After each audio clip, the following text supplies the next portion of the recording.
WFAN, WFAN FM, WFAN FM HD1 New York, and Odyssey Sports Station.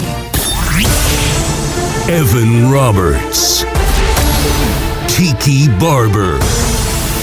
It's Evan and Tiki on WFAN, The Fan, 1019 FM, and always live on the free Odyssey app. Another day in the big city, another day to talk New York sports on a beautiful but soon-to-be awful Tuesday morning into afternoon. Evan and Tiki with Sean Morash.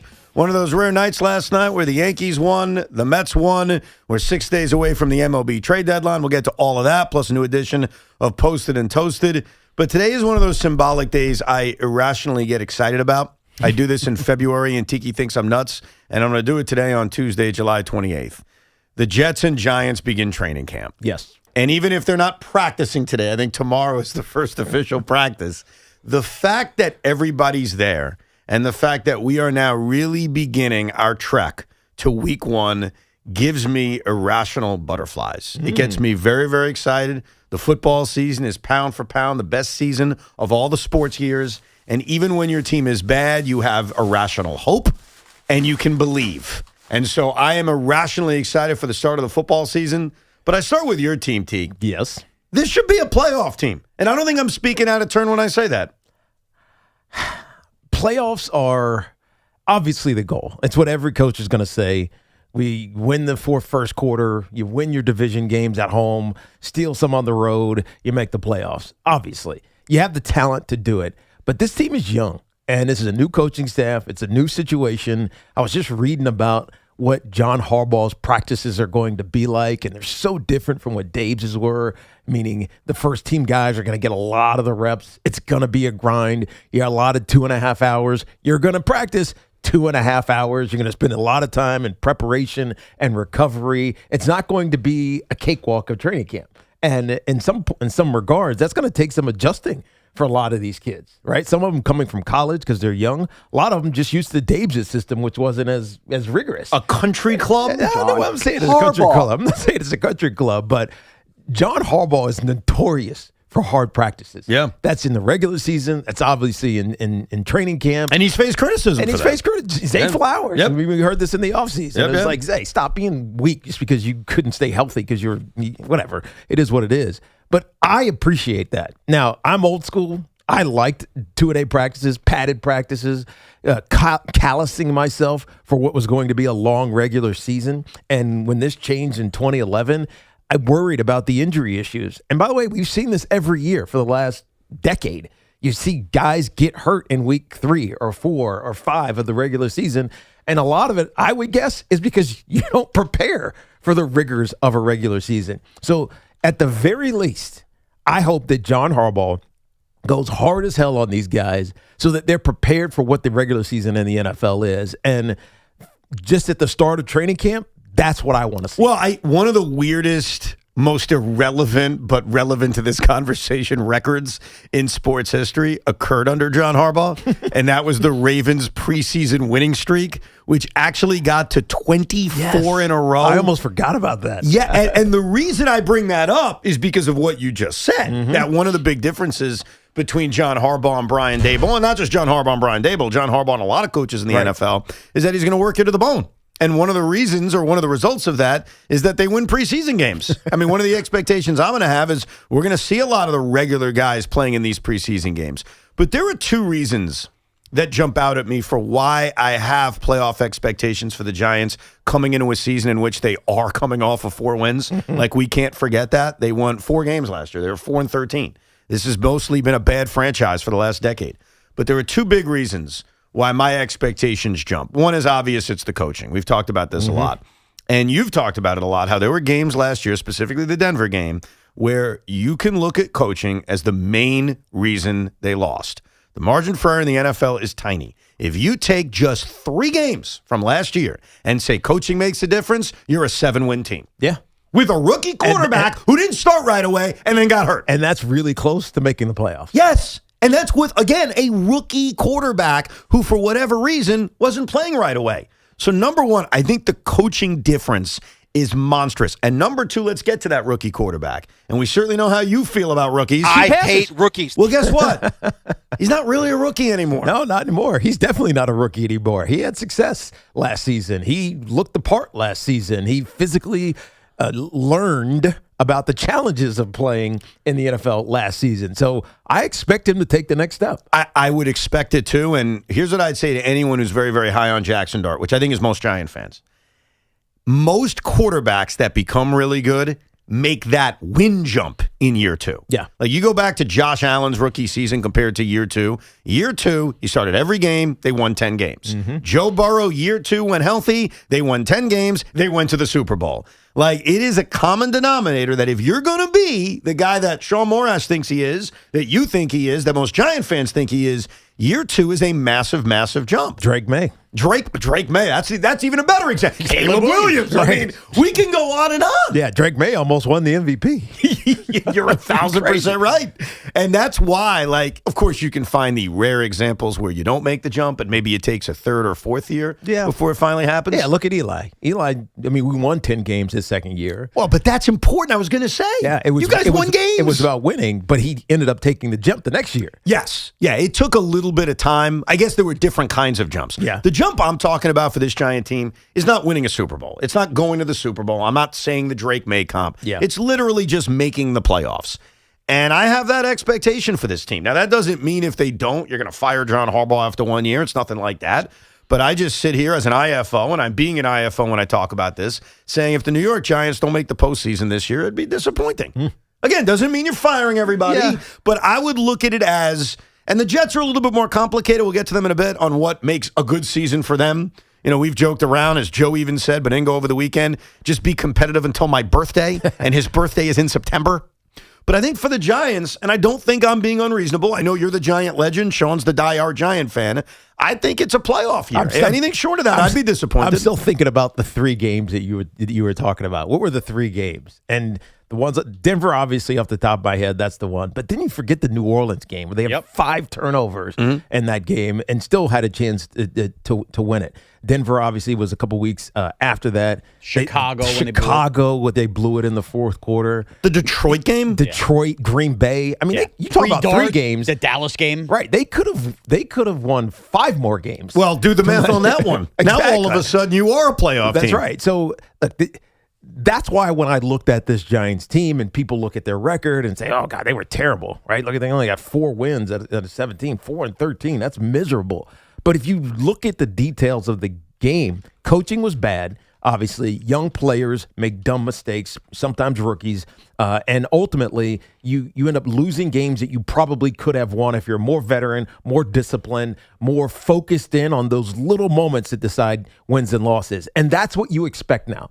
And I agree. That comes with the success that John Harbaugh has had as a coach over his 18 years as a head coach, and even going back even further when he was assistant under Andy Reid. You learn by your experiences, and this Giants team gets to borrow the experiences of their head coach. And hopefully those losses, or 1-point losses, or 1-score losses, I should say, become wins in 2026. And can they make the playoffs? I don't know. I mean, but I think they're going to be a lot better than they were a year ago. You will sit here the first week of January if this team isn't in the postseason, and you will be disappointed. Probably. And that's the bar that I think is set. It doesn't mean, again, it's anything hyperbolic like get rid of this coach after 1 year, or Jaxson Dart isn't a franchise quarterback, get rid of him. It's nothing hyperbolic. It's just those are the expectations. I think when you bring in someone with the resume of John Harbaugh and you have a quarterback that you believe is your guy. Is expectation playoffs? No. Yes, to me it is. I mean, you can be soft, Sean, if you want. You say no. No. Expectation is to be a competitive football team, but like we've seen, and because it matters in this town, I'll go back to the Jets and the Aaron Rodgers thing when all the hoopla happened. You have to crawl before you can walk. You have to walk before you can run. The Giants have not begun to crawl yet. Now, you want to say hiring John Harbaugh and some of the stuff, like, to me, I need to eliminate a bunch of ifs, and the Giants still have too many ifs on this roster for me to go playoffs. Right. With the other thing you have to realize is that to make the playoffs, you have to be one of the top 7. Correct? There are 3 in the West that are going to be good. Yes. There are 3 in the North that are going to be good. There are probably 2 in the East that are going to be good. So we're already at 8 teams. We're not even counting whoever wins Yeah, the but South. you're making too many positive assumptions. What do you mean positive Well, assumptions? one or two of those teams will have injuries and something be full. That's fine, true. fine. Yes. But before you even think about it, there are 8 teams that should be playoff bound already. And the Giants aren't among them. So as a 9th team trying to get into the playoffs, things got to really go their way. Yeah, but and so I'm not even talking about what's going to happen. I'm just talking about the expectation when you base off of what teams were last year and what they've done to improve this year. I think you're looking at it very differently than the way I would. You're looking at all the teams on paper, which you're fair about and right That's what about. you have to do. No, you don't. I'll tell you how I'm going to do it, and then you tell me where I'm wrong. Go ahead. I look at the win total, and I look at this schedule that the Giants have. This is the roster that they have. Yeah. This is how many. Your old school win, loss. That's a win. Well, That's a loss. I'm not even doing. That's a win. I'm That's not a even loss. doing the Mike and the Mad Dog win loss. I'm just saying, hey, I look at this team and I see a 9 or 10 win team. Is that enough to make the postseason? Because the truth is, there's going to be a few of the teams that you talked about that are going to be massive disappointments. They're very tough to predict right now. Yesterday, I went out on a limb and said I think the Rams are going to be a massive disappointment. Very few people who agree with me. We'll see. Yeah. But there's going to be disappointments. So I don't view it as, hey, there's 8 teams ahead of the Giants. How do they make the playoffs? I view it as, is this a 9-win team? Is this a 10-win team? And when I look at the schedule and I look at the roster and I look at the coaching staff, and obviously injuries are going to play a huge part of it, led by the quarterback because he did miss time last year. I can see 9-10 wins from this roster. And if they get to 9-10 wins, you got a pretty good chance to make the playoffs. And when I say it's a playoff expectation, I also understand that there are weird outlier seasons. I'll never forget, because my team was sort of involved in it, all the way back in 2008 when Tom Brady got hurt and Matt Castle was the quarterback. Right. The Patriots won 11 games and missed the playoffs. Obviously, I'm open-minded to the Giants go 10-7 and miss the playoffs. I'm not going to sit here and say, boy, I'll tell you, what a disappointment. Right. Obviously, you'd be disappointed as a fan that you're not in the playoffs. But you would understand, hey, that was a hell of a year. This was kind of an unlucky year in terms of If the wins Giants getting are in. 10-7 and miss the playoffs, we'll be pissed but ecstatic. Yes, and that's where I want to be fair about playoffs and non-playoffs, because that Patriot year always jumps out at me where could you really hate an 11-win season where, unfortunately for you, the luck just went against you? People forget we lived this. The Giants won 10 games the year of the Deshaun Jackson season and missed the playoffs, won less games the following year and won the Super Bowl. Right. So It that just happens. goes to show you that does happen. But look, Evan, here's the problem. You keep talking about the roster.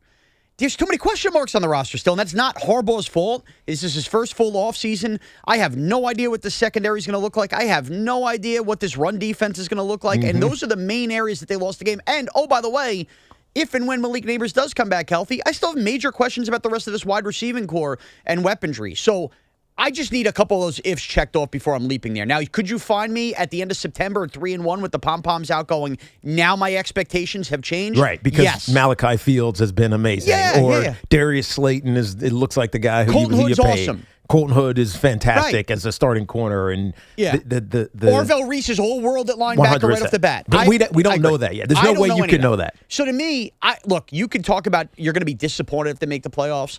I'll be disappointed if the season ends and they're not immediately the team you're talking about going, this team's coming.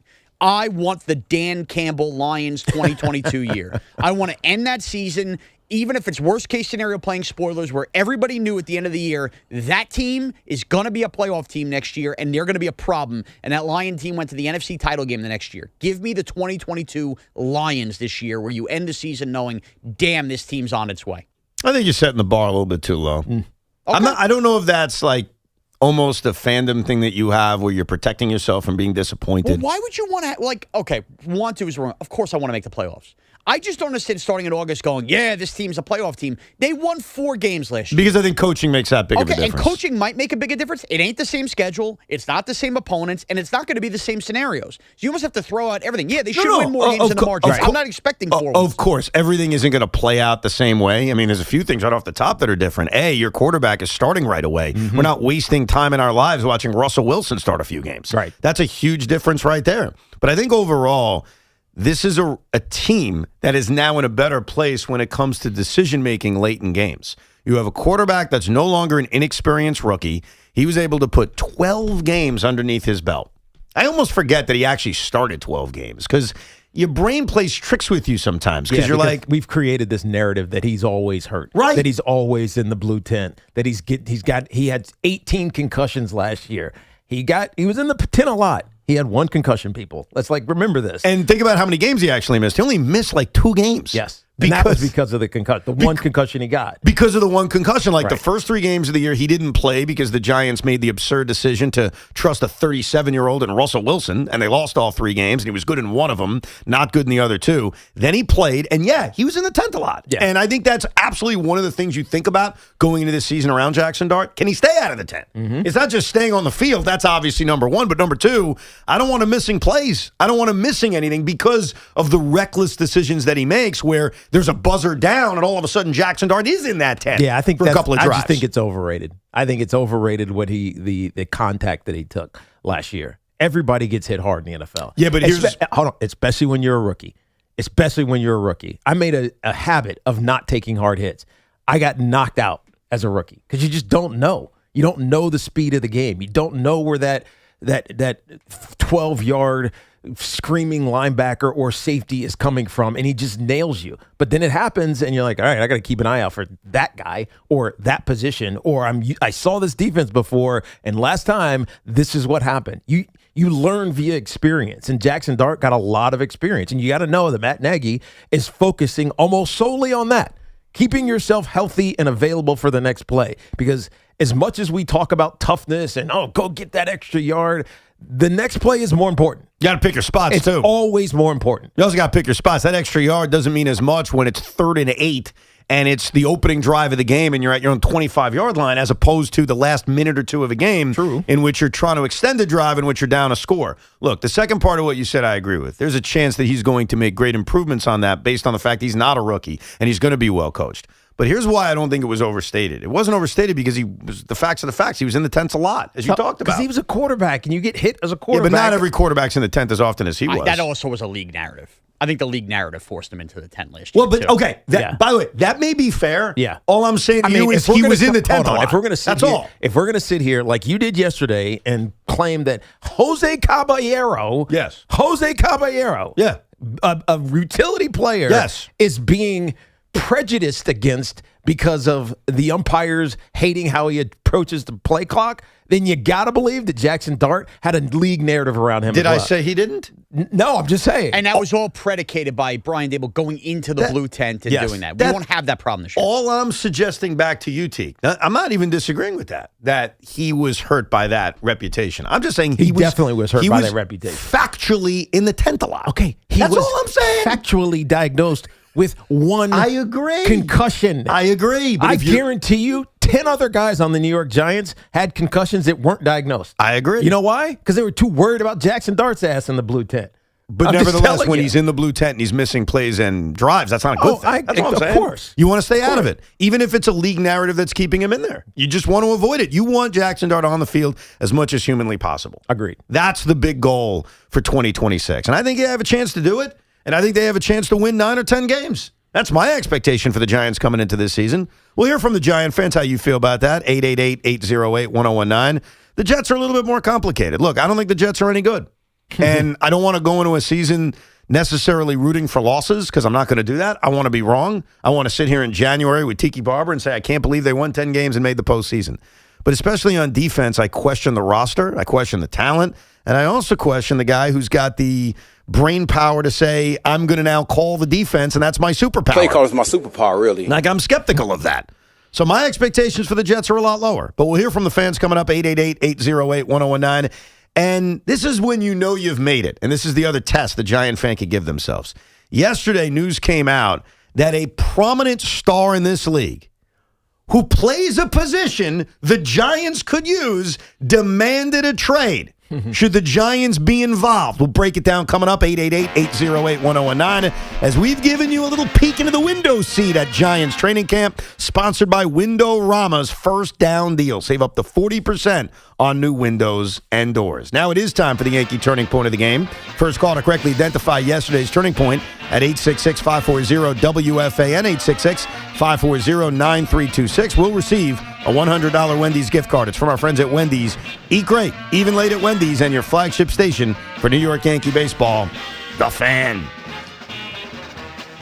If you're locked in for this MLB season, Fanatics Sportsbook is where you need to be. They're giving you profit boosts every single day. You can use them on any hit, run, or strikeout, so every at-bat and inning means a little bit more. And new this season, they've got the long ball jackpot. Every MLB game day, pick any player to hit a home run. If they hit the longest one of the day, you're taking home a share of $50,000 in fan cash. Track your player on the daily leaderboard, see total entries, and watch the estimated payout in real time. And with Fanatics Sportsbook, you get up to 10% fan cash back on your bets. You can use that fan cash on profit boosts, more bets, exchange it for merch, collectibles, tickets to events, and more. From the first pitch to the final out, Fanatics Sportsbook gives you more reasons to stay in the game. Download the Fanatics Sportsbook app and see why winning hits different here. Must be 21 plus. Gambling problem? Call 1-800-GAMBLER. New York residents call 877-8-HOPE-NY or text HOPE-NY 467-369. Connecticut residents call 888-789-7777 or visit ccpg.org. Our friends at Town Fair Tire remind you at Town Fair Tire, you always get the guaranteed lowest price on name brand tires from Connecticut to Maine. Nobody beats Town Fair Tire. Nobody. And this portion of the program is sponsored by your local Mazda dealer. Looking for peace of mind in selecting your next SUV? Mazda is named the safest new car brand by Consumer Reports. That means confidence for every drive, all at a value that might surprise you. Visit your local Mazda dealer for great offers during Mazda's More to Move You sales event. Oh, hey, how was your vacation on MSC Cruises? It wasn't just a vacation. It was a...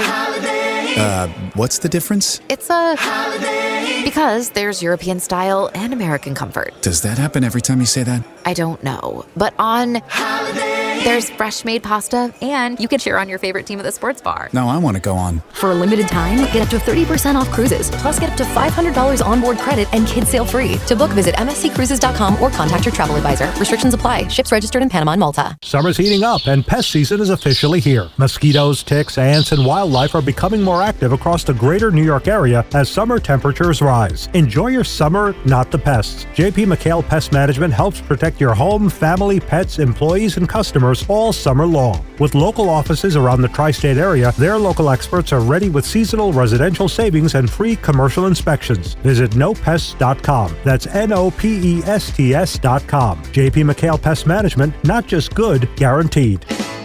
Orgavattazona? Is that a word? In the 2026 Kia Sportage Turbo Hybrid, it might as well be, because it can be one road trip.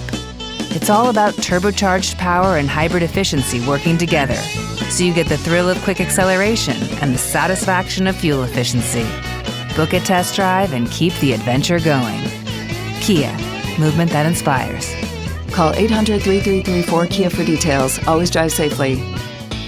This summer, cool down with Dunkin' Refreshers.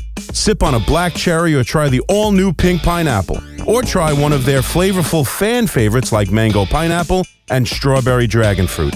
All of them are ice cold and refreshing. Dunkin' Refreshers are the perfect afternoon pick-me-up. A whole lot of flavor and very refreshing. It's a sip of summer, only at Dunkin'. Dunkin' Refreshers are fruit-flavored, contain 0 to 1% fruit juice. Terms and exclusions may apply.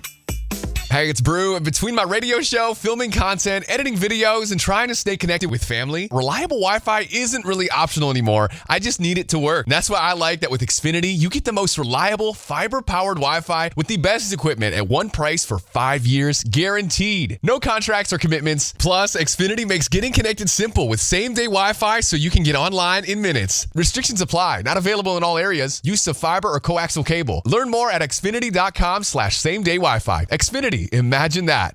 I scream. You scream. We all scream. Because Wendy's famous small classic Frosty is just $1 for a limited time. More screaming, happy screaming, summer screaming, dollar small classic Frosty screaming! But please don't scream in the drive-thru. It hurts the employees' ears. Get a $1 small classic Frosty for a limited time, only at Wendy's. U.S. price and participation may vary. A la carte only. Not valid for delivery. Limit 10 per transaction. Price may be higher in Alaska and Hawaii. Come visit the engagement experts at London Jewelers at any one of their 6 locations. The pros know nobody beats FW Web. With extensive inventory, personalized service, and a fleet of trucks across the Northeast, FW Web supports all customers, from one-van contractors to large facility operators. For planned projects, emergency jobs, or maintenance, FW Web has what you need, when and where you need it. For plumbing, heating, HVAC, refrigeration, propane gas, and PVF jobs. With over 100 locations, visit FWWeb.com to find one near you. We all hear the radio ads about the IRS. They tell you to be afraid, to be scared, and they try to frighten you into calling. I'm not here to do that. Tax Relief Advocates is different. TRA is here to tell you that if you owe money to the IRS, whether it's $5,000, $50,000, or $500,000, we have a solution. It doesn't matter if you're sitting in your car, at work, or with your kids. No matter where you are, call now. 800-575-4094. Don't lose hope. TRA can eliminate or reduce what you owe to the IRS. Generous programs are now available that can give you a fresh start. Our passion is taxes and helping individuals fix their IRS problems. We have over 1,000 5-star reviews on Google and an A+ with the Better Business Bureau. You don't need to be afraid of the IRS any longer. End your tax nightmare today by visiting us online at TRA.com or call 800-575-4094. That's 800-575-4094. Tax Relief Advocates. Real solutions for real people. Looking for the lowest price on name brand tires? Get to Town Fair Tire and get the guaranteed lowest price on any name brand tire. Nobody beats a Town Fair Tire deal. Nobody. Town Fair Tire. The Make This the Summer event is happening right now at Ramsey Chrysler Jeep Dodge Ram with a full lineup of new 2026 Jeep Grand Cherokees. But hurry, before these deals fall away. Ramsey Chrysler Jeep Dodge Ram. Exceptional people, exceptional deals. $5,000. That's the average amount of money people in the U.S. are now spending on gas in a year. $5,000. That's crazy. If you drive, you have to download Upside, the free app that gives you cash back for buying gas. That's right. You can earn cash back with Upside just for buying the gas you're already buying. You can literally start earning cash back today. I use Upside, and just last year, I made nearly $300. You're putting gas in your car anyway. Why not get cash back? If you like extra cash, download Upside. I'm saving the cash I earn from using Upside to help pay for a vacation later this year. Download the free Upside app now to earn cash back when you fill your tank. Use promo code FRESH to get an extra 35 cents per gallon on your first tank. You can cash out anytime, right to your bank or a gift card for Amazon and other brands. Just download the free Upside app and use promo code FRESH for a 35 cents per gallon bonus on your first tank. That's code FRESH for a 35 cents per gallon bonus. The road to kickoff 2026 starts now. From off-season moves to position battles and the biggest storylines surrounding the Giants and Jets, WFAN is getting you ready for football season. Expert analysis, breaking news, insider insight. Football lives here. WFAN.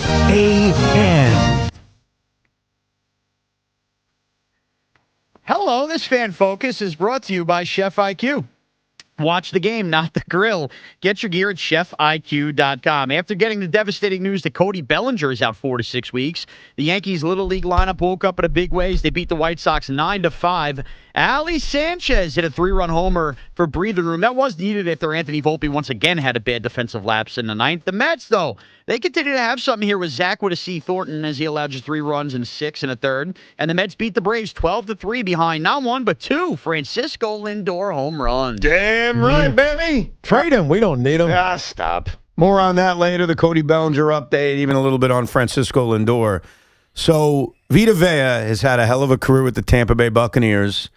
He mostly plays. He hasn't missed a lot of time to injury. Mm-hmm. He's made the Pro Bowl multiple times.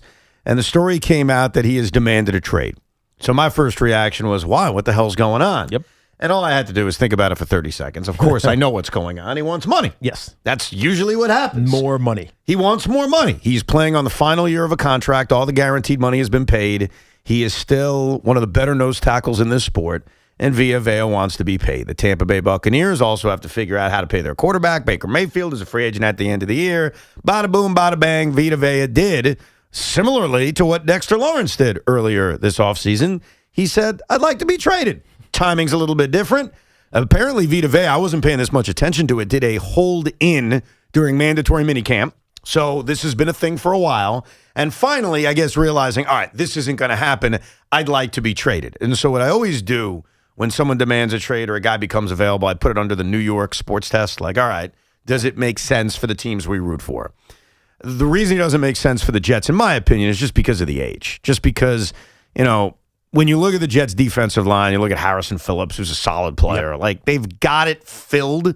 But if I'm trading for someone, it would want to be somebody who's 25 years old who can be on my defensive line for the next decade. Vita Vea is 31. I'm not sure how many more years he has playing at high of a level. But I think just age-wise, I quickly said as a Jet fan, it doesn't work for me. But for the Giants, and you can slap me across the face and tell me I'm wrong, I think he makes perfect sense. Obviously, they lost Dexter Lawrence in the decision to trade him, which is probably a good one based on what they got back. Yep.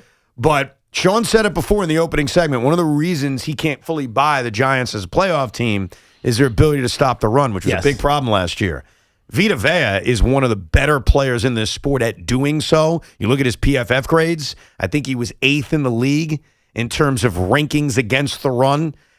I'd be all over it, and I wouldn't be afraid of his age because my expectations and my timeline for the Giants are to win right now. Yeah, the challenge is that guys like Vita Vea are going to command $25 to $30 million a year. That's what the top 10 guys are making. Jeffrey Simmons is making $35 million a year. Chris Jones of Kansas City, he's making $31 million a year. So is that in the budget for the New York Giants? And right now, I can't say yes. You could trade for him, but you're not giving him the contract that he wants. At least not cleanly. I mean, obviously, you can do salary cap shenanigans. We talk about it all the time. It's all fungible. It's not real. It is, but I think it just hampers what the Giants ultimately want to do down the line. Signings if they sign a VFA. And by the way, the Giants aren't a team, as we were kind of just talking about, that is on the edge of getting to and deep in a playoff run and potentially winning the Super Bowl, and this is a closing factor, right? This helps shut the door on all the weaknesses.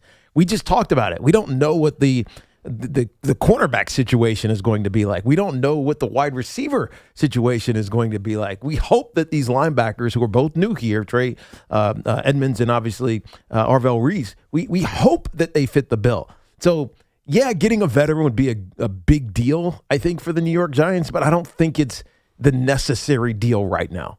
But it fills one of the questions that you have.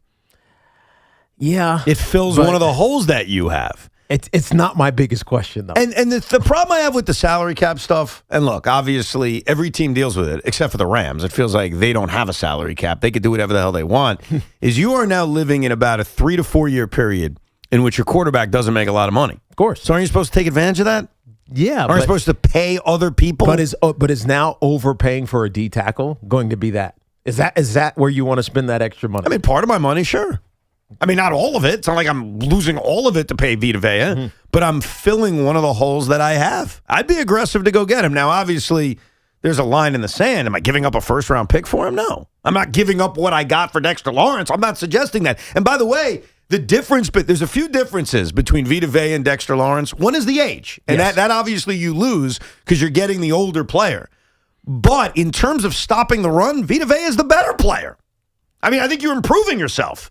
So if I had to give up a second or third round pick, and then I'm giving him, yes, big money, but like you said, salary cap's fungible. I learned that from Tiki Barber. It ain't a big deal. And by the time his contract runs out, that's what I'm paying Jaxson Dart. But that's a player-to-player replacement of salary cap. I haven't looked actually this year. I don't know what the Giants salary cap situation is like, but I know in previous years it's been dicey. It's been on the edge, and the point was to clear for some of these future contracts that you're going to have to decide on. I mean, you're going to have to make a decision on Malik Neighbors soon. You know what I mean? Yeah, he's got to prove he's healthy before I'm making any decision on him. Of course, but if he's not, then What are you doing? You know what I mean? You're just trusting that you're going to draft another stud? Now, I want to warm you up for the Tiki Time Machine, which we do on Wednesdays, where he guesses the old opinions of FAN hosts. What do you think, Sean? You think Sean wants Vita Vea? Or you think he's like, nah? I think he does not. He does not. All right, Sean, do you want Vita Vea? Evan, you and I are humming from the same flute right now. A lot of what you just said. We're doing what exactly? We're humming from the same flute. Interesting. The flutes hum? Yeah, we're Whatever. We're playing the same flute. All right. Here's the thing. I don't want to play the same flute as you. Well, we're playing the same flute. We play different flutes. No, it's same flute. Unless you play my flute. What kind of flute is that? the musical one. Oh, okay. All Just right. making sure. No, here's why. Like, I understand where Tiki's hesitation would be, and I think a lot of what he said made sense. But this is where I'm at. First of all, you nailed the quarterback on the rookie contract thing. This is the next 2 to 3 year window where you want to do that and kind of overpay. And here's the biggest thing I look at. DJ Reader is not a long-term answer right now. No. Like, he may, and neither is Shelby Harris, who is flirting with retirement, right? When the Giants do have that cap room that opens up next year, I'm venturing to guess $20 million worth is going to be spent on trying to find whoever that could be that's the best defensive tackle to come in here, because that is arguably still going to be their biggest weakness. So if I could get a year ahead of doing that, while maybe, by the way, by doing that, making the team even more competitive this year, I'm all about it. Of course, I'm not trading a first-round pick like Dexter Lawrence warranted. Of course, I have a line in the sand. But, man, like, when you get good and you get relevant and you're trying to accelerate and you have quarterbacks on rookie deals, these are the kind of deals the Eagles make. This is the kind of deal the Rams make. This is the kind of deal the Bills make. This is the kind of deal I want to see the Giants start to make. And if this was just like, hey, throw another edge rusher, of course I wouldn't be as in. But the need of what they still have beyond this year at defensive tackle, to me, this makes too much sense, both financially and with what's going on. And I do you one better.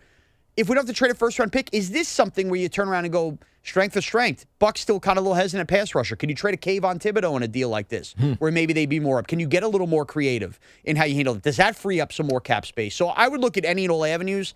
I don't know how you don't look at the Giants' biggest weaknesses, knowing where they're inevitably going to spend their cap next year anyway, and not go, this makes too much sense. I'll make you a prediction. Make you a little prediction. Go ahead. They're going to get Vita Vea. Like, this is a nice little fun discussion. I want him, you want him, you don't want him. I think that's a John Harbaugh move, because if you remember early in the offseason, even though some of it didn't happen, the Giants were linked to big moves. Weren't they linked to Trent McDuffie? That's the other point, before yes. he was traded to the Los Angeles Rams? Like, the Giants have been kind of, they were linked to, what's his name? The running back who went to Kansas City from Seattle. Kenneth Walker. Yeah, but he was also the MVP. Yeah, I forgot. Sorry. Of the Super Bowl. Yes. Not of the season.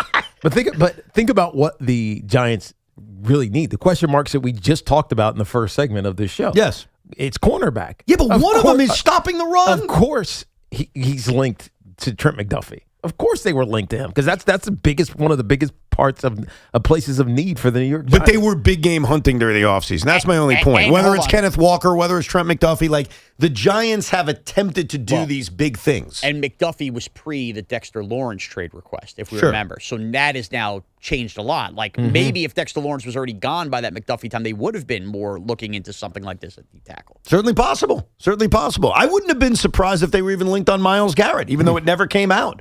So if I had to give you a prediction, I think one of two things will happen. Yeah. I'm giving myself an out. Either they'll just pay Vita Vea, and still this whole thing will work out in Tampa. He's not going anywhere. You think that's what it'll be? That's my gut. Damn, he's not going. This is all nonsense. Yeah. Well, it's a negotiation. This is leverage to create pressure on the executives of the Tampa Bay Buccaneers. He's not going anywhere. But the thing is, sometimes you go nowhere and things work out, and other times you get Dexter Lawrence. Because Dexter Lawrence, for a while, he's not that. It's different. I get it, but Vita Vea is not that. In what way? He's not a malcontent.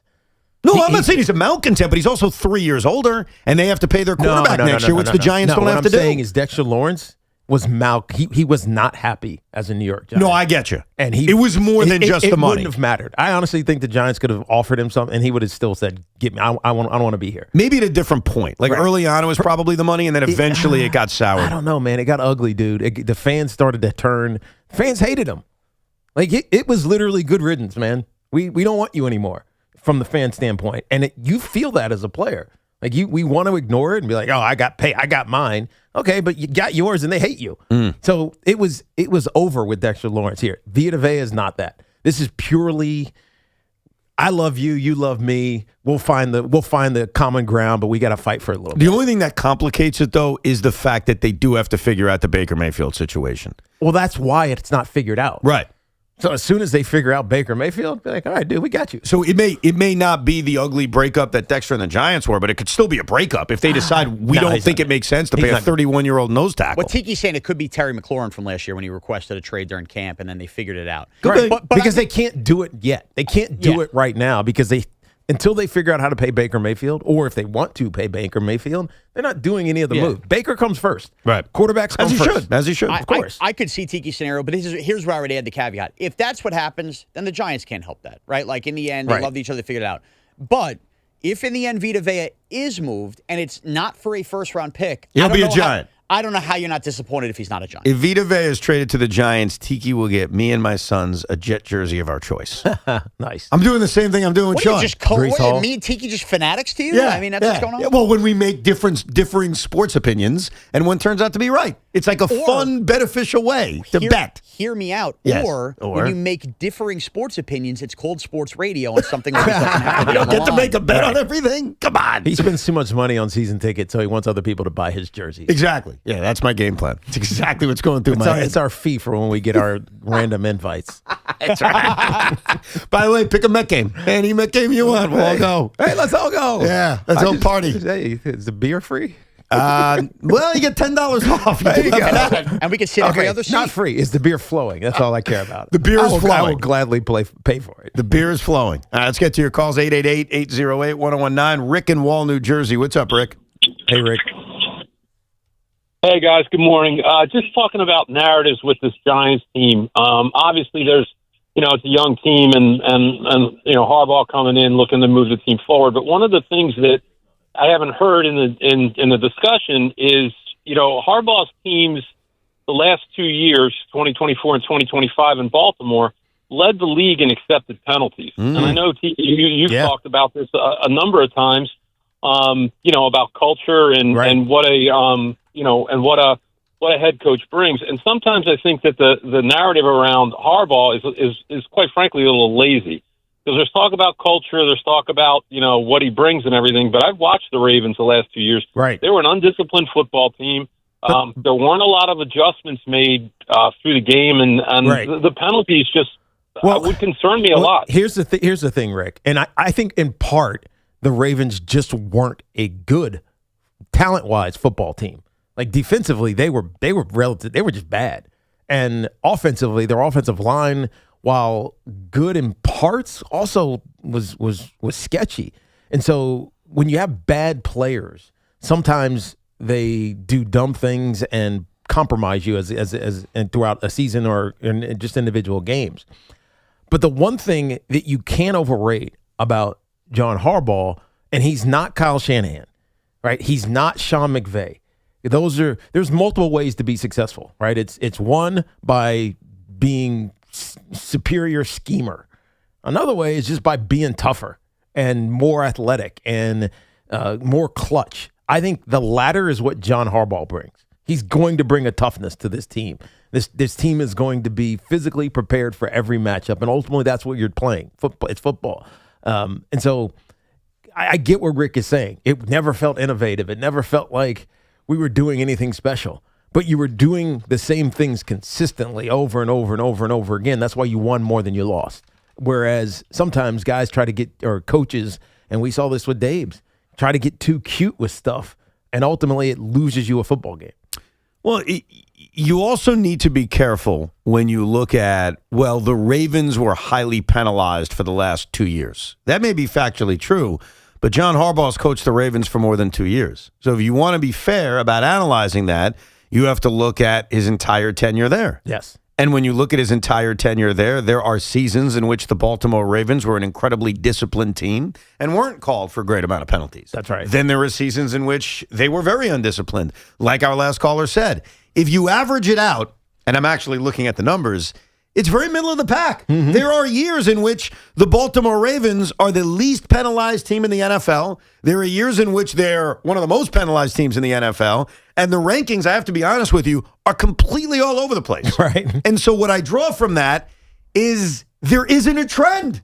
There isn't a reason to say, oh, my God, you know what my issue with John is? His Raven teams are undisciplined. He's got a sample size going all the way back to 2008. It's been around for a while. He really has. His rookie season when he led the Ravens to the AFC Championship game with a rookie quarterback in Joe Flacco. There isn't a common trend when it comes to penalties. So I appreciate the call and I appreciate bringing it up. But I think we got to look at the entire sample size when you look at John Harbaugh. I don't think it's fair to simply say, hey, let's analyze the 25 and 24 Baltimore Ravens, because that ignores his entire tenure there. Yeah. And a part of the reason why I wanted him here wasn't just the last 2 years, it was everything. It was the fact that Joe Flacco, who feels like the oldest guy in the world right now, was a rookie. And his rookie head coach got him to the AFC Championship game. That's right. And then you go look at the number of playoff games that he's been in. It's just he's constantly in the postseason. So, yeah, you might not like the details of it, but he's constantly in the postseason. And that's what the Giants want to be consistently. That's the dream, right? That's what you're hoping for. It's why I was watching the Yankees last night, and I actually said to myself, this is the dream. I want to be the Yankees as a Met fan. Like, I want to be every single year bitching that I may not be good enough to win a World Series, but I know I'm going to the postseason. And for a while, when Met and Yankee fans did the trash talk to each other about big brother, little brother, I reminded them, we want to be the Yankees. Right. Before we win a bunch of championships, of course, that's the ultimate goal. I want to be them. I want to be a playoff team every year. You want to hit Max Schumann lead off? Yeah, well, not really. If it means I'm the first wild card team in the American League, and yeah, I'm without all my best players, but I'm still the first wild card team in the AL, and I'm only 2.5 games out of first place, yeah, I'd sign for that. Okay. And I think right now, and here's where I'll bring it back to the Giants, you want to be the Ravens. You want to be the team that maybe doesn't win it all, but every year you're hovering between 9 and 12 wins.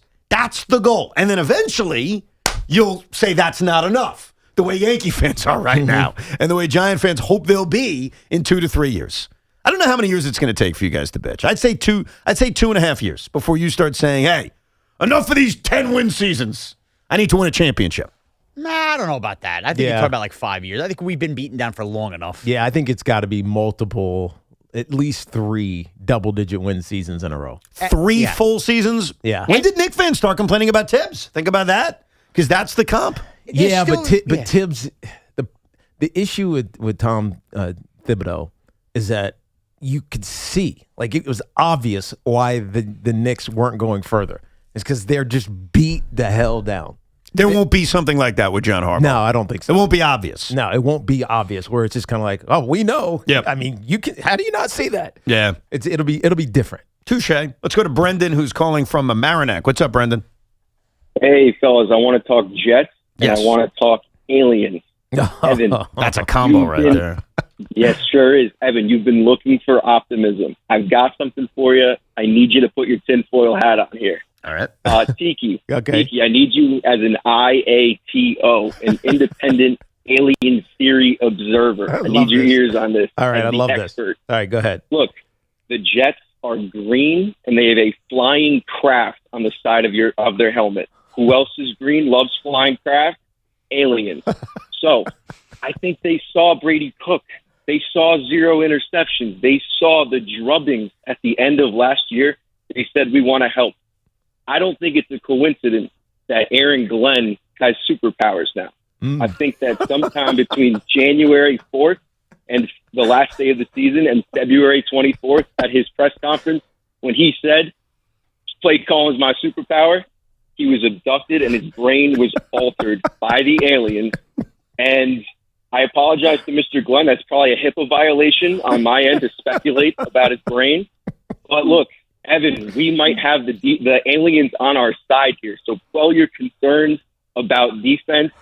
It's all in the cards. But Tiki, if the Jets win a Super Bowl under Aaron Glenn, will you acknowledge that we were not only visited by aliens, but they are Jet fans here to help us? Wow, Brendan, well done. They're Jet fans here to help us. Play call is my superpower, really. I mean, if he does have superpowers, how can I deny what Brendan was saying? I will accept aliens if the Jets win a Super Bowl. Wow. Under Aaron Glenn. That's a big admission from Tiki Barber. Why are you laughing? No, I accept aliens. I will accept that aliens have visited this planet. Wow. But they have to win a Super Bowl under Aaron Glenn. Under Aaron Glenn. But now that's a bet. That's not a jersey swap. That is Tiki accepting that under Aaron Glenn. That's a big-time root for the Jets now. It's funny when he said... I almost wanted to happen. Of course. When he said, I'm going to present to you optimism for the New York Jets, I thought he was going to talk up David Bailey. I thought he was going to say, this Joseph Asai that they added from the Bengals, very underrated. It's a good move. I thought he was going to talk up the leadership of Minka Fitzpatrick or D'Angelo Pons as a second-round pick and what a nickel corner he's going to be. I didn't know that the optimism wasn't going to be that I'm underrating the talent on defense, but it's actually the Jets were abducted by aliens. Why are you laughing? That's where we are in the football season here on the day training camp begins. Oh, we haven't even started for the Jets. And The it's already optimism started. is that. It's already started with the Jets. It's tough because, and I don't think this is a contradiction, Teak. I like what Darren Muji did during the offseason. Of course. Like, I like it. Like, he brings in a couple of guys on short-term deals. Yeah, DeMario Davis, you bring in a veteran. Onyemata, Joseph Asai, right? The acquisition of Minka Fitzpatrick. Right. Like, I like all of these moves. And obviously, you hope David Bailey turns out to be a star when you're taking as high as you're taking. But there are just so many questions on this team. Like, is this defense good enough to be a top half of the league defense? I'm not even asking for it to be the 85 Bears. I'm saying, can they be a top half of the league defense with all the questions that they have? Brandon Stevens this year at corner. How good is he going to be? He was frustrating earlier in the year last year, and I thought he got better as the year went on. How good can D'Angelo Pons be? There's just so many questions about this defense, and of course it's led by the fact that Aaron Glenn, and I get why he did it, said, I'm calling the defense now. Play call is my superpower, really. And he put that on himself. Whether he was forced by the owner or not, he's going to be calling the defense. And so he hired an offensive coordinator who kind of can act like an offensive head coach for him to let him to focus on it. But again, that dynamic, we don't even know what it's going to look like until we start seeing some preseason games or get into the regular season. So as much as this is his second year and you always grow from your first year, it feels so different from his rookie season as a head coach that it almost feels like it's a rookie season again for him. And it's going to be interesting how he manages and handles all of these moving parts, because there's a lot of them, including, you didn't even get to the offensive side with Geno and the quarterback situation. You know why I haven't gotten to it? Because honestly, I think they have a chance to be pretty good. Offensively. And even if they are pretty good offensively and they fulfill these higher expectations, how is their defense going to hold up? Yeah. Like that. I mean, it could all go to the bleeps immediately. They unprecedentedly did not have an interception last year. It doesn't, I mean, that's unfathomable. It doesn't make any sense. No, I know. You accidentally run into an intersection. Well, I'll make you. They will get an interception. Oh, it's going to happen week one. Week one, right away. And they'll have a few of these because I think sometimes turnovers are luck. Yeah. Obviously, you got to create your own luck, that's what too. I mean. Like accidentally. A ball gets tipped or gets hit off a shoulder, or the quarterback just gets his arm hit and it flutters up in the air. None of that happened for the Jets last year. It's unbelievable. Let's go to Kushal in Rosendale, New Jersey. What's up, Kushal? Hey, Kushal. Evan, Tiki, and Sean, how are you guys? All's well. Fantastic. Good. So I'm a huge Giants fan and couldn't be more happy about the John Harbaugh hire. And I think he's exactly what the team needs to create that culture, be a man in a room of adults. Now, with his response to Cam Scadaboo's backflip, where he said he just got to stick it, that kind of put me off and kind of gave me Joe Judge vibes. Now, really? I want to give him more time. I don't think so. I want to give him more time to explain that, but it just threw me off a bit. I'm like, here's why you should discount it, because he's on with a couple of a legend in Carl Banks and Bob Papa, right? And so when you're in a room with a guy who should be a Hall of Famer in Carl Banks, a play-by-play and host who's been around the Giants forever. I mean, Bob Papa was here when I was there. I've been retired for 20 years, and so there's a familiarity, even if he's not tight with them, that makes it loose. He's not being grilled about questions. Like, this isn't some random reporter from, I don't know, wherever, Albany, going, Coach Harbaugh, what did you think about Cam Scadaboo? It was, hey, we know Cam. We know how nutty he is. What did you think about his backflip? And so John is loose with those guys. So he just gives a loose answer. Well, he's at least got to stick it. Like, I don't think he was actually happy about it, but he's also not going to call out his player. Well, that's the key here. John Harbaugh, and we're learning a lot about him because we watched him from afar in Baltimore. It's not like we analyzed everything he did. But I'm learning a few things about John Harbaugh. John Harbaugh. I think he does a lot behind the scenes, and he's not going to publicly say, Yeah, I had a big problem with that. Yes. Or anything going on with the whole Jaxson Dart Donald Trump thing. Like everything, or the Abdul Carter tweeting 100%. About it thing. Like he was going to address it behind the scenes. Now, the mystery of John. Clearly he did. Of course. Like he smoothed it and was like, all right, you guys go talk about it. Yes. Now, we don't know what he said. Right. And I don't know what he said to Cam Scatterbo. But I don't think his response to Cam Scatterbo and leaving it at that was, hey, stick it next time. I think that's a disarming comment to the media and the fans. That's exactly right. And because so it makes it a non-story. He tries to make it a non-story. That's right. I mean, as fans, you can do whatever you want with it. Our last caller took it as, that's Joe Judge. Now, I think he's in the minority on that, but he didn't like the answer. But what I'm learning about John Harbaugh, and I think he's going to be a real challenge to interview in that regard, is he's like a fish. Yeah. He's going to squirm his way and not give you an answer. But unlike when David Stearns does it, John Harbaugh does it in a very likable way. Stearns is a moron. Like, you know what I mean? Like, he does it, and you're almost like, that's funny. Right, it's funny. I get it. That's funny. His brother's the same way. Jim is just weird, man. But he does not answer a question. Right. He won't answer you directly. He'll just start talking about something else. And it's kind of hilarious, but I got the comp on John Harbaugh. I nailed it. And you'd have to go back, because I think at first you may say, I see it, but you got to listen carefully to the way Buck Showalter handled the media. Buck Showalter never said a freaking thing, but he was likable, he was funny, and there was a part of you that said he's saying something so different to his players behind the scenes. Right. And you almost have to trust that. And the resume of Buck Showalter allowed you to trust it, where you said, I know he's handling this. I know he understands what's going on. I think John Harbaugh and Buck Showalter, different sports. Obviously, John's won a championship. Buck is not. I get it. Buck's been in many more places than John has. But I kind of see that old wisdomy, I got the media eating out of my hands trick with both of those guys. That's my comp. I think you're right. You should do a whole podcast on that, Morash. Yeah, I think we're on to real football now, but yes, I appreciate that. You're not doing that anymore? That stuff would have helped about 2 months ago. You know what? Maybe I'll do it during the lockout Rico Brunias. That's what I'll do. This is a giant Rico Bronya. No, not giant as in big. Giant, we're talking about the Giants. Yeah, Jed asked me yesterday because he really was curious about the lockout. Like, that was our big conversation at the Met game because I made basically, here's what I did. You'd appreciate this. You know, my wife was good with me going to the game and going to tonight's game, but she's like, oh, you know, if you're tired, you should stay home. I said, hon, I don't think there's going to be baseball next year. I really don't. She said, seriously? I said, yeah. So I'm going to try to cherish the games that we have left this season, despite the Mets having a bad year. So obviously my oldest son, Jed, hears that and starts peppering me with lockout questions. And one of the things he wanted to know was, will you still do Ricos if there's a lockout? This is the Rico Brogna podcast. And I said, oh, yeah, we just have to be really, really creative. So maybe that'll be one of them. Breaking down Buck Showalter and John Harbaugh. Doing Met to other team comparisons. There you go. There's a lot of Met Giant fans. Absolutely. That's the middle of June right there of 2027. Perfect.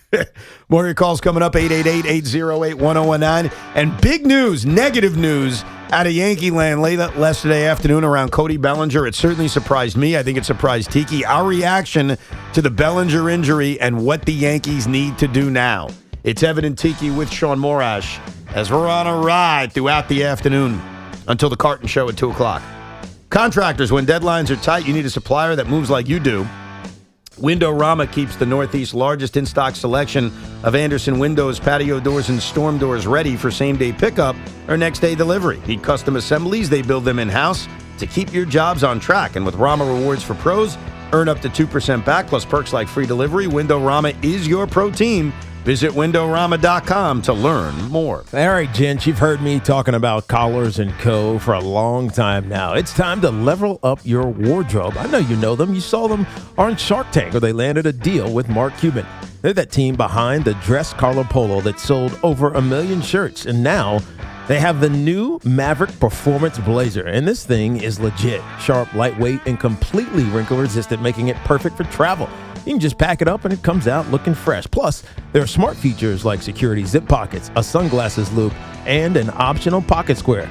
So hit up my friends over at collarsandco.com. Use code Tiki for 20% off. Or if you happen to be on the Upper East Side, you got to check out their brand new boutique, which is stunning and beautiful. And all the gear is in there. 182 Columbus Avenue.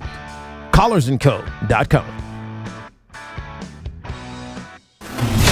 Get the latest on the Giants and Jets on WFAN, WFAN FM, WFAN FM HD1 New York, and Odyssey Sports Station.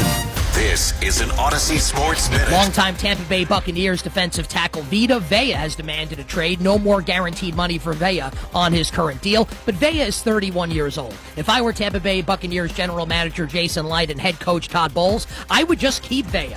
No reason to trade him in a year where you could win the division and go back to the playoffs, and certainly no need to give him new money at age 31. I'm Nick Costos. Do you have an invention idea but don't know what to do next? Call InventHelp today.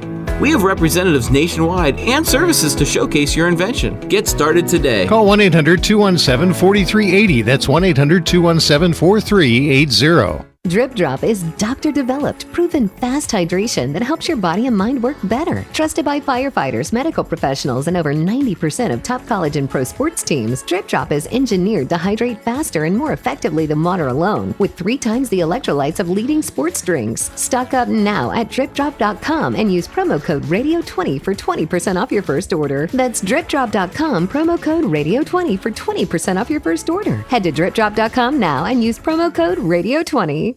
I didn't ask to be thrown in the streets, but I did ask for help, and Covenant House was there for me. For these kids who didn't ask to be put in this unthinkable situation, Covenant House is there.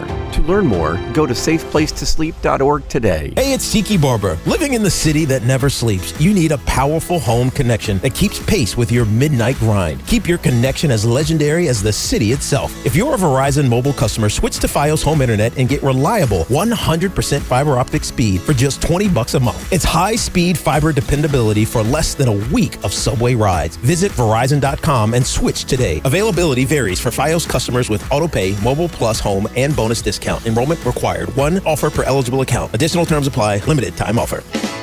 Orgavatazona? Is that a word? In the 2026 Kia Sportage Turbo Hybrid, it might as well be, because it can be one road trip. It's all about turbocharged power and hybrid efficiency working together, so you get the thrill of quick acceleration and the satisfaction of fuel efficiency. Book a test drive and keep the adventure going. Kia, movement that inspires. Call 800-3334-KIA for details. Always drive safely. Hey Yankees fans, head out to Yankee Stadium on Saturday, August 22nd for a very special giveaway. It's Hello Kitty Yankees Bobblehead Day. The first 18,000 guests through the gates will receive a Hello Kitty Yankees bobblehead. Don't miss the Yankees taking on their division rivals, the Blue Jays, Saturday, August 22nd at Yankee Stadium for Hello Kitty Yankees Bobblehead Day.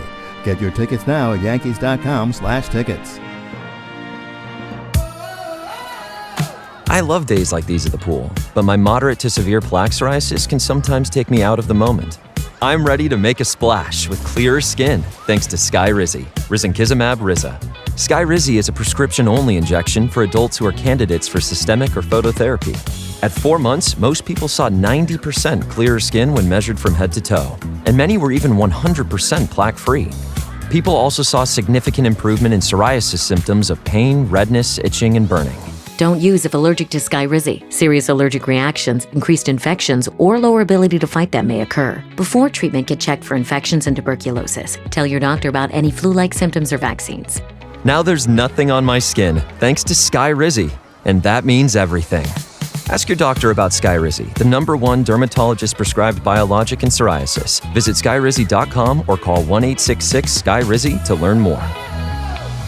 Finding great candidates to hire can be like, well, trying to find a needle in a haystack, but not with ZipRecruiter. Its powerful technology actively finds and invites qualified candidates to apply to your job. So while other companies might deliver a lot of hay, ZipRecruiter finds you the needle in the haystack. See why 4 out of 5 employers who post a job on ZipRecruiter get a quality candidate within the first day.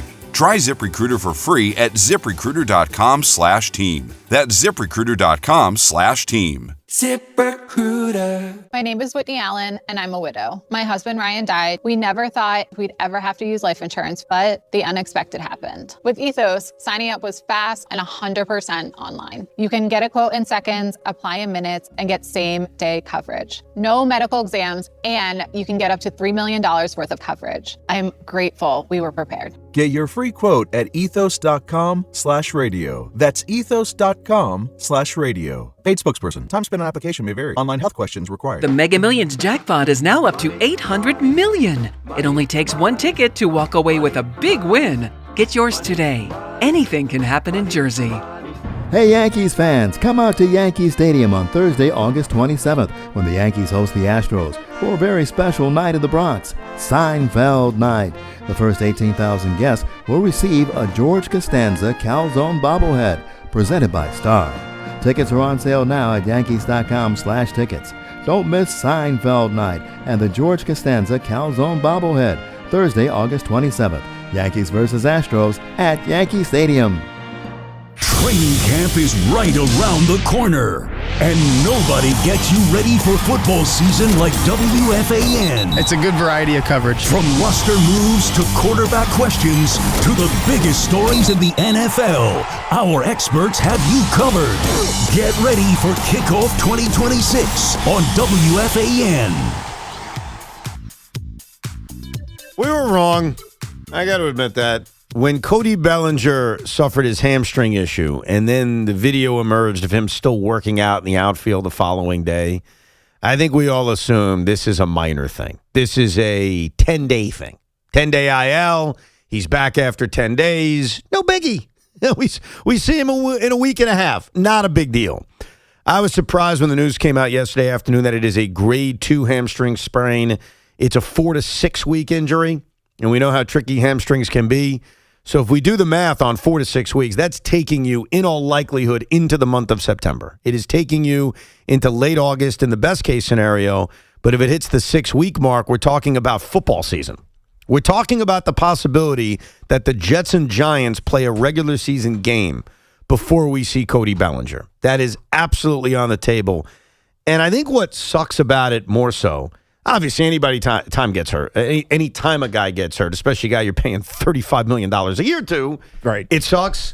But what makes it worse is the current state of Yankee injuries in which two of your better players, Aaron Judge and Giancarlo Stanton, are not only out, but they don't have timetables. No. Like, we don't know if and when we're going to see either guy, and now you throw in missing Bellinger for an extended period of time.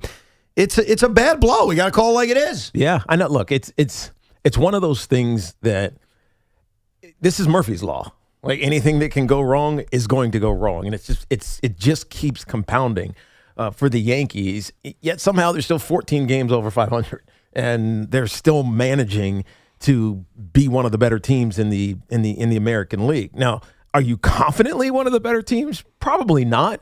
But the fact of the matter is that you are, and so. It's almost to the point this season, and it's mostly because of the weakness of the American League. You almost just trust the Yankees are going to be fine. And only because they've already been fine for the last 2 months with all of these injuries that they've sustained and the inconsistencies and everything else. They're not falling in the league. So you ultimately, this sucks because Cody Bellinger felt like he was finally coming back around, but I don't know. I guess I just trust that the Yankees are going to be all right. I trust they'll be all right, too, but I think what this does to me going into the trade deadline, and it's probably best that it happens today, July 27, July 28, as compared to August 5th, because there's nothing you can do on August 5th other than call guys up or find guys on the waiver wire. Like, there's nothing really you can do. You're not replacing and acquiring a guy the caliber of Cody Bellinger at the trade deadline or the caliber of Aaron Judge. That's not realistic. But I want to win the division. I think Sean wants to win the American League East. We all know the importance of home field advantage. The Yankees in the Aaron Boone era have made that crystal clear with their performance. When they have home field advantage, they win. It's as simple as that. When they don't, they more likely lose. It's like perfect math for the New York Yankees in the Aaron Boone era. So at 2.5 games back in the American League East, I want to win the division. Of course. And the way to win the division when you're not going to have Cody Bellinger for 4 to 6 weeks, and God knows if you're going to have Aaron Judge, is to improve this roster. So I need to go out and get like a legitimate solid outfielder. And I don't know if that guy is a superstar. It's not, because there isn't a superstar available. That guy could even be a fourth outfielder. It can honestly be my guy. It could be Tyrone Taylor. Mike Trout? Who fit? Well, stop, Mike Trout. We got to get that out of our head. That's never going to happen. I know. He's retiring as an Angel, or he'll end up in Philadelphia, South Jersey, and be a Philly. I mean, it doesn't need to be sexy. It needs to be solid, because Max Schumann was your leadoff hitter yesterday. And at the end of the day... Shades of Jahmai Jones. No, I get it. He's your leadoff hitter. So I think that the way you got to look at this trade deadline, and I think this gets amplified when you lose a Cody Bellinger for 4 to 6 weeks, is go out and get solid major leaguers.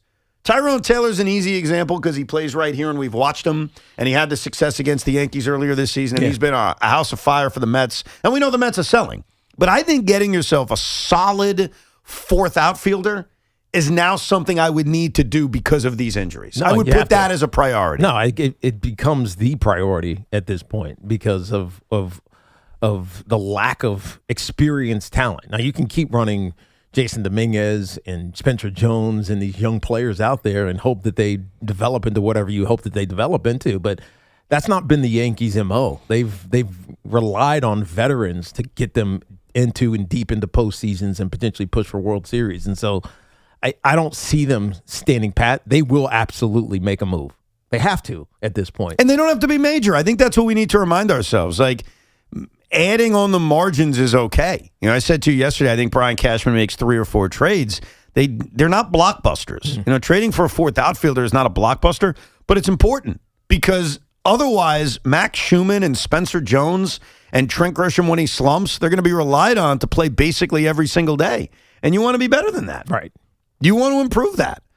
And so in a weird way, it's almost good that the Bellinger injury happened and was announced. It's never good. Let me rephrase that. The timing of it was better now than a week from now. That's what I mean. Of course, it sucks. Very true. I can get on board with that. That's all I mean by that. And he was starting to hit, too. Like, Cody was struggling for a while, and it looked like he was starting to heat up. I think it's more the timing of it. But I think Yankee fans got to remind themselves of this. It's not about trading for stars. It's not about household names. That's why I wrote down a list earlier this morning. I did my Yankee trade deadline list. Mm-hmm. And I have to admit, it's probably very boring. I'm going to be blunt with you. It's not sexy because there aren't sexy names. Like, we know the sexy names. We know about Tarek Skubal and Mason Miller, who right now, if you acquire, you'd be ecstatic about, but they're not the pressing needs of the New York Yankees. Like, I've said it before, go trade for Skubal, build a super rotation. We all know that's not the Yankees' biggest need. Right. You can take a strength and make it better. I'm not against it. But those are the stars, right? And we know it. Tarek Skubal, Mason Miller. Outside of that, these are not star players at the trade deadline, at least realistic targets. So when I made my list of guys I'd go after, I got to admit, I'm afraid to read it because I think it's boring. And I think people would drive off the road. I almost have to fax it to Big Mac, and he could do it on the Go Get 'Em podcast. Well, Goodman or Jeffers, I don't think is necessarily boring. So if you're not doing that, then... No, but those are obvious. We know that. They need a catcher, and those are the guys that are out there. There are, though, a couple things for this Bellinger stuff that comes to my mind. Number one would be, if you were already thinking about Mason Miller, are you more apt to go back and go, all right, we do want Mason Miller, we're going to sell, but we'd also now be more willing to take on Manny Machado's contract? No, they're not going to be willing. Okay. Would you be willing to... They're not going to be willing. It's not me not being willing or Tiki not being willing. Yankees won't They're not going to take on the Manny Machado $36 million a year contract. Are you more apt to go back to the Blue Jays and pay a bit of a Yankee tax to go, I know Springer's headed down here, it's an expiring deal, but I'll just take his clutch bat even on a down year and do that now with Cody Bellinger out. Yes, I mentioned yesterday that was a Tommy idea. I give him a lot of credit for that one. I think he's washed, and I wonder if the Blue Jays have any hesitation making a deal with the Yankees. But yes, to answer your point, Cody Bellinger's injury makes it more likely that I would be willing to take a gamble on George Springer because my attitude would be, once I'm healthy, he's not playing every day anyway, so I'm good. You know what I mean? Wouldn't you be better off trying to pry Byron Buxton from the Twins? That's a major move. That would be a major move. That's a major move. Hold on, what's he making? Do a Jeffers Buxton package. $15 million a year he's making. So it's not nothing, but it's not exorbitant. And the question would be, can you convince him that coming to the Yankees is better than finishing his career with the Twins? He has a full no trade, and it has been reported he doesn't want to waive it. Yeah, he said, I will not go anywhere. But if the Yankees come calling, Do you think he changes his mind? I want to remind you guys something about it, mostly Ryan Jeffers, but you brought up Byron Buxton, so it obviously includes him too. Yeah. The Minnesota Twins are one solitary baseball game out of a playoff spot. That's exactly. But they're 500. It doesn't matter. But you're right. You're right. And the reason I bring it up is last year, the Minnesota Twins were 5 games out of a playoff spot, and they had a fire sale. Yeah. And it was panned. Like, the people of Minnesota were pissed that at 5.5 games out, and I think it was like 7 or 8 games under 500, that Minnesota would actually have the gall to go as far as they went in selling off their players. Could they really, a year later, technically maybe in a playoff spot by the time they make these trades, because they're only a game out, they're going to take Ryan Jeffers, one of the better catchers available, and trade him? Byron Buxton, who's become a face of the franchise, and trade him? I'm very skeptical that the Minnesota Twins are going to do that. Maybe, unless they have the realization that we know that this is an end game. This isn't about just making a wild card for us. You'd have to bank on them having some like real self-thoughts. But honestly, guys, even beyond all that, I continue to have to lead this parade. If Bellinger's out 4 to 6 weeks, right, we need to extinguish the idea that you put out there, which I thought was thoughtful. That I put out there? Listen, what I put out there? That we need to worry about whether George Lombard Jr. could play baseball or not next year based on the fact that there may not be baseball, and if he gets put on the 40-man roster, yada, yada, yada. He'd be locked out. He wouldn't be able to play minor league baseball. But if he stays minor league, he can play next year. I don't give a crap, and neither should the Yankees, as it stands right now, that he potentially could miss games on a hypothetical lockout that we don't even know if and when it will end. The Yankees right now, he can prove nothing else offensively, and he already had a glove, and you already had no problem kicking Jose Caballero on the corner outfield to make sure Volpe could play when you were still experimenting with that. Right now, like today, George Lombard should have been added to the 40-man roster, and you hope that you get an offensive. But why? Because what the Giants, what the Yankees need is outfield help right now. Right. Think about their outfield right now. It's 2 young kids. Yeah. And Spencer Jones and Dominguez. And then Bellinger's out. Stanton, if you want to consider him an outfielder, obviously he's mostly DH, but you know what I mean. He can play outfield. And Aaron Judge. Why would you bring George Lombard I'll tell you why. Because above outfield help, what they need right now is offensive help. Yeah, their left side of the infield still sucks. So to me, last night they started Volpe at short and Caballero at third. They're not had errors. If you're going to spend the next 10 days before you make a trade with this same lineup, then continue to play Jose Caballero, but then go play him in left field and then just call up George Lombard and have him play shortstop. Because at least I'm getting maybe at least a punch in the arm. And oh, by the way, if Lombard struggles, that's unfair to him to put there, but that's what I know I could do right now. I know I could add that bat. I know it potentially could add life to this team. They should be calling up with this injury. So this is the challenge of Cashman right now, is that he has to be able to read the readiness of George Lombard Jr., because he's going to be put in a position where he's relied upon to be productive. Yeah. Both offensively and defensively. Defensively, again, you're not as worried about it, but it's still the major leagues. Even if he's playing that odd corner, he's playing third base, the balls are going to go quick. But when you make that decision, because you are going to put a lot of pressure on him, you're better off doing it in July than September. Of course. So if they don't do it now, I don't think they're doing it. Well, they should do it. I don't know what waiting 2 weeks does for you now. Well, waiting 2 weeks is more of the clerical stuff. It's the he's still eligible to be a rookie stuff, and the Yankees could get a draft pick down the road stuff. I'm not saying who cares? You don't care about it. I get it. Stuff is 2.5 games behind the race. That's the clerical stuff. Sean, I am not supporting keeping George Lombard Jr. in the minor leagues. I screamed and yelled a week ago I'd call him up right now. I just want you to have the information.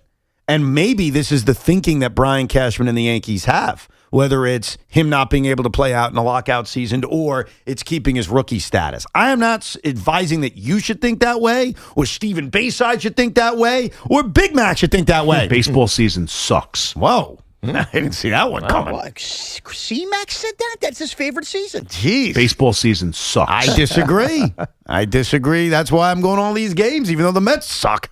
I'm like, man, I got to enjoy every second of it. I'm going to give you the 3 moves. All right. And I'll do it very quickly because it may be boring because they're not sexy names. I admit that. But they're realistic names. See, we could waste time. We could have fun and just name fantasy names. How about Francisco Lindor? That's not happening. How about Mike Trout? Like you said, T. Not happening. How about C.J. Abrams? I was just thinking of an outfielder that needs the movement. No, I get you. Look, we do it every year with Mike Trout. It's just never going to happen. C.J. Abrams is probably somewhat realistic. Like, I think the Marlin guys, too. Because the Miami Marlins keep losing games, and they have an awesome double play combination of Otto Lopez and Xavier Edwards. Xavier Edwards is from Mineola, and what a perfect Yankee he'd be. I mean, Otto Lopez would be even a more perfect Yankee, but he's hitting .335. I don't know how realistic it is. Like, are the Marlins going to say, we got these two awesome players, but they're under team control for 3 years. Let's trade them now because we can get George Lombard Jr. back. I have no idea. I don't know how realistic it is. So I'm going to give you 3 realistic names. Your catcher should be Tyler Stevenson of the Cincinnati Reds. That's number 1. Okay. Number 2, while you're talking to Cincinnati, you bring in Spencer Steer. The beauty of Spencer Steer is he's a right-handed batter who plays third base, first base, in the outfield. I don't hate that. He is on the IL right now, but I think it's minor. I think he's coming back real soon. And then I'd add a real outfielder by picking up Tyrone Taylor from the Mets. 3 right-handed bats. I get it, all righties, all on the margin players, but all guys that would help this baseball team and are better than some of the guys they're playing right now. Tyler Stevenson is your starting catcher. Spencer Steer, you can move them all around. Tyrone Taylor, I think you take him over Max Schumann. I'll tell you this, Tyrone Taylor ain't making any fake dives in left field for balls that are 5 feet away from him. So those are boring. I admit, I'm raising my hand. Boring as hell. On the margins, makes the Yankees better. And believe it or not, gives you a better chance to win the American League East. Spencer Steer will wear a splint for the next 2 weeks after being diagnosed with a partial tear of the tendon sheath. So what's the timetable? Right wrist. 2 weeks, then another one? 2 weeks. Yeah, okay, that's not bad. Yeah. You're not trading for an injured guy. You don't think so? No. So you have to rule him out? You have to rule him out. Because you don't know. It's a tendon sheath. Yeah. It could be simple or it could be complicated. I like Steer because of his versatility. Right. And I think you need a little bit of that because what if Lombard comes up and fails? You know, what if?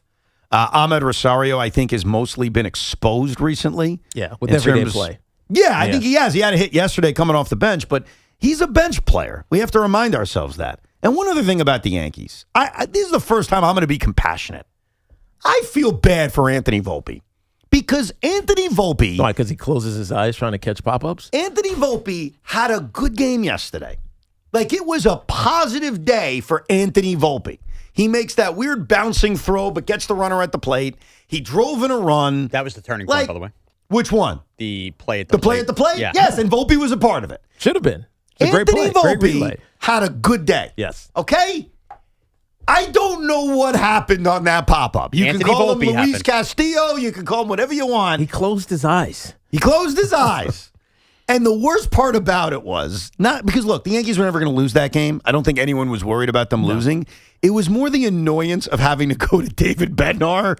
That's what it was. That's exactly what it was. That for sucks. 1 out. For 1 out. Especially when you've used 19 relievers in the game, and it's like a 4-hour baseball game. It's funny. At least it felt that way. Because you said this last time Max Fried pitched.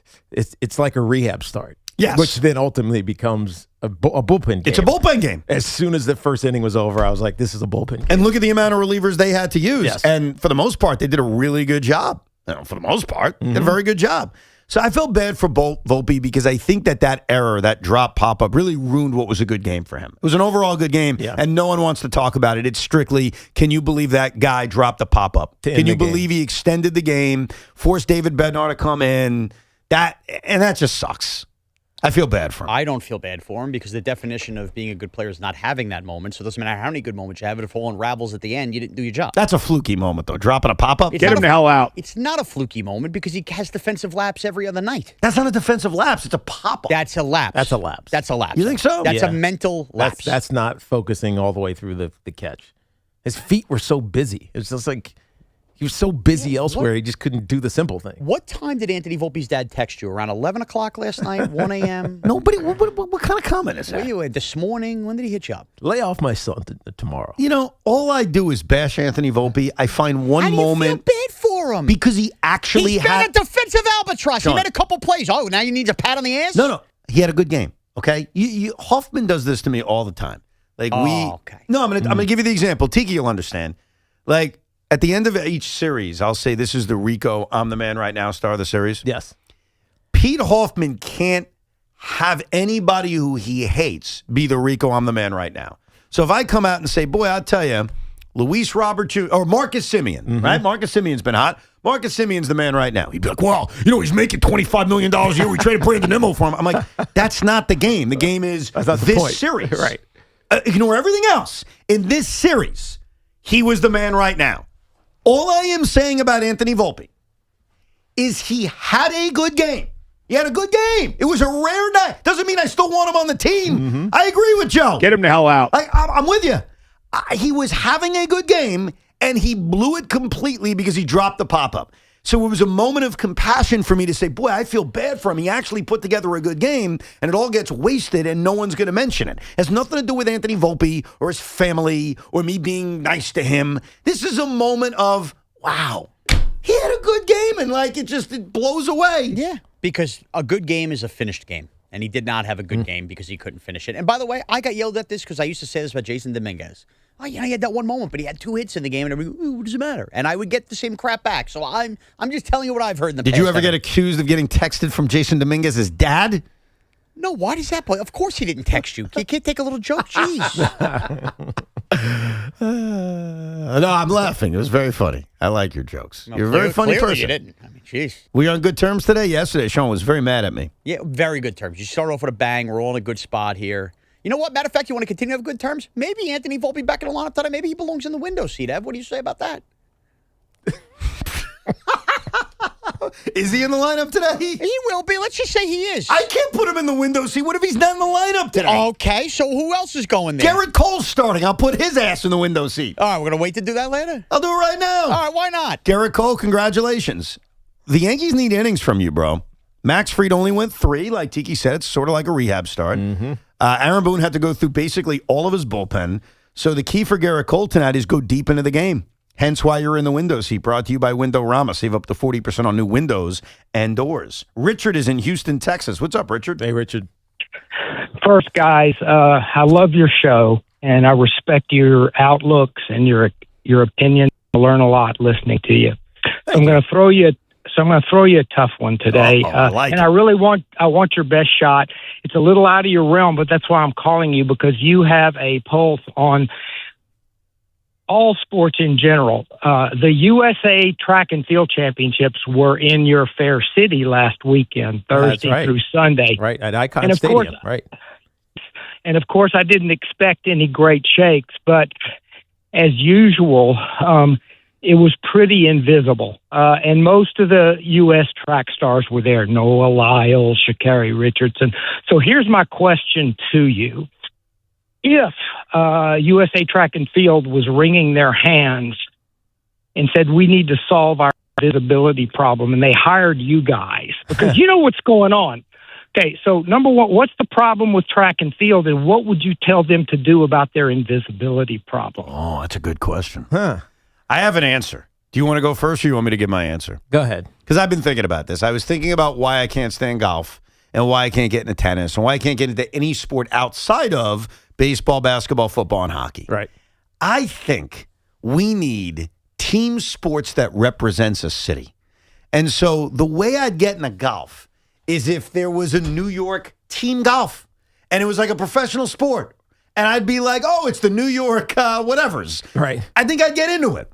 And I've examined that about myself. So because I can't get into individual sports. Because it's not a team sport, you can't recognize. Yes, I can't, because I have like tennis. I think tennis is really entertaining.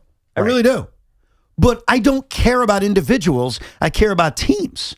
So if there was a New York team tennis, I'd probably be like, oh, I'm into it. That's not just it, though, for you. That's it for me.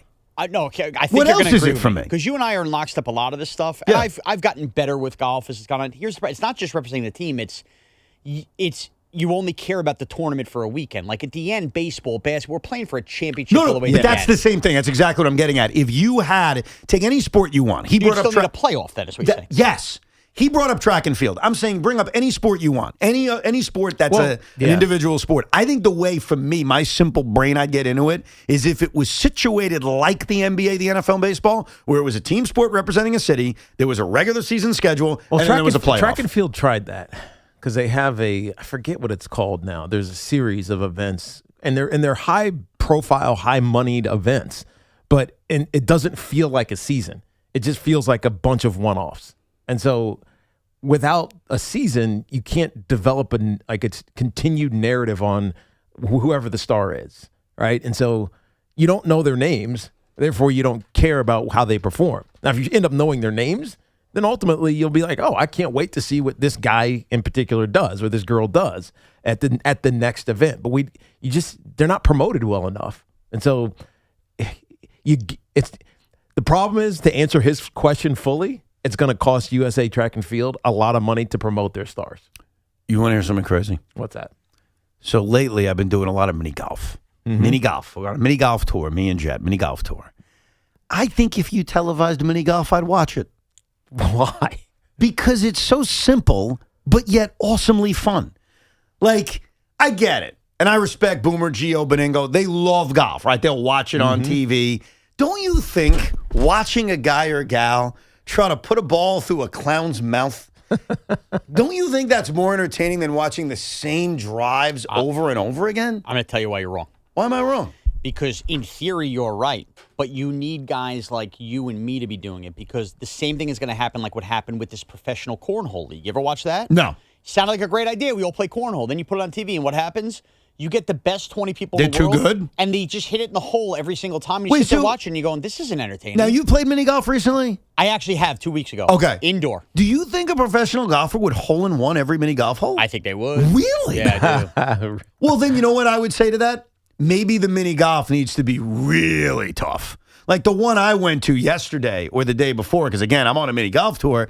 You know, they're par threes. They're pretty straightforward. Maybe you got to get it crazy. I think you do, but I think it would shock you how many, even like there's certain people that aren't regular PGA Tour golfers would be awesome. You'd find like 20 people and you go, how are these guys this good at mini golf? Have they ever tried to televise mini golf? I'm not even joking. I don't know, man, to be honest. I doubt it.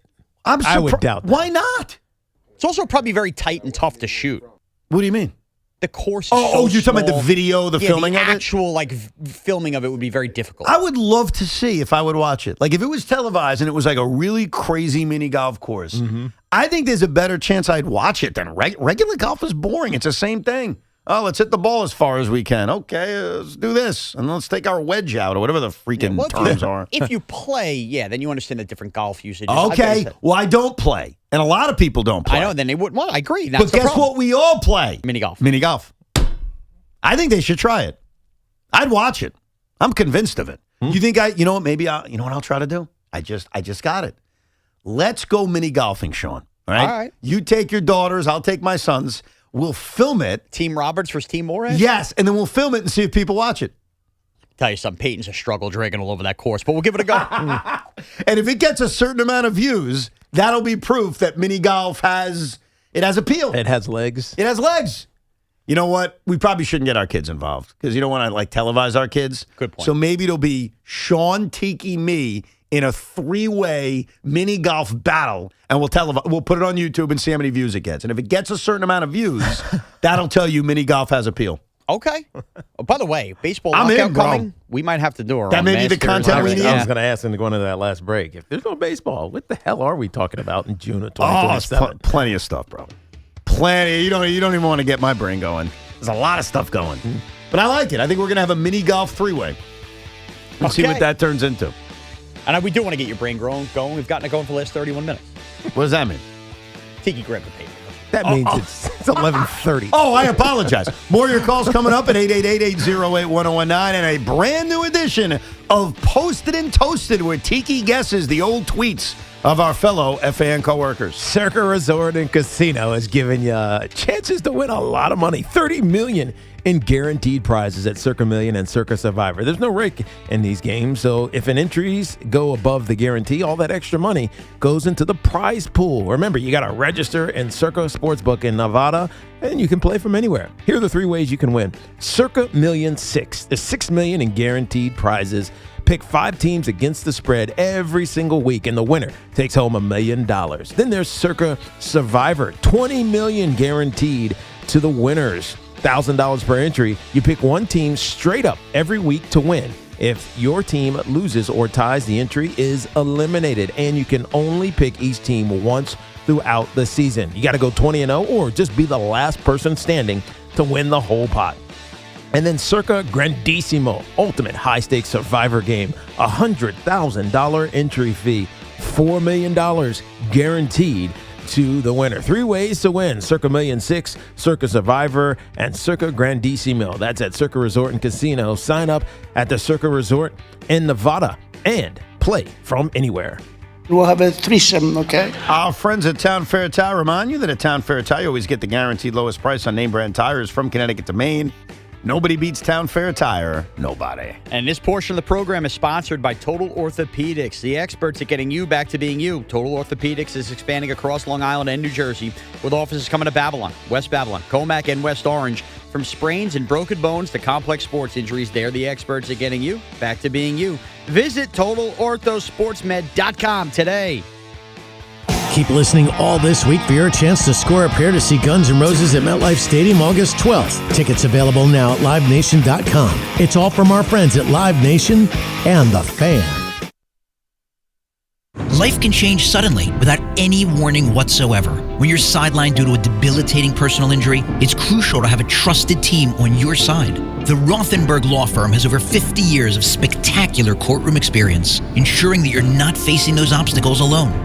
Winning and collecting billions for our clients, we are committed to helping you recover whatever you deserve. The Rothenberg Law Firm, 1-800-624-8888. Be a lawyer for injured ones, injurylawyer.com. Orgavattazona? Is that a word? In the 2026 Kia Sportage Turbo Hybrid, it might as well be, because it can be one road trip. It's all about turbocharged power and hybrid efficiency working together, so you get the thrill of quick acceleration and the satisfaction of fuel efficiency. Book a test drive and keep the adventure going. Kia, movement that inspires. Call 800-3334-KIA for details. Always drive safely. There's nothing more refreshing than an ice-cold Surfside iced tea and vodka or Surfside lemonade and vodka to break the heat. Surfside is only 100 calories and 0 bubbles. That's right, no carbonation. It's not a seltzer. It's Surfside. Must be 21. Please drink responsibly. Do you owe back taxes or have unfiled tax returns? The IRS won't quit until they get your money. Here's great news, fresh from those in the know. Major changes have happened at the IRS. If you owe more than $10,000, you may be eligible for a 99% reduction of what you owe. Haven't filed a return for a while? Their happy clients are talking. The IRS was going to levy my bank account, but Guardian was able to prevent that and fix all my IRS issues. Thanks again, Guardian Tax. Need relief from crushing tax debt? The IRS now has special programs. Guardian Tax knows all about them. Personal or business, this is the fresh new break you've been hoping for. We aren't the company you call when you need a hug because you're scared of the IRS. Guardian Tax is the company that wins when you need it most. Guardian Tax Service is really great to work with. They really help me out. I'd recommend them highly. Call now for a free confidential consultation. 800-500-3495. 800-500-3495. 800-500-3495. I built this business the old-fashioned way. Hard work and a whole lot of spreadsheets. Yeah, about that, I upgraded us to Odoo. Odoo puts everything we need, sales, inventory, accounting, on one connected platform. No more juggling systems, no more headaches. So it all works together? Exactly. Odoo is the all-in-one business software that makes running and passing on a business easier than ever. Take your business into the next generation. Try Odoo free at odoo.com. That's ODOO.com. You're still glowing, flirting, grooving. You've still got it. But your immune system weakens as you age, making it harder to fight illnesses like pneumococcal pneumonia and RSV. Vaccines are a key part of any health routine and can help protect you from getting really sick. Ask your doctor or pharmacist which vaccines you need. See more at PfizerForAll.com. Sponsored by Pfizer.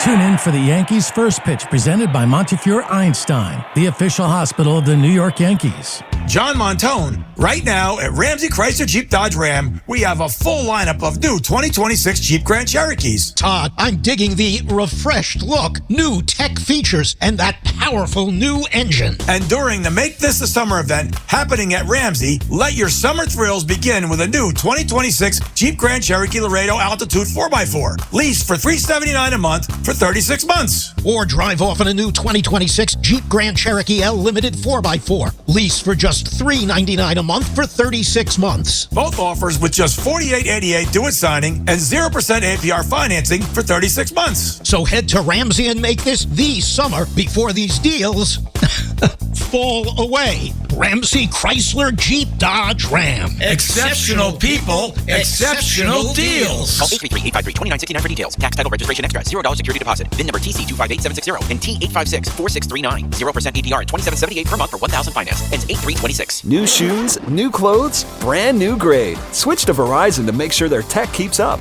This back-to-school season, buy or bring any Android phone and get a Samsung Galaxy tablet on us. Get your kids ready for the school year without breaking the bank. Visit Verizon.com or your local store today. Bring an Android phone or purchase a new phone with device payment on postpaid service plan required. $329.99 tablet device payment purchase with new line on $20 per month tablet plan for 36 months required. Less $330 tablet promo credit applied over 36 months. Additional taxes, fees, and terms apply. Take the guesswork out of cooking, folks. The Chef IQ Sense is a must-have wireless cooking thermometer that eliminates under or over cooking chicken, fish, or steak. Order the newly released third-generation Chef IQ Sense at chefiq.com. That's chefiq.com.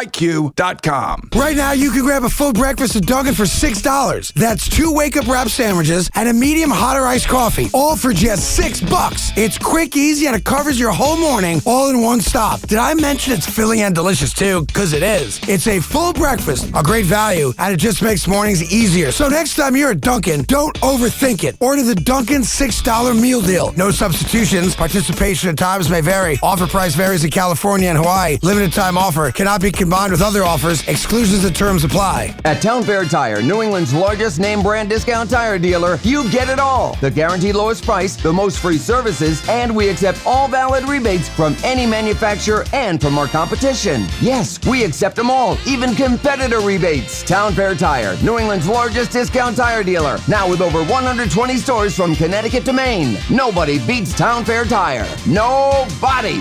Name brands at discount prices.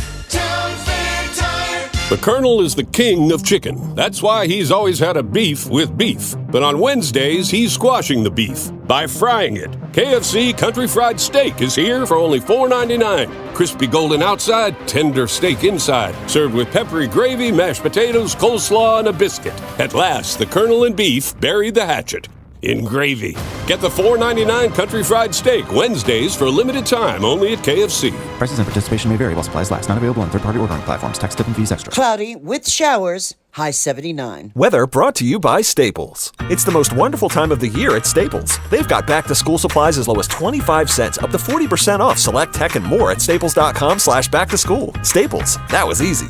Start your day with Boomer and Geo. Join the conversation weekday mornings from 6 to 10.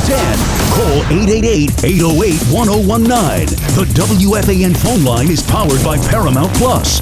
Paramount Plus presents the biggest summer in UFC history. This Fan Focus is brought to you by Chef IQ. Watch the game, not the grill. Get your gear at chefiq.com.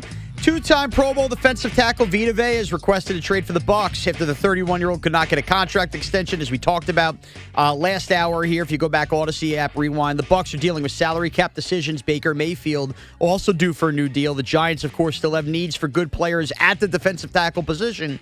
So keep an eye on it if something does happen. And this Fan Focus was sponsored by Town Fair Tire. Nobody beats Town Fair Tire. Nobody. This is not a knock on Sean Morash. He's done a fine job, but I've decided, because I'm too good at the game, to bring back the reins of Posted and Toasted, where I host and Tiki guesses and Sean can guess. Because last week when Sean supplied the tweets, I'm such an expert on finding old tweets, I think I got everything right. You did. So, ladies and gentlemen, on this Tuesday I guess we're a little late. It's 11:42.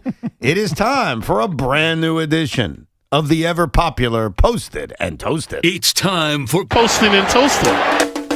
Posted and toasted in 1, 2, 3. Posted and toasted where Evan finds the treats. Posted and toasted will Tiki guess them right. It's posted and toasted time. And Posted and Toasted is brought to you by the Rothenberg Law Firm. Injured, visit injurylawyer.com. And Princeton Longevity Center. Experience the power of personalized medicine. Here it is. Your first post. This comes from April 24th, 2020. 2020. John Harbaugh is a candidate for the show Hoarders. John Harbaugh is a candidate for the show Hoarders. So this is right before COVID. No. This smells like remote draft COVID. No, COVID was May, right? No, or was March. it March? Oh, right. I'm going to say this is when we got to look at everybody's houses. Oh, interesting. That's got to be Al Dukes. You're wrong. How is that not Al Dukes? It is not. Sean, you want to guess? Gio. I don't know what the f*** you're talking about. Not Gio, no. 0 for 2. The answer is Sean Morash. Really? Yeah. Why would you say that? You know what's crazy? I figured out exactly why somebody would have thought that when, and I had no idea that was me. That was you? Yeah. It makes sense. We were seeing everybody's insides. So what was his house like a insides. mess? Do you even remember? The only thing I remember from that remote draft, well, two things. Obviously, the Belichick dog sitting there. And the other thing was when they shot the Mike Vrabel's house and the Suns and everything. It was just like a weird, like, ninja complex was going on. Well, was it McVay or was it he had the big Arizona Cliff setup. Kingsbury? It was Kingsbury, He yeah. had that massive setup. It was badass. It was bad. It was awesome. I have zero memory. Based on the comments back to your tweet, one said, "What about that ugly-ass green chair from 1968?" And someone else said, "He clearly wants people to think he reads a lot." That's a lot of books and an old green chair. Yes, I think there were a lot of books around. So there you go. Sean. Bad job by you. Let's read our next one. This is from, where's the date? Oh, wow, I don't have a date on this. This is my fault. I apologize. I cannot supply you a date. But the person writes, I would love to pump my own gas. Takes forever to get gas in New Jersey. They only have one guy working 8 pumps. I'm going to say that was... Who would go to New Jersey that doesn't know that they don't? I'm going to say that is Gio. So stupid. Not Gio. You are incorrect. Tiki, I read that tweet of somebody who does live in New Jersey. There you go. I'm going to go Al. You say Al Dukes? You're correct. Good job. Al Dukes got that one. Al knew. Your team is very good. Because Al's smart. He's I don't right. think I He's a knew Al Jersey lived in guy. Jersey. Oh, come on. You don't know Al lives in Jersey? He's like Bruce Springsteen in New Jersey. Where does he live? He lives on Bradley Beach. Yeah. I have to add to this anecdote because New Jersey, I made one of my trips there, Lindsay and Tom's house Sunday. I got gas in New Jersey, Tiki. I pulled up. Okay, fine. They're going to pump my own gas. It was like one of those L-shaped They're going to pump corners. your gas. I got waved. I already popped my tank. I was sitting there. The guy didn't want to walk to where I had parked. Oh. And it was like tight for me to go where somebody else was. And he started waving me over. So I had already stopped the car. I had to restart the car and I had to go where it was convenient for him. And I'm thinking to myself, the worst. If this was New York, I've already would have been done pumping my gas by now. Did you have your gas tank on the wrong side? No. I pulled up the right side, but it was like if you picture a corner property, there were gas tanks on each side of the street. There were 2 cars where he was pumping on one side, so I went to the empty area because it was just easy. I had the SUV pulled around, and the guy did not feel like walking the 10 feet, and he had to wave me, and I had to maneuver around people, and I said, "This is why this sucks." Or maybe that pump doesn't work. Oh, it worked. He was lazy. He was Are you sure? 1,000%. This country There is gas shortages going on right now. You will make any excuse Gas is to defend ridiculous. this archaic New Jersey garbage when it comes to I don't gas. give a crap. I go home, plug my car into my electric charger, and I've been in a gas station in 3 years. So I don't care. Tiki, I haven't told you this yet. What? And you're the reason, so I want to thank you. Why? 2 weeks. You're getting one? I'm getting one. Nice. I'm going electric, bitches. You damn right. You damn right. Evan charging every 2.5 hours on the way down to North Carolina will be fun. You're right. It actually is a reason to stop. And when you're traveling with abuela, a dog, and 2 kids, stopping is good. And you know where Tiki, what convinced me? Tiki put it in my head since I started working with you because you drive an electric car. I think it's awesome. But my concern has always been, are there enough electric charging stations? As I drove up from North Carolina back to New York, I saw enough. You see them everywhere. I see them everywhere. I felt good. And Tesla had to open their network because Elon Musk built this massive Tesla network of charging stations because he knew people would have that same question. Yeah. But for years, he wouldn't let any other vehicle manufacturer use them. Selfish pig. But now, because Tesla was cash not rich, they had to open them. And so they're everywhere. It's a game changer. And they charge in 20 minutes. That's 15 huge. minutes. Huge. It's unbelievable. No, that was what I was Full waiting on. charge in 20 minutes. All right, so 20 minutes helps. I'm just going to add this other anecdote. I noticed up the block for me on a Sunday night, the people flood the place that's by me, and it's like they're all sitting there on their phones, and I'm like, I don't know. I feel like I'm in and out of gas in 3 minutes. They're just sitting there Yeah, for but you half an hour. plug it in your home. If you have a home, you can install a charger. You just do it when you get home. I guess my problem is I don't see enough people with the home charger. No. You know what you're seeing? You're seeing Uber drivers. And so they're just waiting. They just hang out. Most Uber drivers are now in electric cars. You know what? Good theory. Good theory. No, I don't know. It's not a theory. It's a fact. He knows it. Don't question him. This post is from October 21st, 2015. There are new dog breeds at the Westminster Dog Show this year, and they are fascinating. There are new dog breeds 2013? 2015, October 21st, 2015. So based on that date, that's like the middle of the Mets World Series run. Yeah, but which is an odd thing to tweet about. So it must have been someone who's not watching the Mets World Series run. I'm going to play a game with you. I bet it was me. You think it was you? That's an interesting guess. I don't know what the you're talking about. It is not Tiki Barber. But I'll tell you this. You ain't getting this. This is one where I just have a very tough time imagining. Interesting breeds? Yeah. Commenting on the Westminster Dog Show. There are new breeds at the Westminster Dog Show this year, and they're fascinating. And again, the date is October 21st, 2015. So the Mets are in the midst of their postseason run. Tommy? Let me see if they played a game at this point. You said Tom. By the way, hold on a second. This is the day the Mets swept the Cubs to advance to the World Series. Whoever this was watching the Westminster Dog Show. I guess so. You said Tommy? Yes. Are you stupid? Yes. Are you a stupid person? It is not Tommy Lugauer. You got one guess, I'm Sean? increasingly bad at this game. Is it you? Me? Come on, man. Blowing and sucking. It is not me. Is it C-Mac? It is not C-Mac. I have no idea. The answer is Boomer Esiason. And that's football season, too. Yes. I don't know what was going on. I don't know what motivated him. Wow. Put it this way. Most of the mentions asks Boomer if he was hacked. So it's entirely possible that this You're right. was hacked. I would have guessed every other host before Boomer. Absolutely. I would not have gotten that You one. never would have said Boomer. Never. I think it is absolutely on the table that he was hacked. And Boomer doesn't know about it and never went back and deleted the tweet. Like, why, he's got his account back. He doesn't care. So, yeah, he's tweeting about freaking dog shows an hour and a half before the Mets are about to win the National League pennant. And finally, April 13th, 2022, a sex doll named Gertrude would be a hot seller. That's Al. It's got to be. That's who you say? Yeah. I don't know what the you're talking about. You are incorrect. You're wrong. Sean, you have a guess? I think it's me. It is you. I was fascinated with the name Gertrude and Beatrice for a long time. Why? I went through this phase, Tiki, where I started to wonder why old names started getting old and why don't we bring them back. And I started thinking about, like, hot young women name those names. And I'm like, man, that'd probably be really sexy. I didn't know I went sex doll, but I remember the name Gertrude being like, that would be thrilling if there were more hot girls named Gertrude. Well, good for you remembering that thought and remember that you put that tweet out. Yeah. When was the last time you seen a baby named Gertrude? Oh, Now picture Gertrude, like baby, yeah. Yeah, What picture up, like Gertrude? now picture like a 30-year-old in a bar.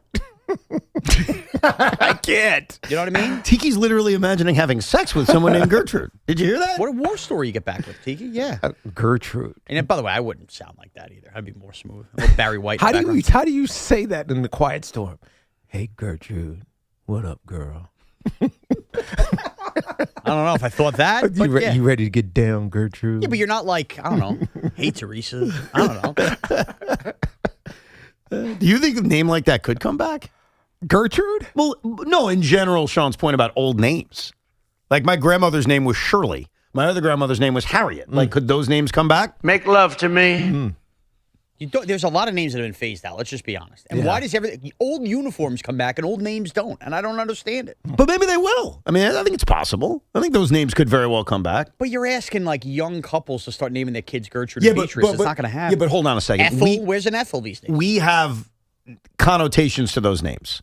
But our kids are not going to ever have heard of those names. You know what I mean? So to them, it's almost going to be like new. You know what I'm saying? Yeah. No, they're not going to view it as an old name. They're just going to say, oh, that's a cool name. Right, we've replaced everything. Why so many Jalen's in the NBA? That's I think right. there's way too many Jalen's in the NBA. That's a good point. That's a Tiki Barber drop. How about that? Good From job. downtown. Excellent work. 888-808-1019, the number. Let's go to Jeff in Las Vegas. Hey, Jeff. Oh, my screen isn't working, so you could hit that up. Jeff, what up, dude? Hey, guys, how's it going? All's well. What's up? I got a diabolical Mets trade. Oh, diabolical. Gotta love that. Yeah. Well, I want to trade for Tariq Skubal. I don't want to pitch him this year, and I want to use the next 8 weeks to get a contract extension, knowing full well up against the CBA, this will be the last time you can hand out a big contract. Huh. The reason I wouldn't do that, and it isn't worth it, is because there's going to be time between the offseason and the CBA expiring. Yes. There is an offseason. It's not as soon as the season's over, it's all done. Correct. Right. December 2nd is the day. Okay, so let's say the World Series ends. I haven't seen the exact schedule for the World Series, but let's just figure right around Halloween. Game 7 is Halloween, I believe. Game 7's Halloween, so let's say it goes the distance, and it probably won't. You have a month. I mean, think about that. You've got a great... Now, I don't know what Skubal's thinking. I don't know what Scott Boras is thinking.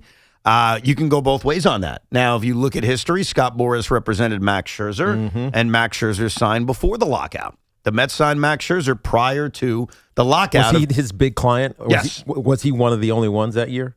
I'm sure he had plenty of clients, but in terms of pitchers, he was the guy. He was the guy. Yeah. So the precedent is there. The precedent would be he's going to sign prior to the lockout. Right. So you don't need to do something like that.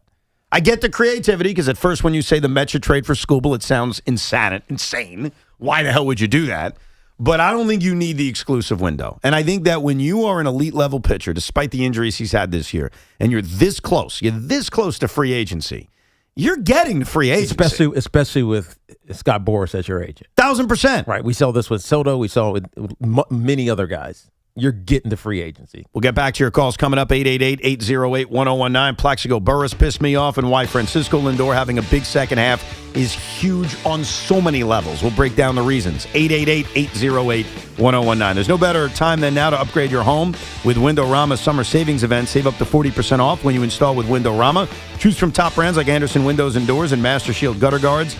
Book your free in-home consultation, shop from home, and let their local certified experts handle it all. A stress-free process from measurement to installation. And when you shop in stock inventory, they'll install in just 14 days. Visit Windorama.com and book now. This is an Odyssey Sports Minute. The New England Patriots might as well be chugging Pedialyte or using an IV. No Super Bowl hangover coming for the Patriots this season. And I know the schedule is going to be way tougher this year than it was last year, but there's also no question the team on the field will be better this year than it was last year when New England went to the Super Bowl. I can't wait to see Drake May throw touchdown passes this year to A.J. Brown. I'm Nick Costos.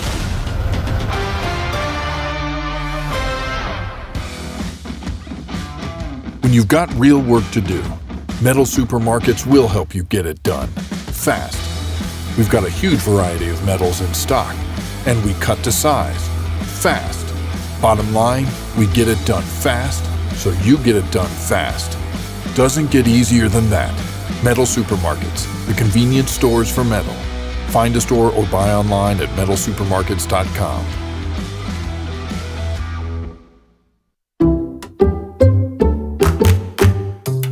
Allstate is Metro New York's trusted auto insurer, protecting cars across the tri-state area. We are by your side when you need us most, providing you with affordable auto coverage you can rely on. So, switch to Allstate today, and you could save an average of $713 on auto insurance. You're in good hands with Allstate. Based on the national average annual savings for new customers surveyed in 2024, savings vary, subject to terms and availability. Hey, it's Jerry Recco. Get into the action at Wind Creek Bethlehem with the hottest slots, table games, live dealer stadium gaming, and poker room. Catch the game and place your wager at the sportsbook. Challenge your crew to axe throwing or virtual golf. Then enjoy a meal at Chop House, Urban Table, or Bethlehem Barrel and Draft House. Finish the night with a stay at the AAA Four Diamond Hotel. Wind Creek Bethlehem. Go for the W. Visit windcreekbethlehem.com. Must be 21 years or older. Gambling problem? Call 1-800-GAMBLER. I'm Stan, owner of Marino's Landscape. With my Chase 8 Business Premier Card, I earn unlimited 2.5% cash back on purchases of $5,000 or more. So everything I buy to run my landscaping business gives me cash back to help throw a big thank you party for my team. For all they do. Chase Inc. Cashback built for every business. Find the right card at chase.com/inc. Real business owner compensated for their participation. Cards issued by JPMorgan Chase Bank and a member FDIC. Subject to credit approval. Terms apply. Orgavattazona? Is that a word? In the 2026 Kia Sportage Turbo Hybrid, it might as well be. because it can be one road trip. It's all about turbocharged power and hybrid efficiency working together, so you get the thrill of quick acceleration and the satisfaction of fuel efficiency. Book a test drive and keep the adventure going. Kia, movement that inspires. Call 800-3334-KIA for details. Always drive safely.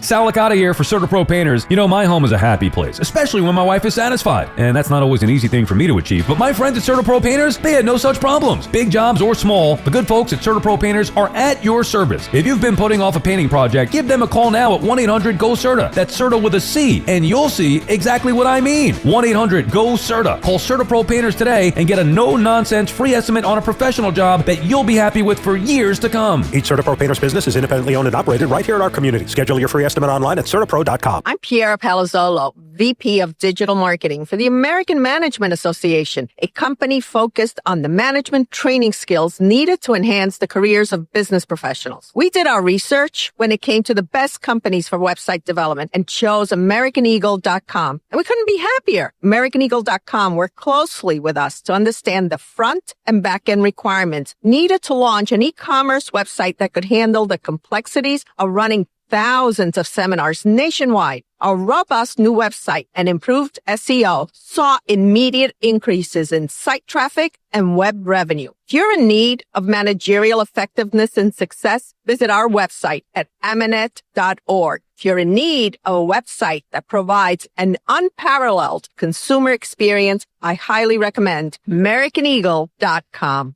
Transform your business today. Dial 877-WebNow1 for a free digital consultation with AmericanEagle.com. You know the feeling. That rush when you reach that goal? Make somebody brag a little back home? That's success. And at University of Maryland Global Campus, we believe you should never stop chasing it. That's why UMGC offers an accredited skills-based education that helps move your career forward. We'll teach you how to apply emerging technologies like AI and data science. Plus, build your skills in leadership, communication, and critical thinking. Explore more than 100 degrees and certificates in business, cybersecurity, healthcare, and more. With affordable and online programs, you can unlock new opportunities to help you succeed again. At UMGC, success is yours for the taking and the making, and nothing should keep you from it, especially not an application fee. Apply now and we'll waive your application fee. Classes start August 12th. Learn more at umgc.edu. That's umgc.edu. Certified to operate in Virginia by Chev. Jake from State Farm. I'm winning. I finally cleaned my house, so I'm breaking out my new tropical room spray. Keep winning and create an affordable price just for you by bundling your home and auto with the State Farm Personal Price Plan. It's like your own personal paradise. Ooh, hey, grab me a coconut water. Bundling, just another way to save with a personal price plan. Like a good neighbor, State Farm is there. Prices are based on rating plans that vary by state. Coverage options are selected by the customer. Availability, amount of discounts and savings, and eligibility vary by state. My Lowe's Pro Rewards members, save big during Lowe's Pro Savings Days. Get your member volume discount plus an extra 5% off eligible orders with a quote of $2,000 or more. And buy more and save more with up to 20% off in-stock molding when you spend $250 or more. Members get more at Lowe's. Valid through 7/31. Exclusions, more terms, and restrictions apply. Can't be combined with any contract or special pricing. Loyalty program subject to terms and conditions. Visit the Pro Desk or Lowe's.com/terms for more details. Subject to change. The Mega Millions jackpot is now up to $800 million. It only takes one ticket to walk away with a big win. Get yours today. Anything can happen in Jersey. Talk sports with Craig Carton and Chris McMonagle on The Carton Show. Afternoons from 2 to 7 on WFAN, WFAN FM, WFAN FM HD1 New York, and Odyssey Sports Station. All right, I'm annoyed about something. I'll explain why. I'll let you hear why. Plexico Burress was a guest of the Joint Ventures podcast, and this is the other thing that annoys me. It's called Lil Wayne's podcast, but Lil Wayne does it with Craig. They do it together. Okay. And Craig's getting no love in this news story. Wherever you see this is what Plexico Burress said on the Lil Wayne Joint Venture show, it's just, yeah, he told Lil Wayne this. It's Lil Wayne and Craig. But that's neither here nor there. Mm-hmm. That's not my issue. My issue is with Plexico Burress because he compared, and I'll let you hear the audio in its context, he compared being in jail which, remember, he served 20 months when he shot himself in 2008. He ended up serving 20 months in prison. He said it was like playing for the Jets. Now, in fairness, the context is Lil Wayne said, what's worse, being in jail or playing for the Jets? Right. So Lil Wayne did kind of initiate, but this is what Plaxico Burress said to that comment. Both kind of similar because when I walked in the prison on my first day, I was like, damn, man, you are a loser. And I had the same damn feeling every day I walked through the door with the Jets. I'm like, damn, I hope we can win this weekend. Loser. So I'll tell you why that annoys me. And I know you're chuckling. You think it's funny. It was only 1 year. Yeah, it was 1 year. He joined the Jets after the Jets went to back-to-back championship games. Let's get our timeline straight. Yes. Most people won't remember it, so it's just funny. Ha-ha, let's dump on the Jets. It's so hilarious. But I remember the timeline. I think most Jet fans do. They went to the AFC Championship game in 2009. They followed it up in 2010 by proving that that was not a fluke. They went back to the AFC Championship game. After that, obviously, the expectations continue to grow, and we make the decision, the franchise does, to bring in Plaxico Burress fresh out of prison. Yeah. So the Jets were the team that said, hey, come back and play in the NFL even though you've missed the last 2 years. And why don't you join a team that went to the freaking AFC Championship game? Mm-hmm. The team he joined, the 2011 New York Jets, they're pretty infamous. Because remember, they were 8-5. They were going back to the playoffs for a third straight year. And then they got blown out by the Eagles. And we all remember what happened on New Year's Eve of that year. The game against you guys and Victor Cruz. And they lost the last 3 games. They finished 8-8. It was a horrible ending to the season. Yeah. Don't act like you joined the modern Jets, the prison Jets, the we suck 4 wins Jets. Dude, you came in as one of the final pieces of the Jets. Right, he had a decent year. I'm not saying it was his fault, but, like, don't crap on him. I mean, what's that about? That's just a dumbass comment, honestly. Yeah, it doesn't line up to what was actually going on with the Jets. It doesn't. It doesn't line up at all. Like, that season ended in a very disappointing way, and we know what ended up happening with the Giants. It was like that 2 the trains. butt fumble year? No. That was the butt fumble year. That was 2012, if memory serves correct. So the next year. That was the next year, yes. And Plaxico was not on that No, team. he was only on the Jets for 1 season. Right. After that season, he ended his career in Pittsburgh with the Steelers. Right. Back where he started.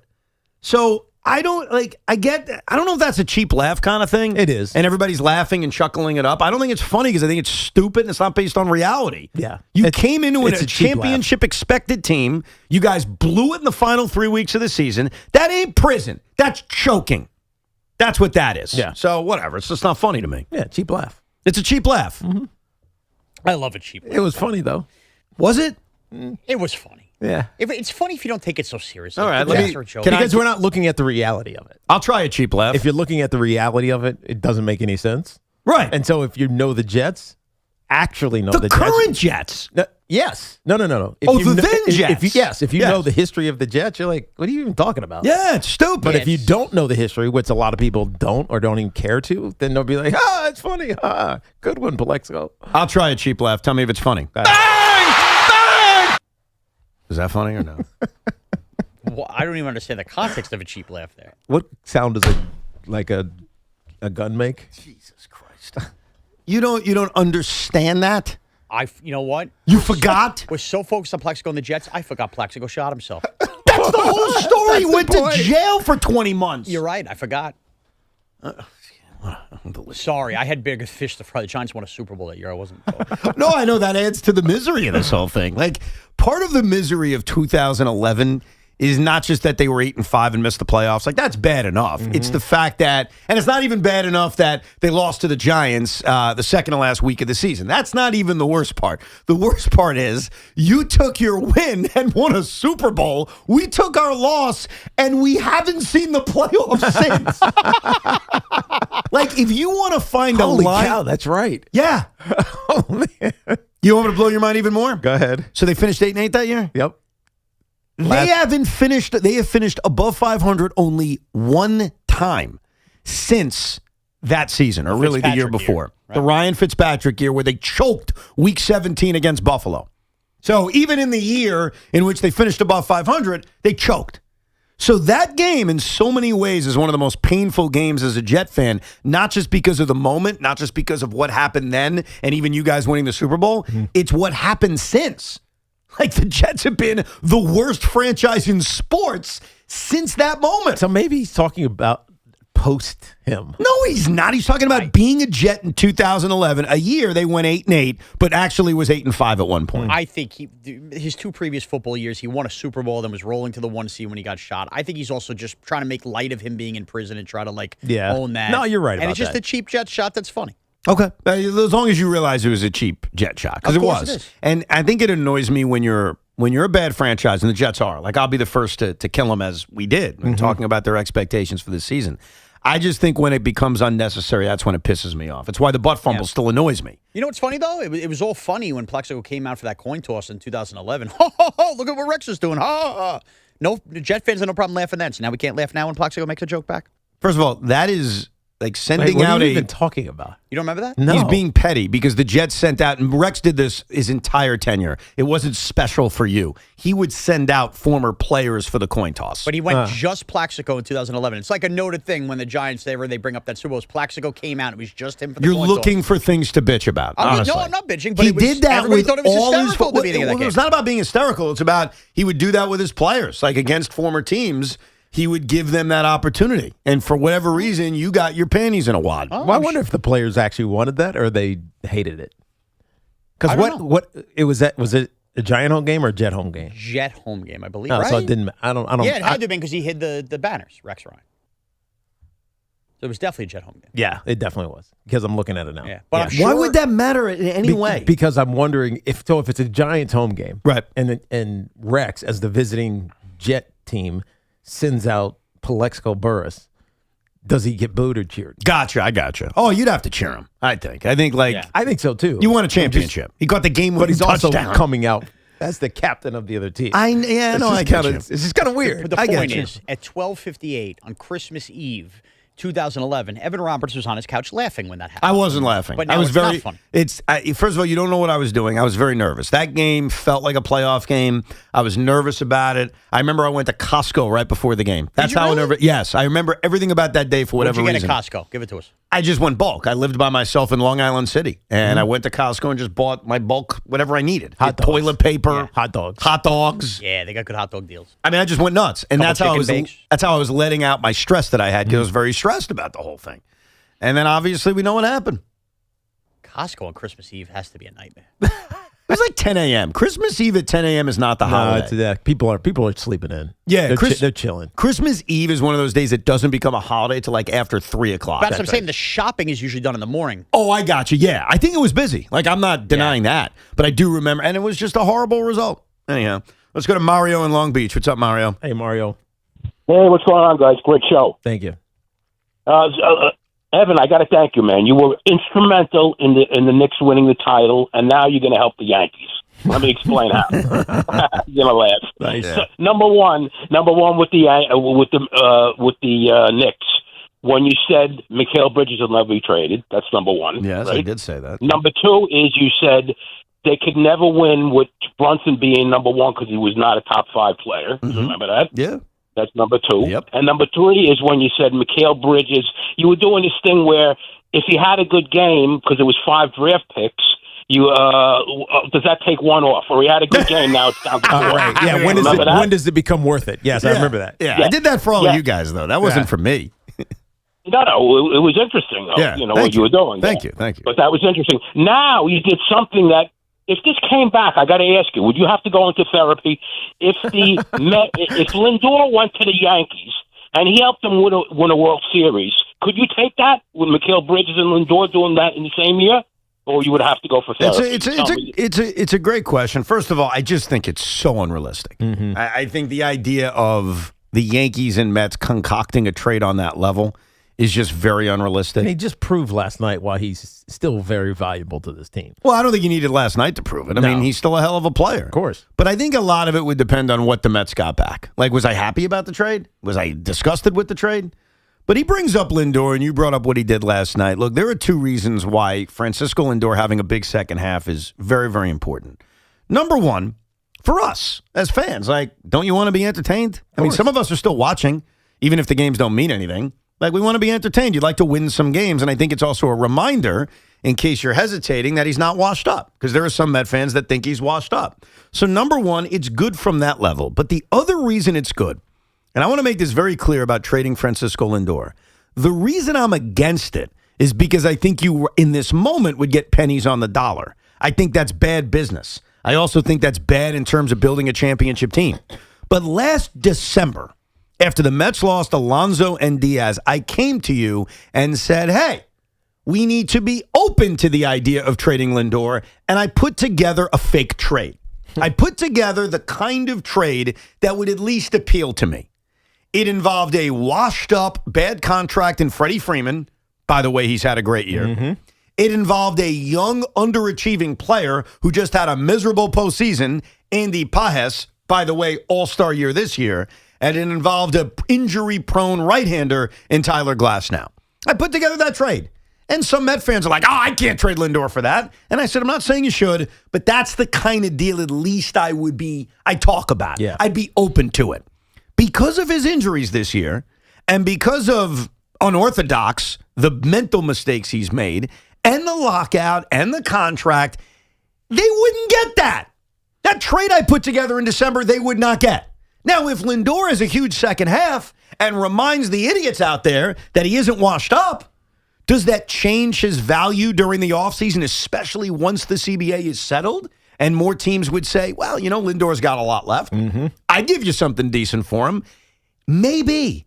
And if it does, I'm open-minded to getting better. I've always been open-minded to getting better. So him having a big second half at least opens up the possibilities of a trade presenting itself that would make the Mets better. And if it makes the Mets better, I'm in the business of listening. What about him staying and making the Mets better? That's the likeliest scenario and probably my preferred scenario. Right. Indeed. Okay. I'm just saying, I'm not anti-trading Lindor. I'm not anti-trading anybody. I'm anti-trading him for crap. You're pro options. Yes. The better he plays, the better options he gives you, whether that's just him being a good Met or bringing in assets that are better than him. Correct. Down the line. Correct.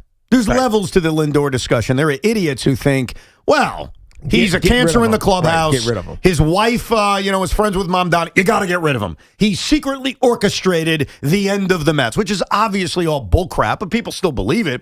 And so we got to get rid of him. Doesn't matter what you get back. That's stupid. That's not where I'm at. Mm-hmm. I'm at the place of I want the Mets to be better. And I'm open-minded to trading anybody, just like I was last year once they made the horrible decision to let Pete Alonso go.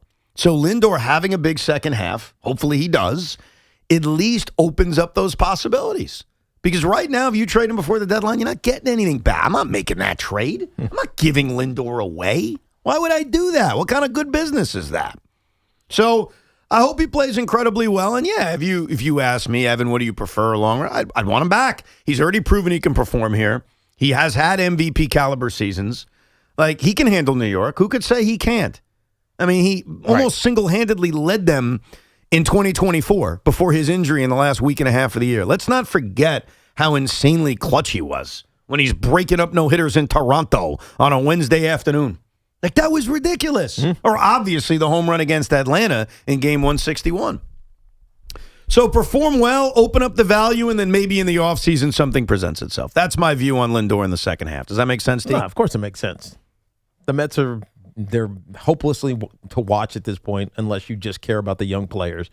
And whatever the drama is, you hope that it goes away if you're a Met fan. That's all you care about. Let the drama go away. Juan Soto is no longer a conversation point because he's likely done for the season. It's all young players and who's going to be here in a week. That's what the Mets conversation is. Well, I had a big if they have a big sell-off, I mean, Met fans will watch, but who else is paying attention? No, I get you. It's just for the Ricoers. That's all it is. That's right. All us losers will watch. Now, speaking of the Mets, this has nothing to do with the Mets, but I'm very curious how you would have handled this. So yesterday, bathroom. At the game, at Citi Field. Bathroom. My oldest son needed to, number 2. And with the number 2, I still think the family room is usable. Now, I know the family room is mostly for babies, and my son is 9. But if you're going to do the deucer, I think the family room is okay. Can't smell worse than a diaper.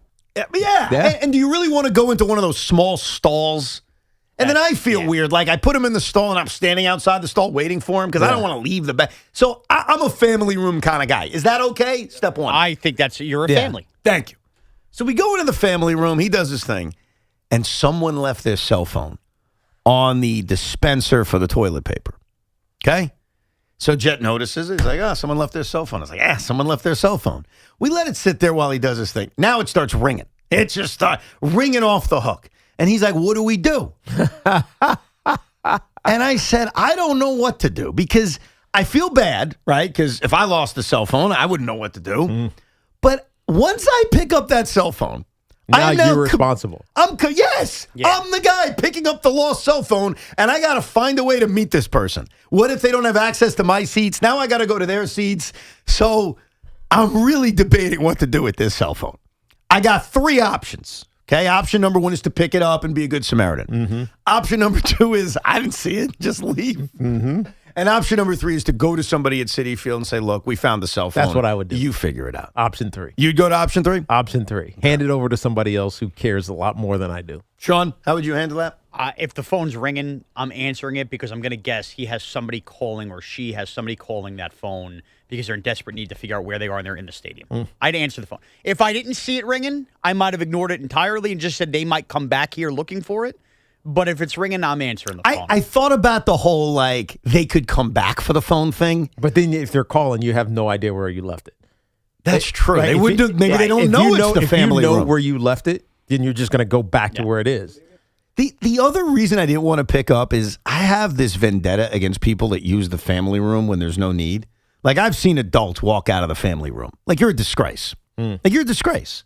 I have an excuse. Now, you want to tell me, come on, Ev, he's 9, he's above the family room. It's a gray area. I'll admit that. Yeah. If you are an adult and you use the family room at a sporting event, you are the definition of a selfish pig. You just are. Okay. And so if I pick up that phone, I feel like, and then I meet the person, and there's no kid, I'm going to have an issue. Well, hold on, though. I'm going to have an Let's issue. do the math.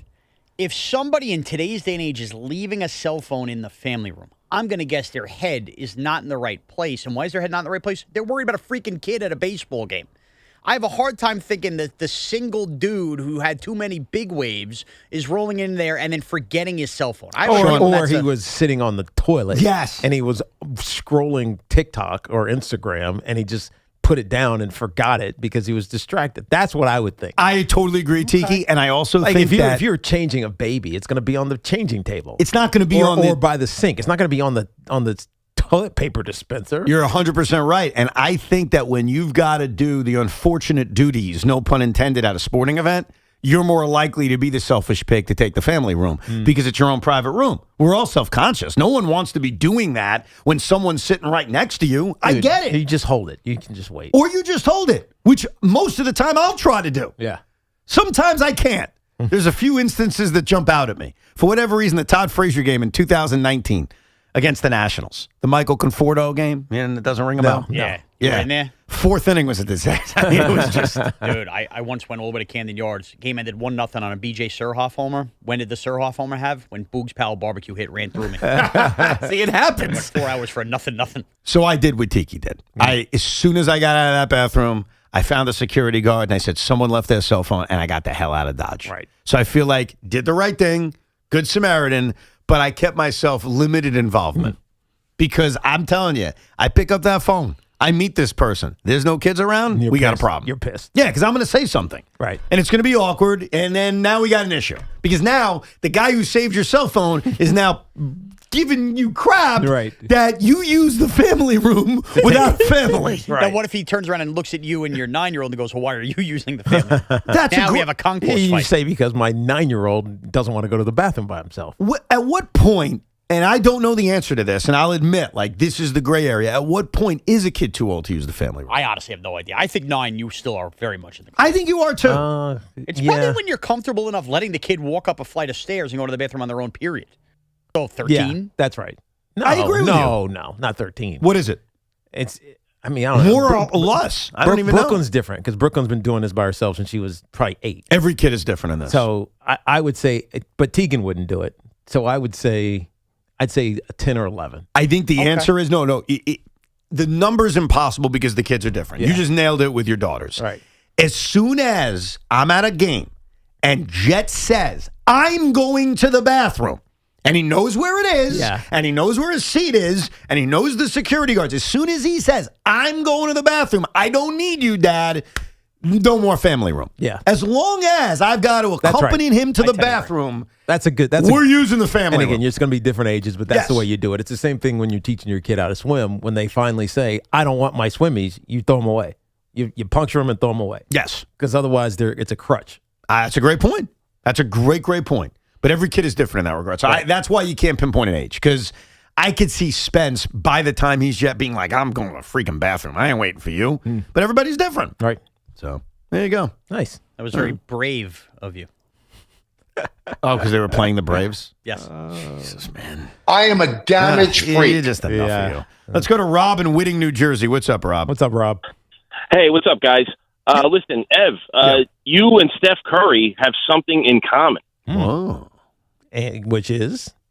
Which is that in around 2021, he came up with the idea of a miniature golf TV show. Yes.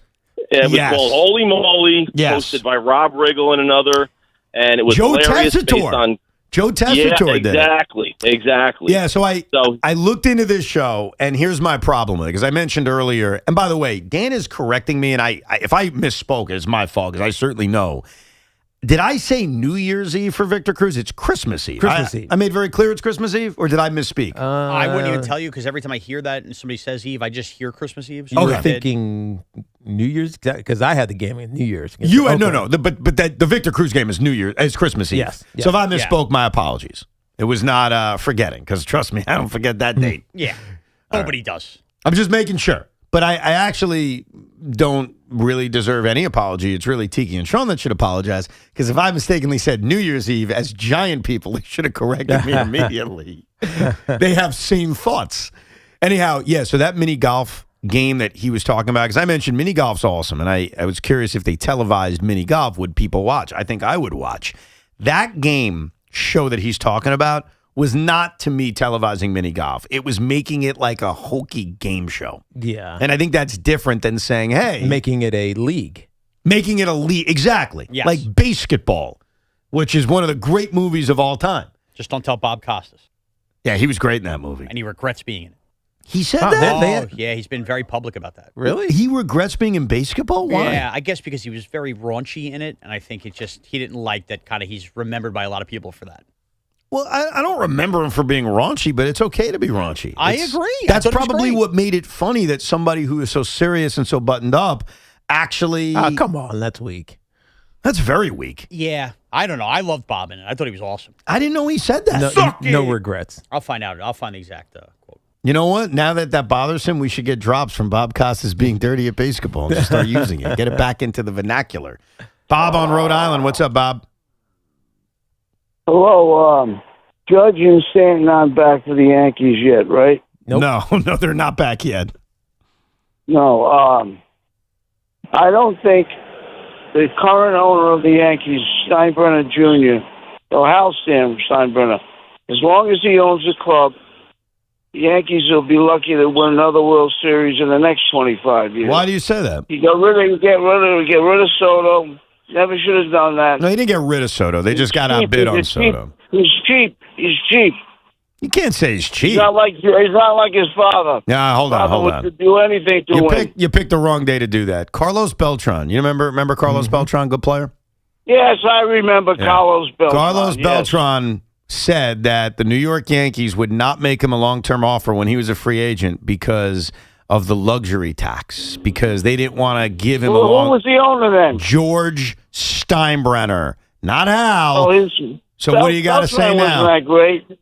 Wait a second. They got in the World Series with Soto. Hold on a second. So I give you facts to defy your point, and your response is to crap. I'm giving you facts too, buddy. No, I'm giving you facts, and your response is to crap on Hall of Famer Carlos Beltran.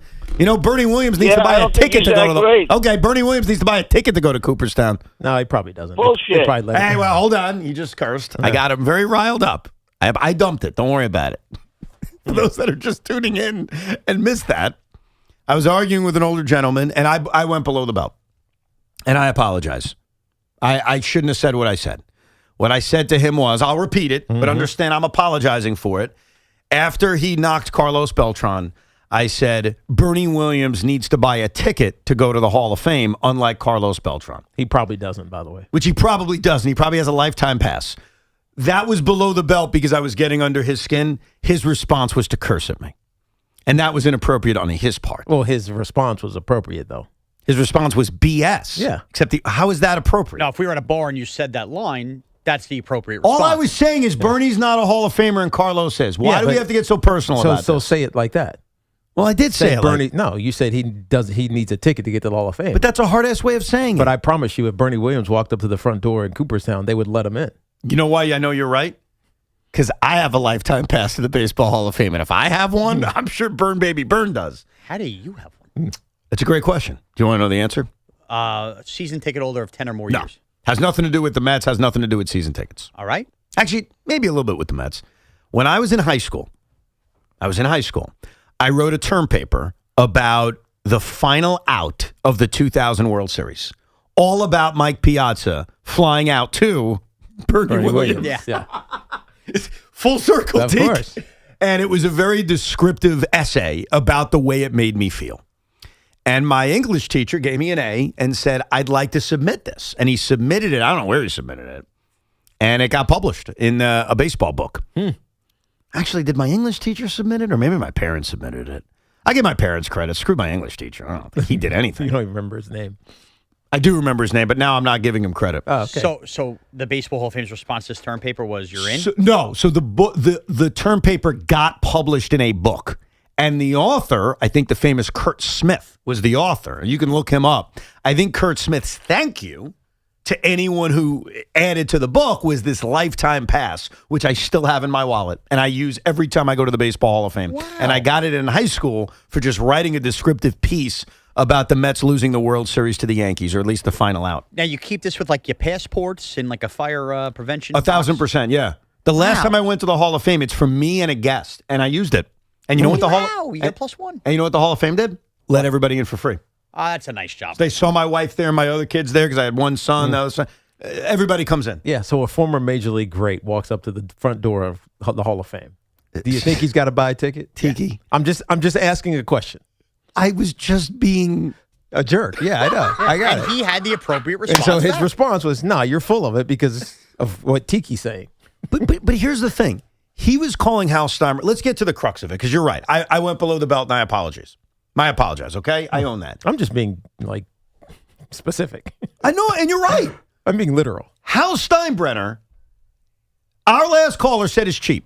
He picked the wrong freaking week to do this with me because Carlos Beltran stood there at a Hall of Fame ceremony and said, hey, I was ready to be a Yankee. But your owner, coming off the greatest postseason performance maybe in the history of baseball, said, I got Bubba Crosby and I don't want to spend more money. If you're going to crap on Hal Steinbrenner, at least understand that your Lord and Savior did similar things. I'm sorry. Maybe he just didn't want Carlos Beltran.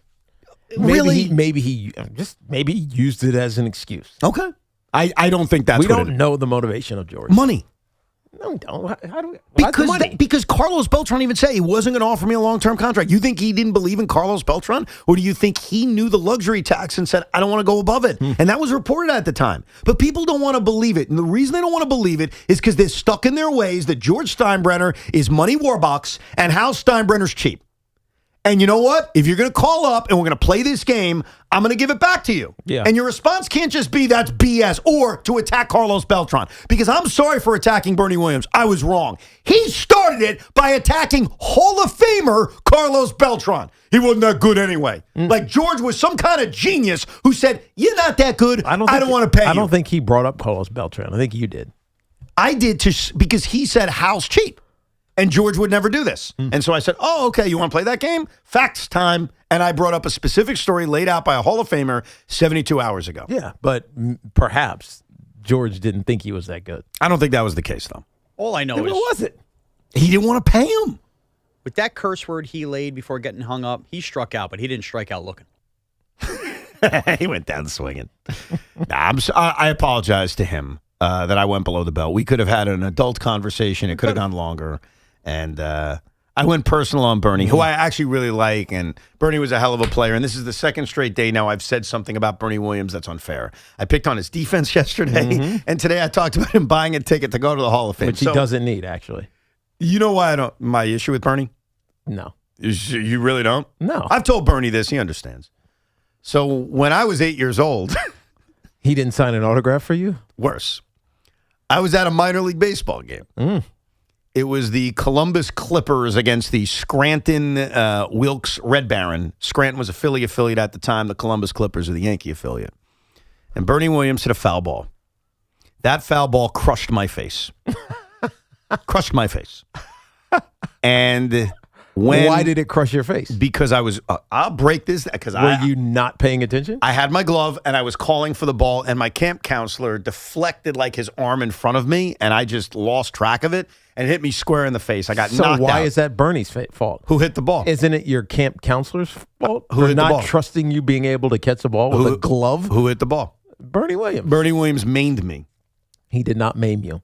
I think your camp counselor was trying to be overprotective, and he made you very vulnerable. He was not being overprotective. He was trying to get the ball for himself. He was a selfish pig, too. And you know what he did after I got hit? He offered me $20 for the ball. Oh, you got the ball? Yeah, I got smashed by it. They gave it to the kid who got concussed. You didn't take the $20? I did take the $20, and I regretted that. So not only did I not have the ball, I lost my scorecard that day, and I always held a vendetta against Bernie Williams. Oh, you should have hit this camp counselor, man. What a douche. Yeah. Seriously. It's a fair point. Well, we've gotten off the rails a little bit. We'll come right back with a Cinco de Luncho courtesy of Sean Morash. And, of course, more of your calls at 888-808-1019. That is the number. Total Orthopedics and Sports Medicine is expanding across Long Island, New York City, and New Jersey with new locations opening in Comac, Babylon, and West Orange. Expert care is closer than ever. Their top-rated doctors treat everything from everyday injuries to complex orthopedic conditions. Wherever you are on your journey, they are there to help you move forward. They are the experts at getting you back to being you. Visit TotalOrthoSportsMed.com to schedule your appointment today or call 855-321-ORTHO. And this portion of the program is sponsored by JAG Physical Therapy. JAG Physical Therapy proudly announces their new location in Florham Park, New Jersey at 177 Columbia Turnpike. Whether you're recovering from an injury, surgery, or simply looking to move better, JAG Physical Therapy is ready to help you get back the life you love. For more information or to make an appointment, visit chagpt.com. The road to kickoff 2026 starts now. From off-season moves to position battles and the biggest storylines surrounding the Giants and Jets, WFAN is getting you ready for football season. Expert analysis, breaking news, insider insight. Football lives here. WFAN.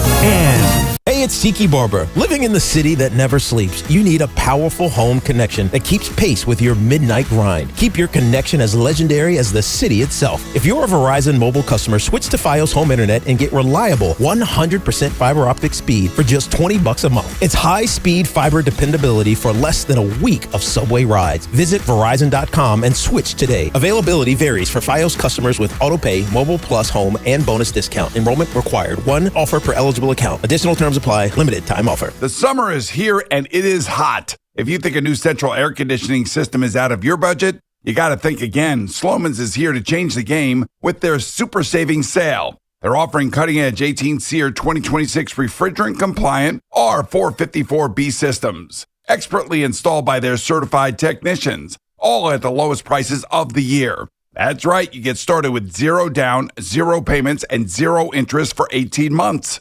Plus, they're including a comprehensive 5-year service plan that includes annual system checks, filter replacement, and refrigerant to keep your AC running smoothly all summer long. Servicing all of Long Island and Queens, you can call the team at Sloman's today, 516-932-7000 for your free estimate. But you got to hurry, these cool savings aren't going to last. So don't miss out. Call 516-932-7000 or visit ac.slomans.com. That's ac.slomans.com. Terms and conditions do apply. No matter what you drive, having the right tire matters. So take control with a new set of Bridgestone tires from Town Fair Tire. You'll choose from the area's largest selection of Bridgestone tires, and you'll get the Bridgestone tire you need at the guaranteed lowest price. Plus, Town Fair will give you more free services than all other tire dealers, clubs, or online sites. Nobody beats a Town Fair tire deal. Nobody. Name brands at discount prices.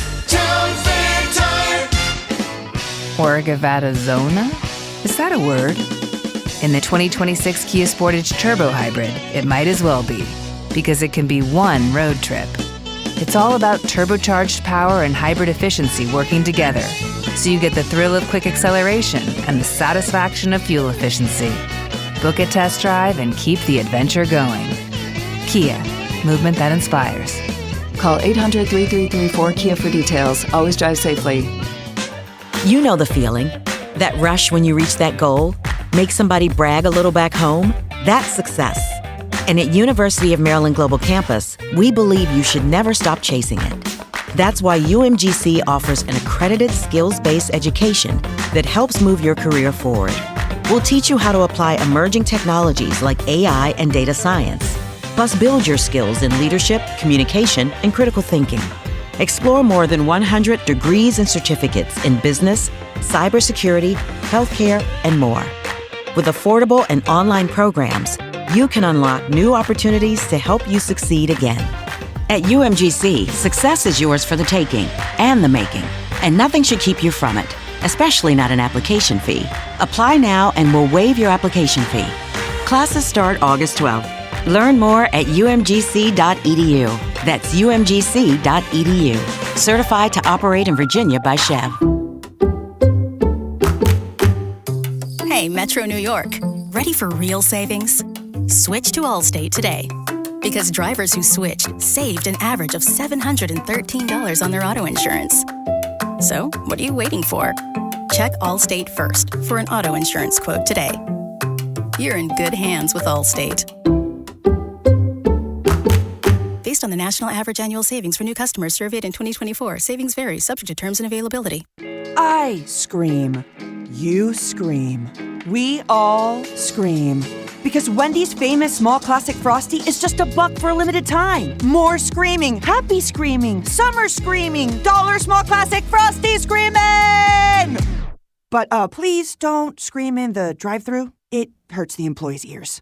Get a $1 small classic Frosty for a limited time, only at Wendy's. U.S. price and participation may vary. A la carte only, not valid for delivery. Limit 10 per transaction. Price may be higher in Alaska and Hawaii. Come visit the engagement experts at London Jewelers at any one of their 6 locations. Nassau County Executive Bruce Blakeman is reminding residents to know the warning signs of opioid addiction, missing medication, withdrawal from family, mood changes, falling grades, sleeping all day. These warning signs may mean someone you love needs help. Opioid deaths are down in Nassau County, but one life lost is one too many. If you or someone you know is struggling, call 516-227-TALK. That's 516-227-TALK. It could save a life. BetMGM Sportsbook knows baseball season is in full swing, and BetMGM, an official sports betting partner of Major League Baseball, is giving players another reason to watch their favorite team. Make every strikeout, stolen base, and home run mean even more with an odds boost token. It's easy to use. All you have to do to take your extra shot at extra winnings is log into your existing BetMGM account. Then, make any qualifying MLB bet and activate your token. If your bet wins, you'll receive extra winnings. Ready to take your excitement into extra innings? Log into BetMGM to get your MLB odds boost token and give your next baseball bet a boost. BetMGM and GameSense remind you to play responsibly. Gambling problem? Call 877-8-HOPE-NY or text HOPE-NY 467-369. See BetMGM.com for terms. 21 years of age or older to wager and physically present in New York only. Existing customer offer subject to eligibility requirements. Rewards vary and expire in 1 to 7 days. The Chef IQ Sense Smart Thermometer takes the guesswork out of cooking. Choose a preset, select your cut and doneness, then insert the probe. The app guides your cook in real time, telling you exactly when to flip. Please flip your food. And cook times adjust automatically. Your food is ready. So every steak comes out juicy and perfect. Use code RADIO at checkout to save big on ChefIQ.com. That's code RADIO at ChefIQ.com. Head home in a new Mercedes-Benz from Mercedes-Benz of Edison. The Mercedes-Benz Welcome Home celebration is here, where you'll find exceptional opportunities to drive home luxury. Now with special offers on the versatile GLC and GLE SUVs and C-Class sedan. Whether you choose gas, hybrid, or all-electric, Mercedes-Benz of Edison will help you find the perfect fit for your lifestyle. But hurry, the Welcome Home celebration ends August 31st. Visit Mercedes-Benz of Edison, where luxury feels like home. All right, they won. You gotta text your buddies. Except you're driving. If you have to respond, pull over. Texting and driving is illegal and could lead to an accident. A safety message from the Rothenberg Law Firm. InjuryLawyer.com. The conversation never stops on The Carton Show. Join Craig Carton and Chris McMonagle weekdays from 2 to 7. Call 888-808-1019. The WFAN phone line is powered by Paramount Plus. Paramount Plus presents the biggest summer in UFC history.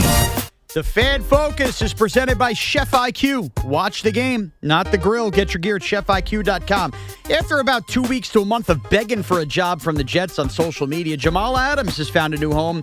He'll be in Vikings camp after he signed with the Minnesota Vikings. Sorry, I was distracted. I guess PETA sent us a gift. Yes. How to catch insects in a insect-friendly way. Yes. Because I guess we've talked a lot. PETA loves us. They do. Remember the bat last year? Yeah.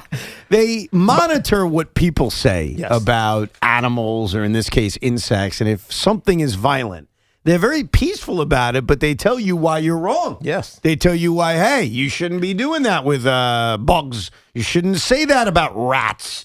You shouldn't do that. But they back it up. So they sent us, I haven't looked at it, Tiki is, a way to, I guess, remove insects. Catch and free. This is a catch and free system because they're doing construction on our floor. Right. And there's tons of construction workers here, and they eat a lot. And they just throw it in this trash can, and it sits there. And so it attracts bugs. So there are bugs in our newsroom and also in our studio. Well, the reason they're in the studio is because Craig's a pig, and he's just eating candy all the time. Yeah, we're blaming Craig all the time, but I think it's not necessarily. Really? You don't think it's his fault? It's just so much construction going on. No, there is, and there's a lot outside, too. You're right. So Fair enough. we have a catch and free insect catcher.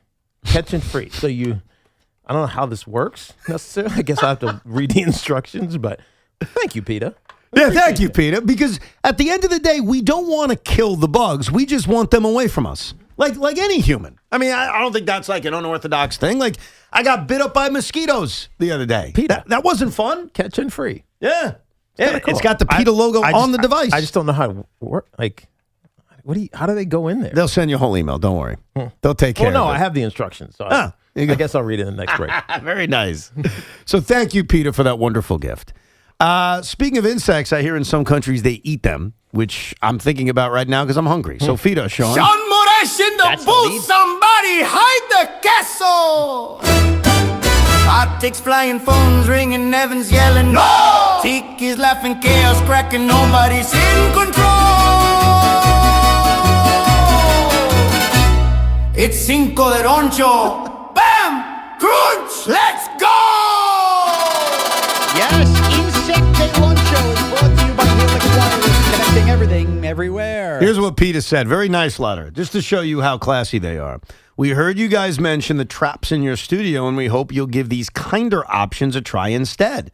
And if you ever like to discuss why you should never use glue traps, just let us know from your friends at PETA. Thank you. And then the postcard is a picture of a pig. Like a very cute pig, I must say. That's what Tracy's next pet. A pig? She wants pigs. And then you can never eat it. Yeah. Once it's a pet of yours, then you can never eat it. That's right. Yeah. That specific one? That would be unethical. Yeah, of course, that specific one. Of course, not that specific one, but I'm not going to not have bacon because I have a pig in my I backyard. didn't say you can't have bacon. I'm saying you can't have bacon from Peggy, who you just nurtured for the last 6 months. All right, fine. I want to make sure of that. All right, where are we at? Oh, Cinco. So we're on the cusp. Don't say the best bacon sandwiches. No, they're not going to be. We're 2 days away from, as I've reminded everybody every Thursday, new team Who Dis. Yes, But, one of your favorite segments. I played a game last night. It's called I Can't Believe They're Still in the League. So I'm here to give you the 5 former Giants and Jets I can't believe are still in the league. It's a good one. Here we go. Here we go! Number 5. Darren Waller. We're doing this again with Well, the he was Dolphins? with Miami. He stayed with Miami. Apparently, he's back in Dolphin camp. The guy was retired. We're doing a round 2 on that crappy team. I mean, I don't remember what his season was like, but I don't remember it being impactful. Well, he had like a touchdown, I think, versus the Jets. He did. Then got hurt again. He Then did. came back. Well, I mean, he didn't go to any training camp. Of course he got hurt. So, But we're still doing this? Enough. Go be a rapper. Number 4. Side career. Number 4 for me is actually really incredible, just not that sexy. It's Bobby Hart, the 2015 Giants 7th-round pick that was a terrible bookend tackle with Eric Flowers. He's currently on the Seahawks roster. on the practice squad or No, on the actual on the roster. Wow. He started games for the Chargers last year and was just as awful then as he was in 2015. That feels like an eternity ago. Yes. Number 3. How about this Cowboys wide receiver, Denzel Mims? Oh, God. How is he still in the league? I don't know. I guess teams still see the talent. I mean, remember he was drafted high by the Jets, demanded a trade. They said no. Then they got rid of him. And I guess when you have that talent, teams always think, maybe a little egotistically, that they can be the ones that get it out of you. Number 2. 49ers camp is open. Do you know who's in it? Eli Apple.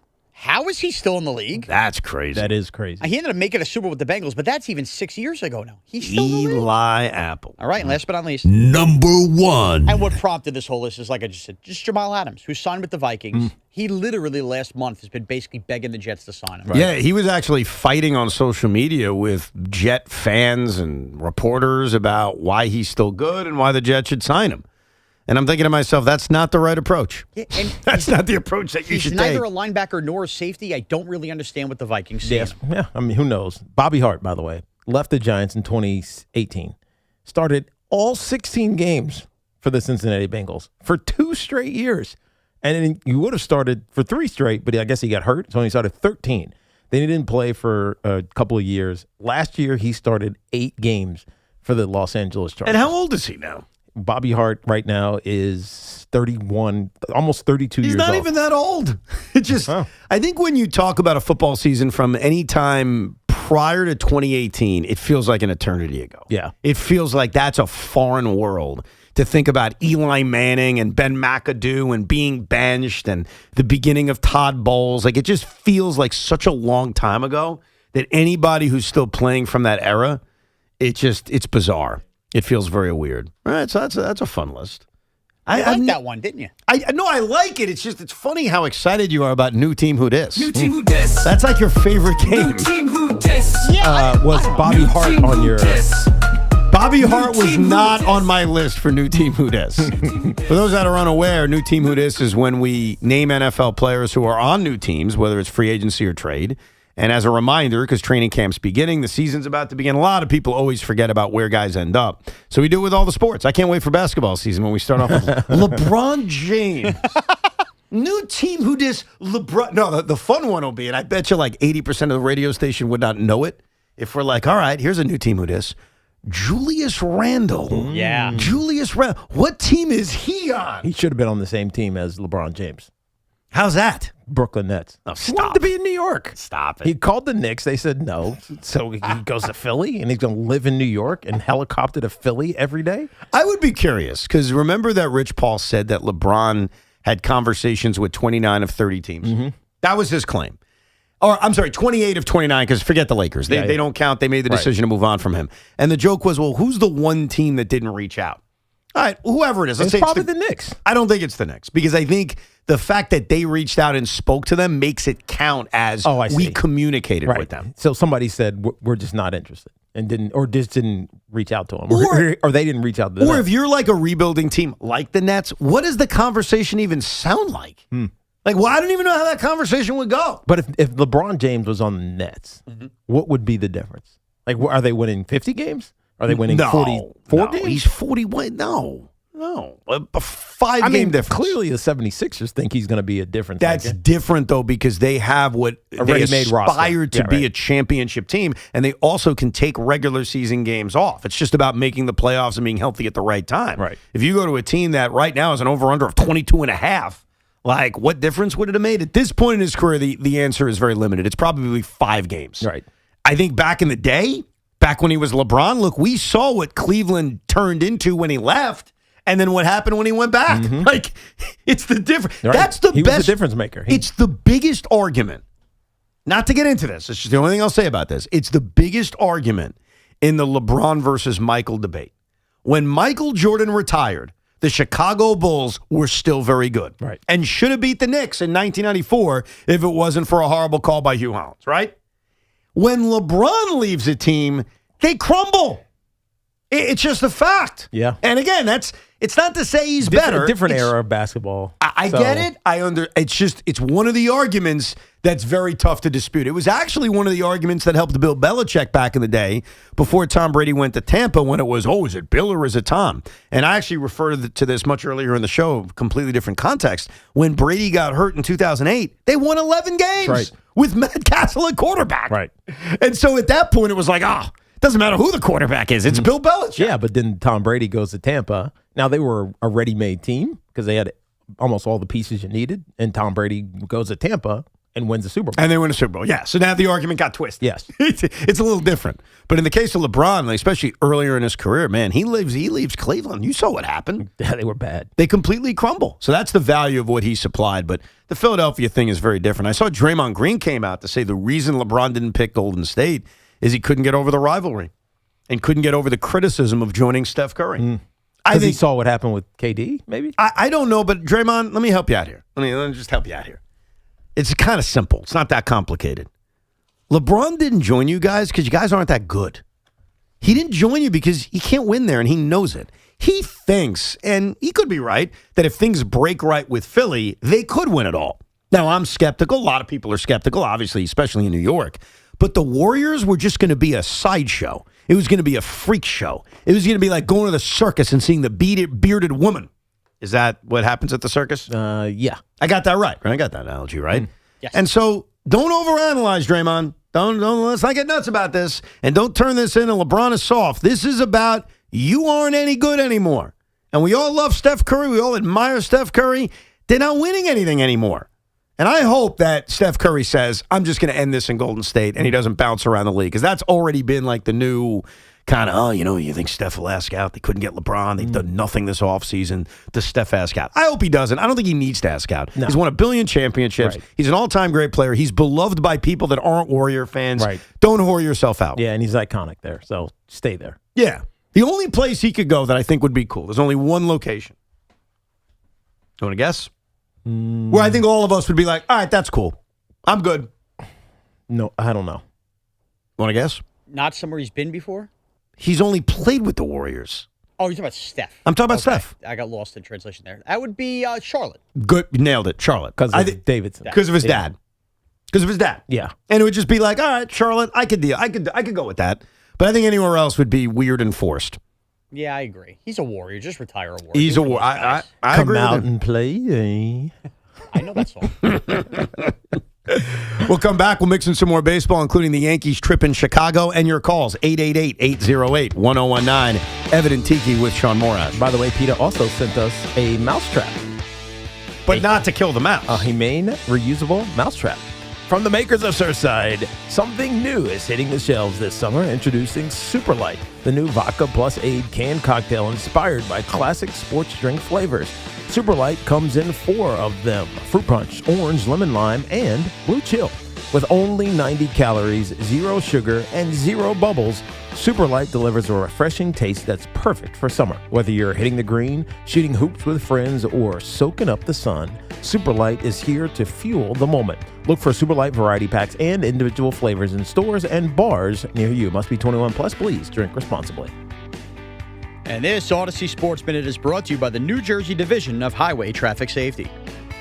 This is an Odyssey Sports Minute. Sponsored by Metal Supermarkets, the convenience store for metal. Find a store at metalsupermarkets.com. Another day, another loss for the Detroit Tigers. 3 straight losses, now 7 games under 500, and Tarek Skubal watch is in full effect. The Los Angeles Dodgers surely watching as the Tigers keep losing. I expect Skubal to be traded before next Monday's MLB trade deadline. I'm Nick Costos.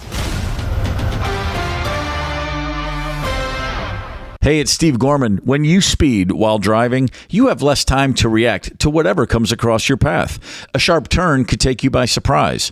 Another car could turn out in front of you. A large truck could brake suddenly. A pedestrian could be walking their dog, and you won't have time to course correct.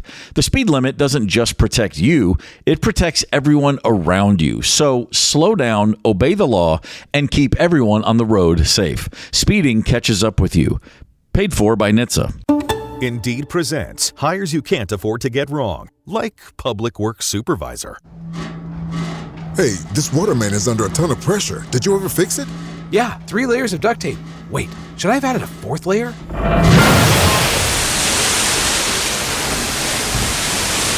This is a job for sponsored jobs. This is what happens when you don't sponsor your job on Indeed. Next time, get matched with quality candidates with Indeed sponsored jobs. Visit Indeed.com/hire now and sponsor your job today. I'm Piera Palazzolo, VP of Digital Marketing for the American Management Association, a company focused on the management training skills needed to enhance the careers of business professionals. We did our research when it came to the best companies for website development and chose AmericanEagle.com. And we couldn't be happier. AmericanEagle.com worked closely with us to understand the front and back end requirements needed to launch an e-commerce website that could handle the complexities of running thousands of seminars nationwide. Our robust new website and improved SEO saw immediate increases in site traffic and web revenue. If you're in need of managerial effectiveness and success, visit our website at amanet.org. If you're in need of a website that provides an unparalleled consumer experience, I highly recommend AmericanEagle.com. Transform your business today. Dial 877-WebNow1 for a free digital consultation with AmericanEagle.com. This summer, cool down with Dunkin' Refreshers. Sip on black cherry or try the all-new pink pineapple. Or try one of their flavorful fan favorites like mango pineapple or strawberry dragon fruit. All of them are ice cold and refreshing. Dunkin' Refreshers are the perfect afternoon pick-me-up, a whole lot of flavor and very refreshing. It's a sip of summer, only at Dunkin'. Dunkin' Refreshers are fruit-flavored, contain 0 to 1% fruit juice. Terms and exclusions may apply. Hey, Boomer Esiason here. You know, in the game, you always need a backup plan, and your phone is no different. A second line from Red Pocket Mobile is perfect for side gigs, keeping your work and personal numbers separate, and just staying connected without the big carrier price tag. Starting at just $10 a month, you get your choice of 3 major 5G networks with no contracts or credit checks. Red Pocket Mobile, your new ultimate cell carrier. Orgavattazona? Is that a word? In the 2026 Kia Sportage Turbo Hybrid, it might as well be, because it can be one road trip. It's all about turbocharged power and hybrid efficiency working together, so you get the thrill of quick acceleration and the satisfaction of fuel efficiency. Book a test drive and keep the adventure going. Kia, movement that inspires. Call 800-3334-KIA for details. Always drive safely. Finding great candidates to hire can be like, well, trying to find a needle in a haystack, but not with ZipRecruiter. Its powerful technology actively finds and invites qualified candidates to apply to your job. So while other companies might deliver a lot of hay, ZipRecruiter finds you the needle in the haystack. See why 4 out of 5 employers who post a job on ZipRecruiter get a quality candidate within the first day. Try ZipRecruiter for free at ZipRecruiter.com/team. That's ZipRecruiter.com/team. ZipRecruiter. You've got a big day, so you use Unstoppable Scent Boosters to give your laundry non-stop freshness. So no matter how long the day goes, you can't stop this power, this walk, this pose, this strut, this look, this talk. Your clothes will be so fresh you can confidently strut into that end of the day meeting like a bosses. Let's talk business in my office. Add new Unstoppable beads to your wash for 24-hour non-stop freshness, so you can smell unstoppable. Finding great candidates to hire can be like, well, trying to find a needle in a haystack, but not with ZipRecruiter. Its powerful technology actively finds and invites qualified candidates to apply to your job. So while other companies might deliver a lot of hay, ZipRecruiter finds you the needle in the haystack. See why 4 out of 5 employers who post a job on ZipRecruiter get a quality candidate within the first day. Try ZipRecruiter for free at ZipRecruiter.com/team. That's ZipRecruiter.com/team. ZipRecruiter. Hey, it's Brew, and I feel like everything in my life depends on being connected. Whether I'm uploading a video, hopping on a call before my show, or video chatting with my family back in Michigan, I never have to think about my Wi-Fi. And that's why Xfinity stands out. You get the most reliable, fiber-powered Wi-Fi with the best equipment at one price for 5 years guaranteed. No contracts or commitments. Plus, you can get online in minutes with same-day Wi-Fi. Restrictions apply. Not available in all areas. Use of fiber or coaxial cable. Learn more at Xfinity.com/same-day Wi-Fi. Xfinity. Imagine that. Our friends at Town Fair Tire remind you that at Town Fair Tire, you always get the guaranteed lowest price on name brand tires from Connecticut to Maine. Nobody beats Town Fair Tire. Nobody. We all hear the radio ads about the IRS. They tell you to be afraid, to be scared, and they try to frighten you into calling. I'm not here to do that. Tax Relief Advocates is different. TRA is here to tell you that if you owe money to the IRS, whether it's $5,000, $50,000, or $500,000, we have a solution. It doesn't matter if you're sitting in your car, at work, or with your kids. No matter where you are, call now. 800-575-4094. Don't lose hope. TRA can eliminate or reduce what you owe to the IRS. Generous programs are now available that can give you a fresh start. Our passion is taxes and helping individuals fix their IRS problems. We have over 1,000 5-star reviews on Google and an A+ with the Better Business Bureau. You don't need to be afraid of the IRS any longer. End your tax nightmare today by visiting us online at TRA.com or call 800-575-4094. That's 800-575-4094. Tax Relief Advocates. Real solutions for real people. Talk sports after hours with Tommy Lugauer, 7 to midnight. WFAN, WFAN FM, WFAN FM HD1 New York, and Odyssey Sports Station. Yankees, White Sox. Game 2 of their 3-game series tonight. I don't know if the Mets are going to play because there is torrential rain in the forecast here in the tri-state area, but they're scheduled to take on the Atlanta Braves. I wonder, because I know Sean thought about this, Tiki. Him and his family were breaking this down, about people going to Chicago this week so they could see the Yankees play an entire week of baseball in the second city. Because they have this 3-game series, or I should say 4-game series against the White Sox, and then they play the Cubs over the weekend, which is like a baseball road trip dream. To go to one city, and such an awesome city. I'm a big fan of the city of Chicago. I think it's the second best city in the country, if I was power ranking them. Maybe the third best city, because I do like Nashville. I don't know, and San Francisco's kind of cool. I haven't been to Denver, but I hear that's pretty... Yeah, what? Top 10, all right? Yeah. Top 10 city. Denver's cool. Denver's very cool, even though I've never been there. But this would have been an awesome road trip, and I'm curious if many Yankee fans made this trip to Chicago to go see the White Sox and the Cubbies. Why didn't you do it, Sean?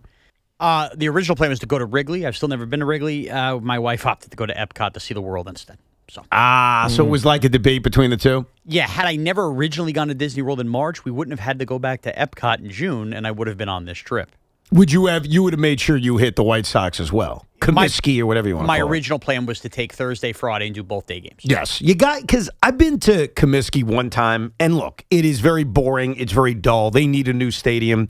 It's one of the newer, older stadiums, if that makes any sense, because it debuted in 1992, and for whatever reason, 1992 still feels kind of new. It doesn't feel old. No. But the reason it's old is that it was the last of the cookie cutters. Like, right after Comiskey was built, Baltimore and Cleveland had their gorgeous new stadiums, which are still, to this day, some of the best stadiums in all of baseball. Right. And when you're comparing yourself to Wrigley Field, that's also a problem. They need a new stadium, but it's still like a bucket. Like, you just check it off the list. So you can say, all right, I've seen Comiskey. Yeah, and the other thing about this week is, this is cool as a new wave of interleague play. I don't know. There could be a chance the rest of our lives they never play 7 straight days in Chicago. Like, this is a really unique week. I'll tell you why I disagree with you. I think, especially in the new CBA, one thing players are going to want is less travel. Mm-hmm. And I think that schedules like this make absolutely a ton of sense. Right. Okay. And they just do. You did mention next year it's L.A. and Anaheim if there's a season. Correct. Right? I was analyzing, I forget Mets or Yankees, but there's like an Anaheim, L.A. thing. They should do that. I mean, they do it in hockey all the time. I guess the Dodgers just did that sort of Yankees, Dodgers, Yankees, Phillies, Mets. Yankees, Phillies, right. A day with Trump, Mets. Yeah. They hit the East Coast. Though it's still a long time away from home. It is, but it's better to do. Do you remember the Mets' first 4 road trips? They kept going out west. Yes. Yes. They would go like San Francisco, St. Louis. Right, and it was one of the reasons you kind of explained some of their struggles early because you're on the road a lot. And it made no sense. Like what the Mets should have done, or what MLB should have done, was group the trips together. Yeah. Now, obviously, selfishly, we're talking as baseball fans, road trips are a part of Americana, and it makes the ability to do a road trip that much easier. Because Chicago's awesome, and then you get 2 stadiums, and you can see as many as 7 games. But yeah, that trip continues out there in Chicago against the White Sox. At the beginning of the show, or I'd say much earlier in the show, probably around 11 a.m. if you rewind on the Odyssey app, we talked about Cody Bellinger's injury. Obviously, the news came out yesterday afternoon. Disappointing. It's going to be a 4 to 6 week injury. Let's make it official and make our long-term predictions on when Cody Bellinger returns. Obviously, they're telling us 4 to 6 weeks. You never know. It could be earlier. It could be later. If you're one of those pessimistic fans, Sean Morash, when does Cody Bellinger return to the New York Yankees? Josh, give me a second to look at the schedule. I want to get an exact game. Okay. All right. Friday, September 11th versus the Mets. That's a lot of time right there. I kind of think it's going to be a lot of time. That I'm going would on be the 6. It's 6.5 weeks. 3, 4, 5. That's 6.5 weeks. Yeah. So I'm giving him time for a week of getting himself together in that 4 to 6 week. Yeah. So you're outside the scope of 4 to 6 weeks by a couple days. Yeah, but I kind of think when you say 6 weeks, you're talking about that weekend. All right. So he's going Friday, September 11th, Mets, Yankees, Yankee Stadium. Tiki Barber. I'm going to go, it's going to be quicker than that. I'm going to go the Boston series. So Friday, August 28th against the Boston Red Sox. So that would be in the 5-week kind of area. Because he was already kind of jogging. That's what I thought. That's why I'm going to be optimistic too.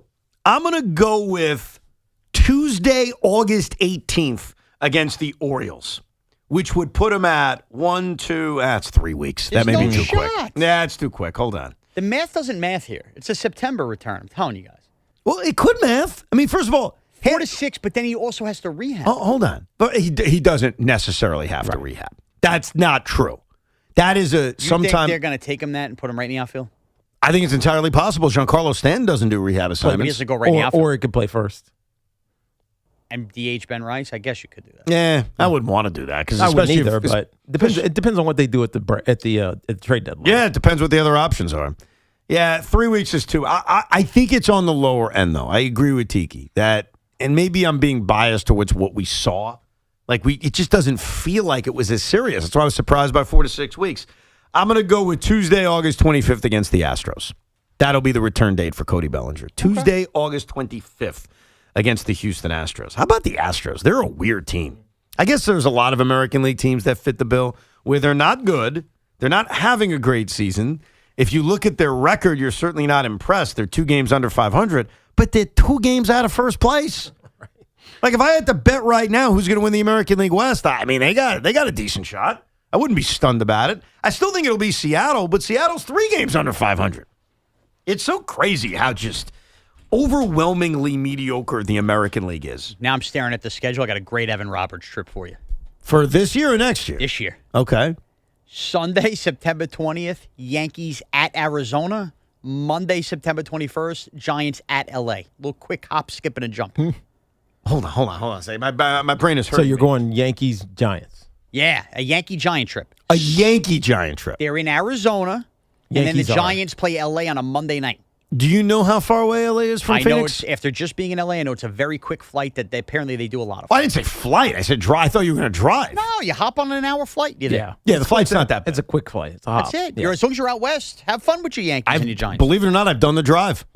I drove from Arizona to L.A.? I drove, well, here's what I did. I drove from San Diego to Phoenix, and then I drove from Phoenix to L.A. Wow. I did a triangle. That's a big triangle. Yeah. Wow. Yeah. It was Met games. That's a tight angle on that one angle. Very tough angle. Yeah. Yeah. How long a drive are we talking? I'm trying to remember to be accurate. I would say about 5.5 hours. No, more than that. I'd say like 7 hours. Okay. And the mistake. That's not horrible, but it's not easily doable. It's not a hop, skip, and a jump, but it's doable. Yeah, it's in the middle. If you're a retiree Yankee Giant fan with nothing else going on, that's an easy trip that weekend. Oh, no doubt about it. I bet you the flights are cheap because usually September flights are not as bad because no one's traveling anymore. People are back in school. kids are they're home. Let me just give you some advice Not on the road, yeah. about that drive, because I messed it up. So whenever I would do these road trips, I would always get the cars without the tops. What are they called? Convertible. A convertible. Yeah. Thank you. I'd always get a convertible. Right? I still do it to this day. I think spring training last year, the architect saw me there and he's like, "Are you driving a convertible?" I'm like, "You're damn right I am. Don't worry, I'm paying for it." So I get a convertible and I put the top down and I'm driving from San Diego to Phoenix. It's 70 degrees out. The wind's in my hair. It's just freaking gorgeous. I must have been driving for 15 minutes out of San Diego and I hit the desert. And now the entire trip is in a desert. Oh, no. And it is disgustingly, like, just imagine the hottest air humanly possible. Right. It's not even even though it's blowing in your. It's not breezy. No, the hottest air It's like possible, stifling. blowing in your face.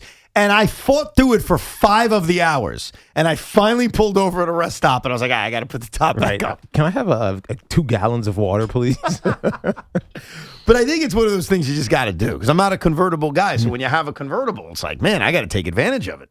Let's go to Jeff in Woodbridge, New Jersey. What's up, Jeff? What's up, guys? Love the show. Best show on radio. Thank you, Jeff. Appreciate it. What's up, man? So for Yankee trade target, I got a guy from the Kansas City Royals, Lane Thomas. Yes. What are your thoughts on Lane Thomas? He's coming off the books this year, free agent next year. I think it's only about $2.5 million. I think it'd be a nice addition to the team, and it probably won't cost them a hell of a lot. It's probably the most realistic trade proposal a caller will make to WFAN for the next 6 days, because it's not sexy, obviously. It's one of the boring trade proposals, but he's a right-handed bat. He hits lefties well. He's an outfielder. In an ideal world, he's more of a fourth outfielder, but right now, with the injuries that you're dealing with, he's perfect. And that's what you're looking for. Yeah, I think there's even like a good chance you'll just get that right. Because I mentioned Tyrone Taylor earlier, who's been red hot for the Mets as a possibility. I think Cashman definitely walks away with a right-handed bat who plays the outfield. And so the obvious selling teams, and because there really aren't that many obvious selling teams, there's a lot of teams on that little bubble that we talk about, or we willingly want them to sell, like Minnesota, but they're a game out of a playoff spot. The Kansas City Royals are an obvious seller. So I think anytime you get a bat on the Mets or the Giants, Rockies, Royals, they're the obvious ones. And I don't say the Angels because they're an abomination of an organization that doesn't know what the hell they're doing, so they don't sell. They just sit there and lose. That's their strategy year after year. And lose the best player in baseball. And don't trade it. They just sit there. Right. But I think Lane Thomas is like one of the prime candidates to be a Yankee before Monday. I don't think people are going to be excited about it. Like if I broke the glass and said, "Hey, Sean, you got Lane Thomas," what would your reaction be? Okay, what else are we doing? Right. Doesn't mean it's a bad deal. No, to your point. It's actually the kind of move they need to make. They're not getting superstars. They shouldn't invest like long term in a Rafael Devers. They just need on the margins bats to help them for now. And then obviously you're banking on the fact that Aaron Judge is healthy, that Cody Bellinger is healthy, that even Giancarlo Stanton is healthy. Because if they're healthy, their offense is good enough. And you know how I know that? Because before Judge got hurt, they had the best offense in the American League. So it's not like you're making it up or it's one to just be optimistic. The facts are the facts. Like, that's what they were. I mean, they can't enter the playoffs with their current third base shortstop, Trent Grisham catcher situation and say the bats are good enough to get through October. They would not be. But would you not agree that until Judge got hurt, the stats said that they had the best offense in the American League? The stats will say what they want. I've watched enough of the Yankees Judge era in the postseason to know that they can't have 4 dead bats like that in October and expect to win. Because then Judge can't afford not to have like a couple games. The only contradiction, and I'm just asking the question. I'm not even trying to be a jerk. How do they have the most? How do they score the most runs in the American League then? How do they score that? Well, they hit the hell out of home runs. That a lot of times they'll punish bad pitching. Yep. I mean, Evan. So you think it's bullying mostly? I don't think it's always bullying. I think there's some truth to that. By the way, there is I some don't truth disagree. to that, and I think a lot of times April and May they pad a lot and they look like they should look in October and they never do. We've been on this road before. In my opinion, despite the fact, even if those guys came back, Trent Grisham, the combination of catcher and I don't. By the way, it shouldn't be this anyway. The McMahon Volpe, like that's half your lineup is those guys. That's not good enough in October. It's just not. No, I get you. I get what you're saying. I think it's completely fair. Third most runs in the American League. Yeah, they're third because they've been without Judge now for almost 50 games. Right, but they were top. They've fallen off the kind of the rooftop. Like when Judge got hurt, they were averaging over 5 runs per game, and they were the number 1 offense in the American League. Over the last, and this is despite scoring some runs over the last couple of days, over the last month, they were averaging almost 3 runs per game. Right. They fell off the top. But think about this. This is going to be their 50th game tonight without Aaron Judge. Number 50. Wow. In 2023, it's a lot of games. It's a lot of games. In 2023, a year that's defined by missing Aaron Judge, they played 58 games without Judge. So they are clearly going to miss Aaron Judge for more games this season than last season. That's going to happen by the end of next week. Their record in 2023 without Aaron Judge was 25-33. They were 8 games under 500. Their record without Aaron Judge this year, 26-23. They are 3 games above 500. They got off to a very good start without Judge. Then they had the June swoon, and they've played much better recently. They just won 2 out of 3 against the Phillies. They beat the White Sox last night. So I get it. There's lots of different streaks in it. But overall, numbers are the numbers. They have played 49 games without Aaron Judge. They are 26-23. With how dominant both their bullpen in the times of starting pitching has been to be only 3 games over should tell you everything you need to know about the offense. Completely fair way to look at it. You can look at that number and come up with whatever you want. You can say they've survived without Aaron Judge. They're 26-23. Or you can say, how are they only 26-23 with awesome pitching? Yeah. It's all about how you want to view it. Go get a big bat. That's all I say. Add those other bats, but you got to get a big bat. I don't think there's a big bat to be gotten. I think there are good bats that you can get. Who's the big bat? What big bat are you even talking about? I mean, I think Hunter Goodman's a big bat. Yeah, but he's not being traded. I've said this to you for months now. No, you know what? Weeks Nobody's now. being traded. I didn't say nobody's being traded. I just don't think he's going to be traded. You said Mason Miller wasn't going to be traded, and meanwhile, every reporter under the sun thinks he's being traded. The Mason Miller thing is weird because I don't know what ownership is telling A.J. Preller, but if I have to guess right now, I don't think he's getting traded either. Somebody you think is not getting traded is getting traded, and then it won't be to the Yankees, and I'm going to be mad. Can we agree on that? Who? Whether it's Goodman, whether it's Miller, let's just play with those. Hunter Goodman's not. If I had to rank my confidence levels, I'd be more surprised by Goodman being traded than Miller being traded. Listen, because at the end of the day, Mason Miller's a reliever.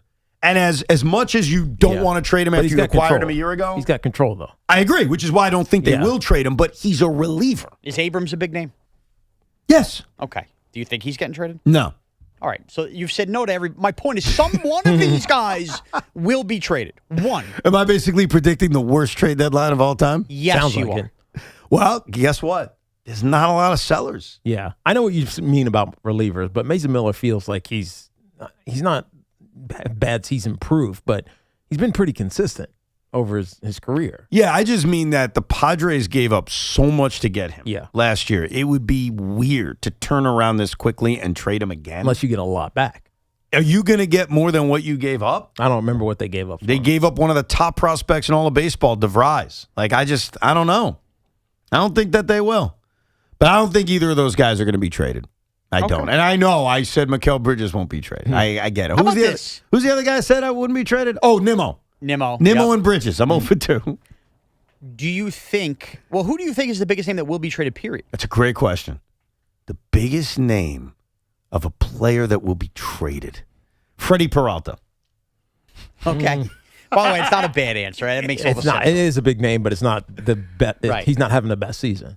Yeah, he's having a bad year, but he'll be the biggest name. If you're going to do combo, having a good season and big name, who is it? The biggest name who will be traded. It's having a good season. It's not just kind of like, all right, our team, we don't. Oh, I have the answer. Because you guys are missing the obvious one. I do think Tarek Skubal's going to get traded. Oh, right. Yeah. That's the biggest name. You want the big name? All right. I think Tarek Skubal will get traded. And what I keep debating in my mind is where he goes. My gut feeling is it's either the Dodgers or a small market team. And the small market teams I keep battling between are Milwaukee and Tampa Bay. Now, Tampa Bay feels gutless to me. I don't think they got the balls to trade for Tarek Skubal. No, if they really, if you're Tampa, you're still, what is it, a 2.5 game lead right now, the Yankees, and you sustained it. Yes. Like you had a swoon. I don't remember what month it was, so I can't say it was June like the Yankees. It probably was actually June. But they had a swoon. They survived it, and now they're back on top of the division and have every chance as anybody to be the team in the American League. Why not go for it? They should. Season? No, I think they should. If I had to guess right now, and we could do a little trade deadline bingo. We've actually already done it with the Mets months ago, so we're not going to touch that again. I think Tarek Skubal will be honoring CC Sabathia because I think the Brewers are pulling a CC with Tarek Skubal. And I think the Brewers, who are clearly trading for a pitcher, there are rumors they're linked to Peralta again. I think they're the guys that end up with Tarek Skubal, the Milwaukee Brewers. And you know what? They should. They should. They know they got the Dodgers in their way. Mm-hmm. Couldn't touch them last year. Remember last year? Right. NLCS? Nobody remembers that.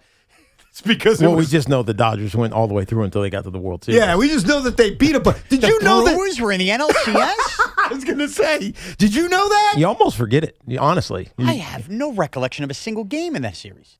Well, I think they swept them, didn't they? I don't even remember. I think they swept them. Who did the Brewers beat to get there? The Chicago Cubs. Yeah. I remember that. Okay. Oh, you do remember that? I do remember Brewers Cubs because I remember that being like a rivalry nobody cared about. Who'd the Dodgers play in the division series? Come on, this was a good series. Oh, they played the Phillies? They played the Phillies. Yeah. Who'd they play in the wild card series? The Dodgers? Yes. Padres? No, the Cincinnati Reds, the team that beat the Mets for a playoff spot. Correct. Yeah, I think Skubal ends up in Milwaukee. Tiki Barber, where does Tarek Skubal end up? I mean, Milwaukee makes a lot of sense. Don't copy it. I'm not. The man from Milwaukee. Braves.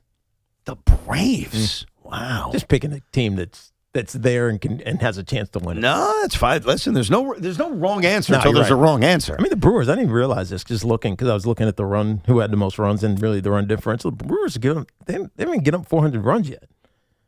And it's the lowest in Major League Baseball. Say that one more time. The Dodgers. The Dodgers and the Brewers have given up the fewest runs. The Brewers, if I'm not mistaken, either lead the National League in runs scored or they're second in the National League in runs scored? Second. They're second. No. They're fourth in the National League. Oh, they're fourth. Okay. You know what the stat was?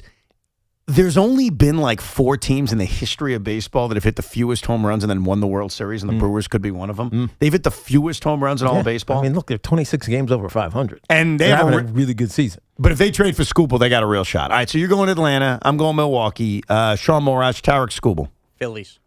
You think they're going to build a super rotation? Build the super rotation. With Zach Wheeler and Christopher Sanchez. And hope that you can sign Skubal. Let's not forget, Zach Wheeler's flirted enough with retirement here in recent years, too. He's talked about That's a good guess. I'm going to go Phillies. That's a fine guess. Yeah, I think it's either one of 3 teams. Dodgers, Brewers, or the Rays. Okay. But I'm picking the Brewers, just for the record. All right, you're on the record. Thank you. We'll come back with more of your calls, 888-808-1019. Plus, we heard Vita Vea demanded a trade. Now we know where he wants to go. We'll see if the Giants are included on that list. Evan and Tiki with Sean Morash. And this portion of the program is sponsored by your local Mazda dealer.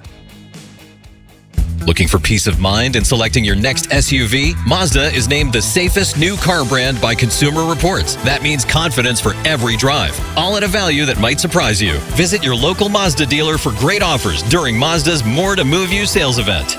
Pat Boyle here to help you beat the Bulls with Westwood One Sports. The road to the U.S. Open for tennis continues with Day 2 in Washington, D.C., and I think American Marcos Giron is way too short of a favorite. Giron is playing 17-year-old Cruz Hewitt, son of legendary Leighton Hewitt. He just lost in the boys' Wimbledon final and then qualified for this tournament, albeit with some luck. However, Giron way too frequently plays down to his competition, so I like the over 19.5 games in this one. I'm Pat Boyle. Bet smarter and beat the books. Download the BetMGM app today. I'm David Ortiz. When I lost my mom, she was only 46, and I lost my dad to cancer. It was the worst pain I ever felt. It made me think, what will happen with the people I love when my time is up?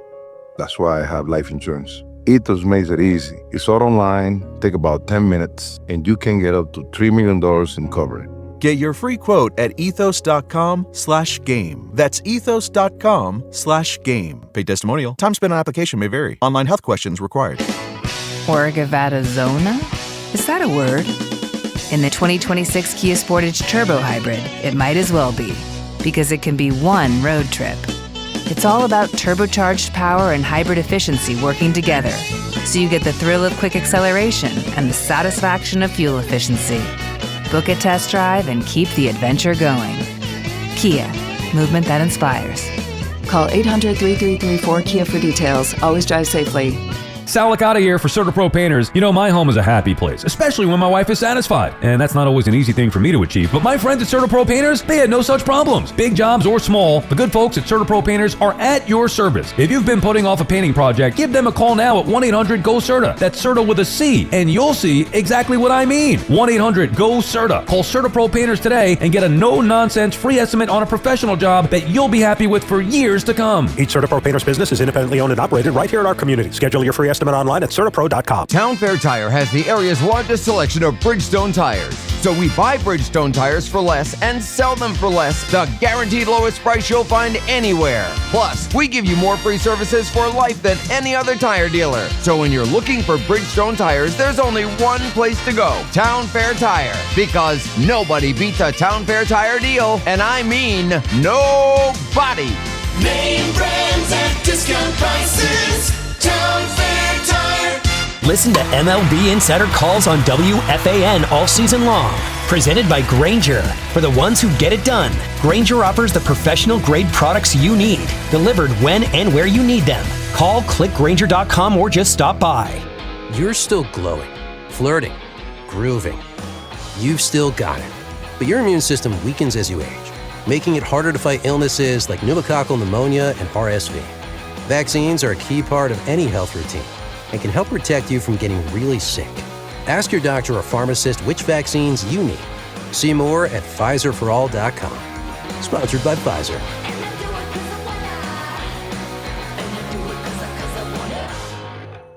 I can't believe how spotless my floors look after using the Swiffer Power Mop. No more dragging around a heavy mop and messy bucket. Now I get the same deep clean without all the work. Thanks to the powerful solution and scrubbing pad of the Swiffer Power Mop, dirt and grime don't stand a chance, and I don't break a sweat. Mic drop. Mop drop. Swiffer Power Mop. Swiffer Power Mop. A smarter way to mop. Try it or your money back. Listen weekdays to Evan and Tiki for the Call of the Day. Brought to you by Wind Creek Bethlehem. Must be 21 years or older. Gambling problem? Call 1-800-GAMBLER.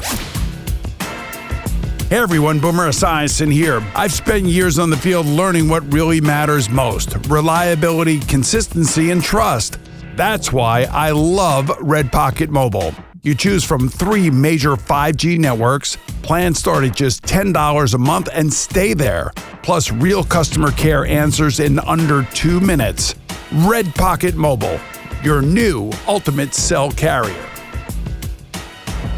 Experience the future of tennis at the U.S. Open. Stars of the Open, presented by Chase, returns to Arthur Ashe Stadium Thursday, August 27th at 6 p.m. Watch the sport's most electrifying young prodigies like Yao Fonseca, Alexandra Ayala, Lerner Tien, and Iva Jovic as they break through on the world's biggest stage. Witness tomorrow's champions today. Proceeds to benefit the USTA Foundation. Tickets are available now at usopen.org. The summer is here and it is hot. If you think a new central air conditioning system is out of your budget, you got to think again. Sloman's is here to change the game with their super savings sale. They're offering cutting-edge 18-SEER 2026 refrigerant-compliant R454B systems, expertly installed by their certified technicians, all at the lowest prices of the year. That's right, you get started with 0 down, 0 payments, and 0 interest for 18 months. Plus, they're including a comprehensive 5-year service plan that includes annual system checks, filter replacement, and refrigerant to keep your AC running smoothly all summer long. Servicing all of Long Island and Queens, you can call the team at Sloman's today, 516-932-7000 for your free estimate. But you got to hurry, these cool savings aren't going to last. So don't miss out. Call 516-932-7000 or visit ac.slomans.com. That's ac.slomans.com. Terms and conditions do apply. Straight Talk Wireless presents Pickup Truck Wisdom. If you're only good to your new friends, you're not going to have any old ones. Straight Talk gets it. That's why new and existing customers get free 5G phones on Verizon's 5G network. Pretty simple, really. You keep good people by being good people. Find us at straighttalk.com and Walmart. Straight Talk Wireless. Straightforward. Always. Taxes and fees apply. Plan purchase required for free phone offers. Copyright 2026 Verizon. You've got a big day, So you use Unstoppable scent boosters to give your laundry non-stop freshness. So no matter how long the day goes, you can't stop this power, this walk, this pose, this strut, this look, this talk. Your clothes will be so fresh you can confidently strut into that end of the day meeting like a bosses. Let's talk business in my office. Add new Unstoppable beads to your wash for 24-hour non-stop freshness so you can smell unstoppable. This hour is brought to you by Chase Ink credit cards. Earn on everyday business purchases with Chase Ink credit cards. It's cash back built for every business. Compare options and see details at chase.com/ink. The New York Giants are getting ready for a new season. What are your expectations for Big Blue? Join the conversation at 888-808-1019. The WFAN phone line is powered by Paramount Plus. Paramount Plus presents the biggest summer in UFC history. The Fan Focus is presented by Chef IQ. Watch the game, not the grill. Get your gear at chefiq.com. We have a new highest paid defensive tackle in the NFL. No, it's not Vita Vea. It's Eagles two-time Pro Bowler Jalen Carter, who has just signed a 4-year, $152 million extension worth up to $160 million, including $106 million in guarantees. As for the baseball, Game 2 for the Mets and Braves, weather permitting at Citi Field tonight, 7:10, Chris Sale and Christian Scott. And the Yankees continue their week in Chicago with a 7:40 p.m. first pitch right here on the Fan. It's Garrett Cole and Anthony Kay. We mentioned much earlier in the show about Vita Vea demanding that trade that you just talked about, mainly because he wants a new contract, similar to the one that Jalen Carter just signed. And maybe Tampa eventually gives it to him. I think that's your long-term prediction, Tiki, that Vita Vea's trade demand ends up with them kissing and making up, and he ends up as a career Tampa Bay Buccaneer. But for now, he's demanding a trade, and it appears, according to reports, that his preferred destination is not the New York Giants. It's to be out west. It's to be in California, with the Vegas Raiders being the one non-California team on his list. So his preference is to go out west. Now, what does that preference mean? It only means something if he's willing to say, well, I'm not going to extend with a team on the East Coast, which I doubt he would. I think he wants to get paid. Yeah. So if the Giants ended up making a deal worthy of Tampa Bay saying yes to, and they were willing to give Vita Vea the money he's looking for, I think he'd be a Giants. I wouldn't be overly concerned about it. But as of right now, the early indications are his preferred destination is California. And tonight's Met game has, in fact, been postponed. Really? Already? Let me just, I just read that, and then, of course, in natural Twitter, it went right away immediately. That's good if they did it early, because the Yankees did that a couple weeks ago, and it's appreciated. Yes. Because okay, here's the deal. Yeah, because I was going tonight. I was getting the Mr. Met plushie tonight, Teague. So here you go. Today's game against Atlanta has been postponed due to weather. The contest will be made up as part of a split doubleheader on Wednesday, July 29th, tomorrow, 1:10 p.m. and 7:10 p.m. the games tomorrow. Oh, wow. So they're doing a split? Yes. All right. 2 admissions. All right. I guess I'm in for the Wednesday night game. There you go. There you go. Thank you very much. The plushie tomorrow during the day, though? Which game's which? No, the plushie. So the Mets are doing giveaways every day because they need people to go to the ballpark. So tonight was the Met plushie, and then tomorrow afternoon was Play-Doh. I'm not even joking. Wow, we're giving away Play-Doh now? They're giving away Play-Doh. So my assumption would be, I am not speaking for the Mets, but it's easy with a split doubleheader to just say, yeah, the giveaway that was supposed to be Tuesday will be for the made-up game Wednesday night. Yeah, I think, honestly, off the cuff, I just didn't know if they were a day game tomorrow or a night game. I didn't know. It was a day game. Okay, so that makes sense. Initially it was a traveling. That's why I'm kind of surprised that they're making it up as a split. I figured it would just be a regular doubleheader where 1 o'clock so the Braves could get out of town right after. I wonder if they pre-sold enough tickets that it wasn't worth it for them. I don't know. It's a great question, but they did that before. They did the split doubleheader on the last rainout they had, which is, look, it's a good and bad thing when these teams do it. The good thing is, if you were scheduled to go to tonight's game, it's easy. Okay, I'll go to Wednesday, assuming you can go. But there's something cool about the straight-up doubleheader. Well, hold on. 2 for 1, man. Am I wrong, or the Mets and the Braves have a history of, like, the Braves screwing over the Mets on certain travel? Wasn't that a thing a couple years ago? Yeah, the Braves are a bunch of, bleeps. So you think that's part of it, going, you know what, we're going to make you hang around and play a night I game? think it's Steve Cohen wanting money. He doesn't want to give up a payday. That's what I think it is. Now, the Braves go home for Thursday. They don't have an off day.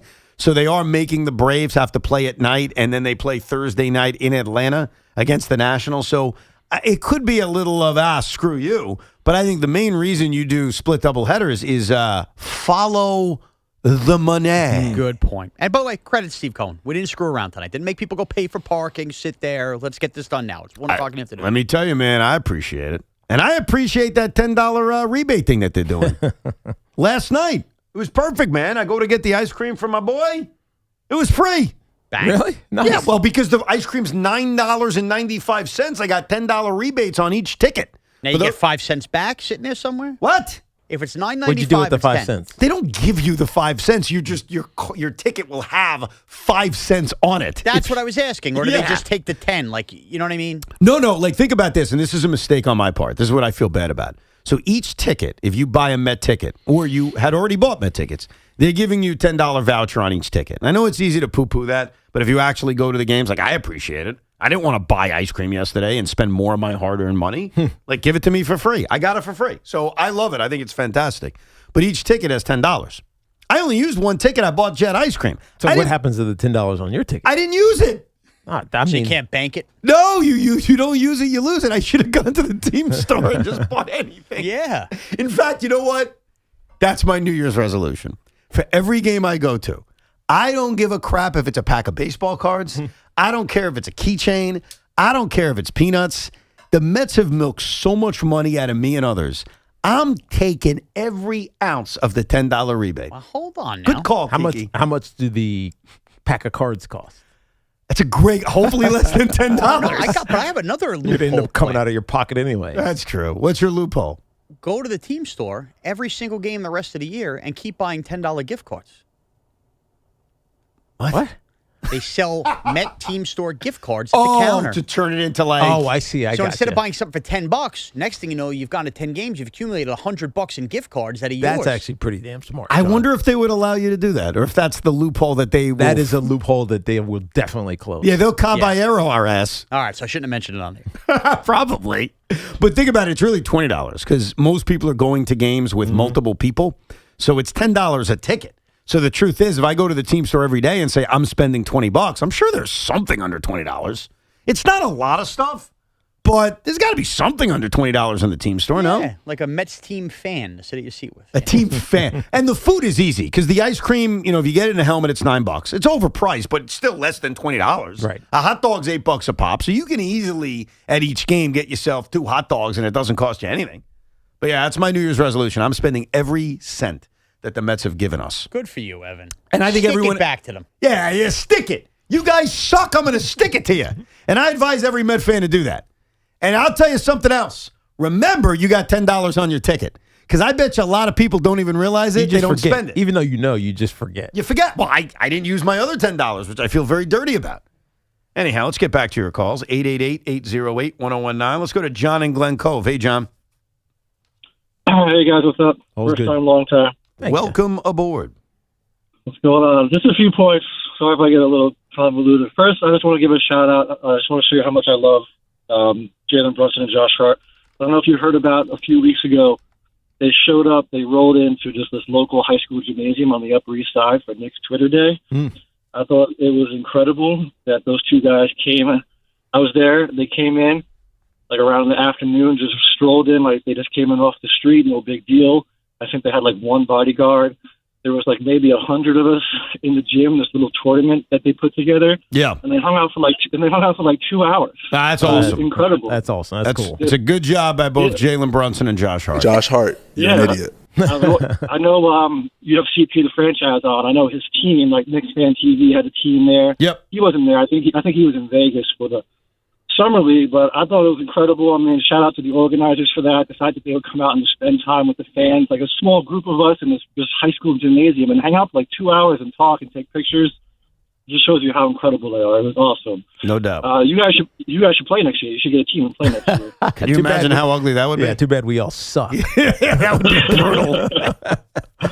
Or play on CP, play on Knicks Fan TV. Maybe CP the franchise will let you play. I don't know if any of... I'm thinking about like this radio station, and thank you for the call, man. Like, who would be good at this at their age? Like, I'm sure back in the day, Boomer and even Craig were really good. He's relatively tall, so Boomer. He's a senior citizen. Yeah. Like, I don't mean to be a jerk, but... He's 63. He's not that old. I mean, he basically is Craig, too. I'm sure he was a good athlete back in the day. He can't move. You think he could go play basketball with these youngins? He'd have no shot. No. So, like, who around here would actually be of the regular WFAN starting lineup?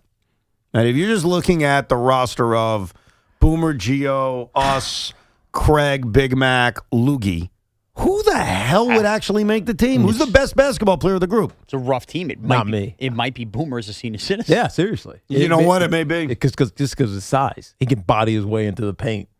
I mean, I can run like crazy. I can't play basketball. At all. Because I get exhausted. Well, can you dribble? Not really. I never played. Can you shoot? I can shoot every now and then, but I can't. I get exhausted playing basketball. All right. Even though I can go run a half marathon. So you're easily. out. You're out. I'm out. So it's I foul you. Yeah. he'll give you fouls. I If give you you need I give someone you 5 quick ones. If you need someone to hack, we got that. Yeah, I think you're probably right. I think at his age, it would still be Boomer of the regular FAN lineup. Yeah, it's a sad state of affairs. So that's why we can't make a team. There's a nice ask. Yeah. We get so embarrassed. I'm just even thinking about, like, even all the combinations. That's a terrible rotation, even beyond that. Oh, my God. It's I all. think we could hit the whole station and we'd stink. Yeah. Terrible. And, like, I used Is Hoff good at basketball? I can't imagine that he is. I can't imagine that he is. Big body. I mean, But what does that mean? I don't know. Just clog up the paint.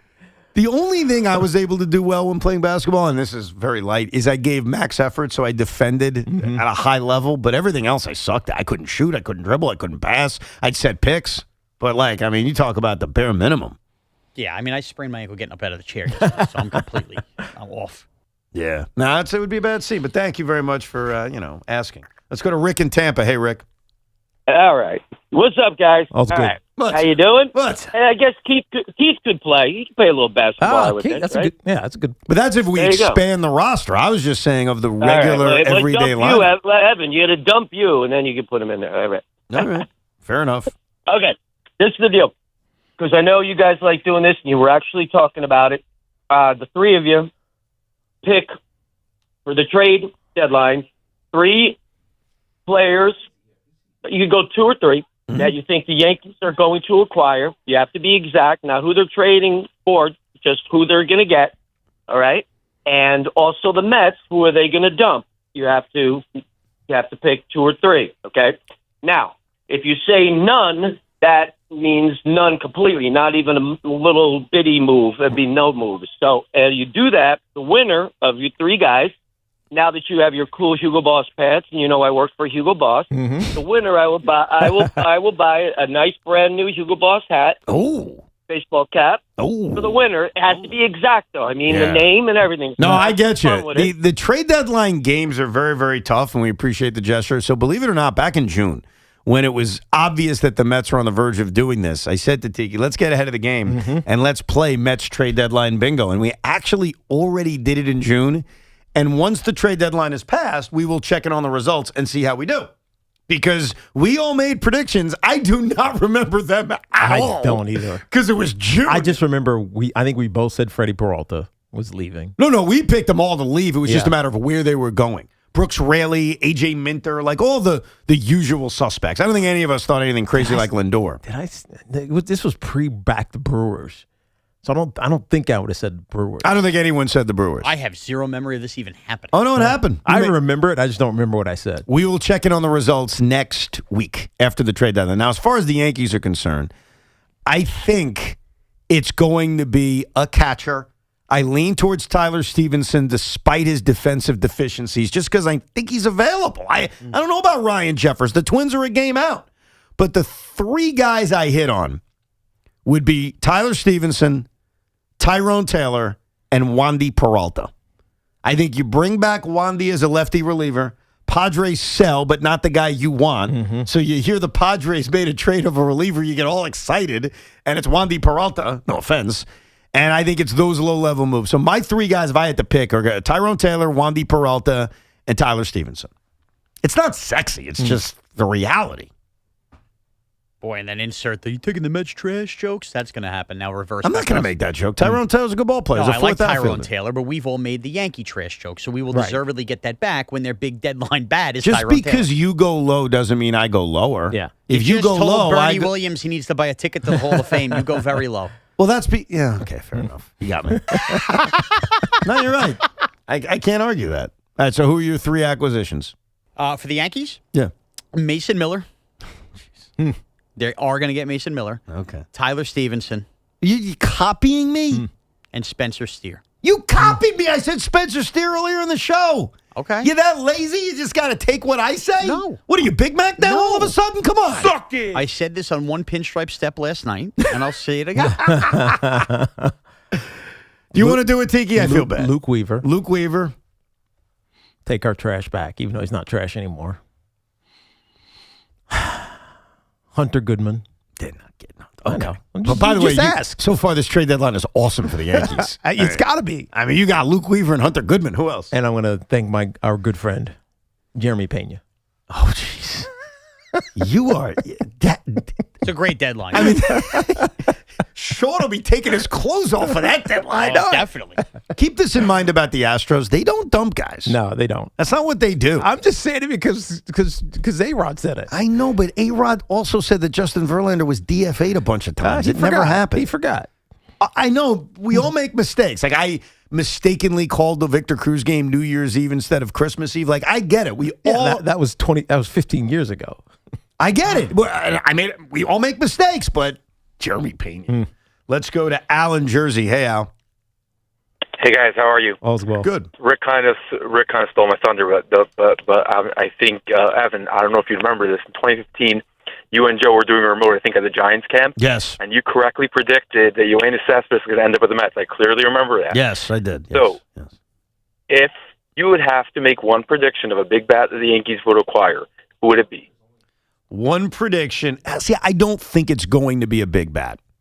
And so maybe that is not answering your question the way you want. I think they're adding bats. I think they're going to add on the margin bats because they know, hey, once Judge is back and Bellinger's back and Stanton's back, we don't need a big bat. Right. We just need improvements.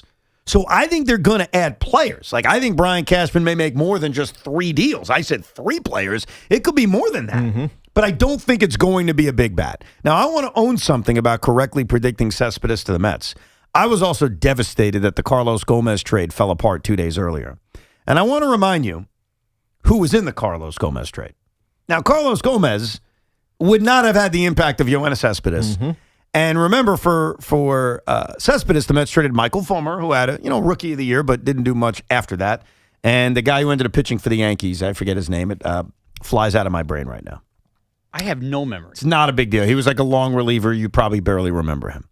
The 2 guys that were going to Milwaukee in the trade for Carlos Gomez was Wilmer Flores, as we recall, and the second guy going was an injured Zach Wheeler. That would have been an all-time disaster. Right. Because not only would Gomez have not made the impact that Cespedes made, Zach Wheeler then would have just become a star. And we wouldn't have had the issues of letting him go as a free agent. He would have been traded 5 years earlier in an awful trade. But at least he wouldn't be in Philadelphia. But he still may have been in Philadelphia. True, that's a good point. He could have ultimately ended up there anyway. It's not like the Brewers were going to re-sign him. So, yeah, I do. I'll take your credit on Cespedes, but I also have to take the blame on those other things. Rose is calling from Queens. Hey, Rose. Hey, how are you guys? We're doing well. We're good. What's up? Awesome. So I wanted to let you know, when you were doing those tweets before Boomer and the Westminster dog show, no, he did not get hacked. He is very much into that Westminster dog stuff. Wow. So just wanted to clear that up. All right. Evan, yes. Don't hang up on me just yet, because I know you and your finger. But Tiki, yeah. Tonight at 9 o'clock, the Secret of Skinwalker Ranch. The series started in May. Okay. It's on the History Channel. If you don't believe in what you're seeing in the skies, please remember this. Mars was a planet long before Earth became one. And why do we have to have a solar system in order for aliens to be on their way here? They could have been on their way here before we were ever created. I mean, did you think of that? True. I mean, I've thought of all of this, by the way, and I don't think people realize how vast space is and how far apart we are from other celestial bodies. Or even Mars in general. It would take us like months to get to Mars. Forget the moon. I mean, forget the Mars. Think about the moon, how far away that is. That's only a day and a half. But it's a long way away. And so if you're going from a different solar system, which at the closest, which is Proxima, Proxima Centauri, it's like 5 light years.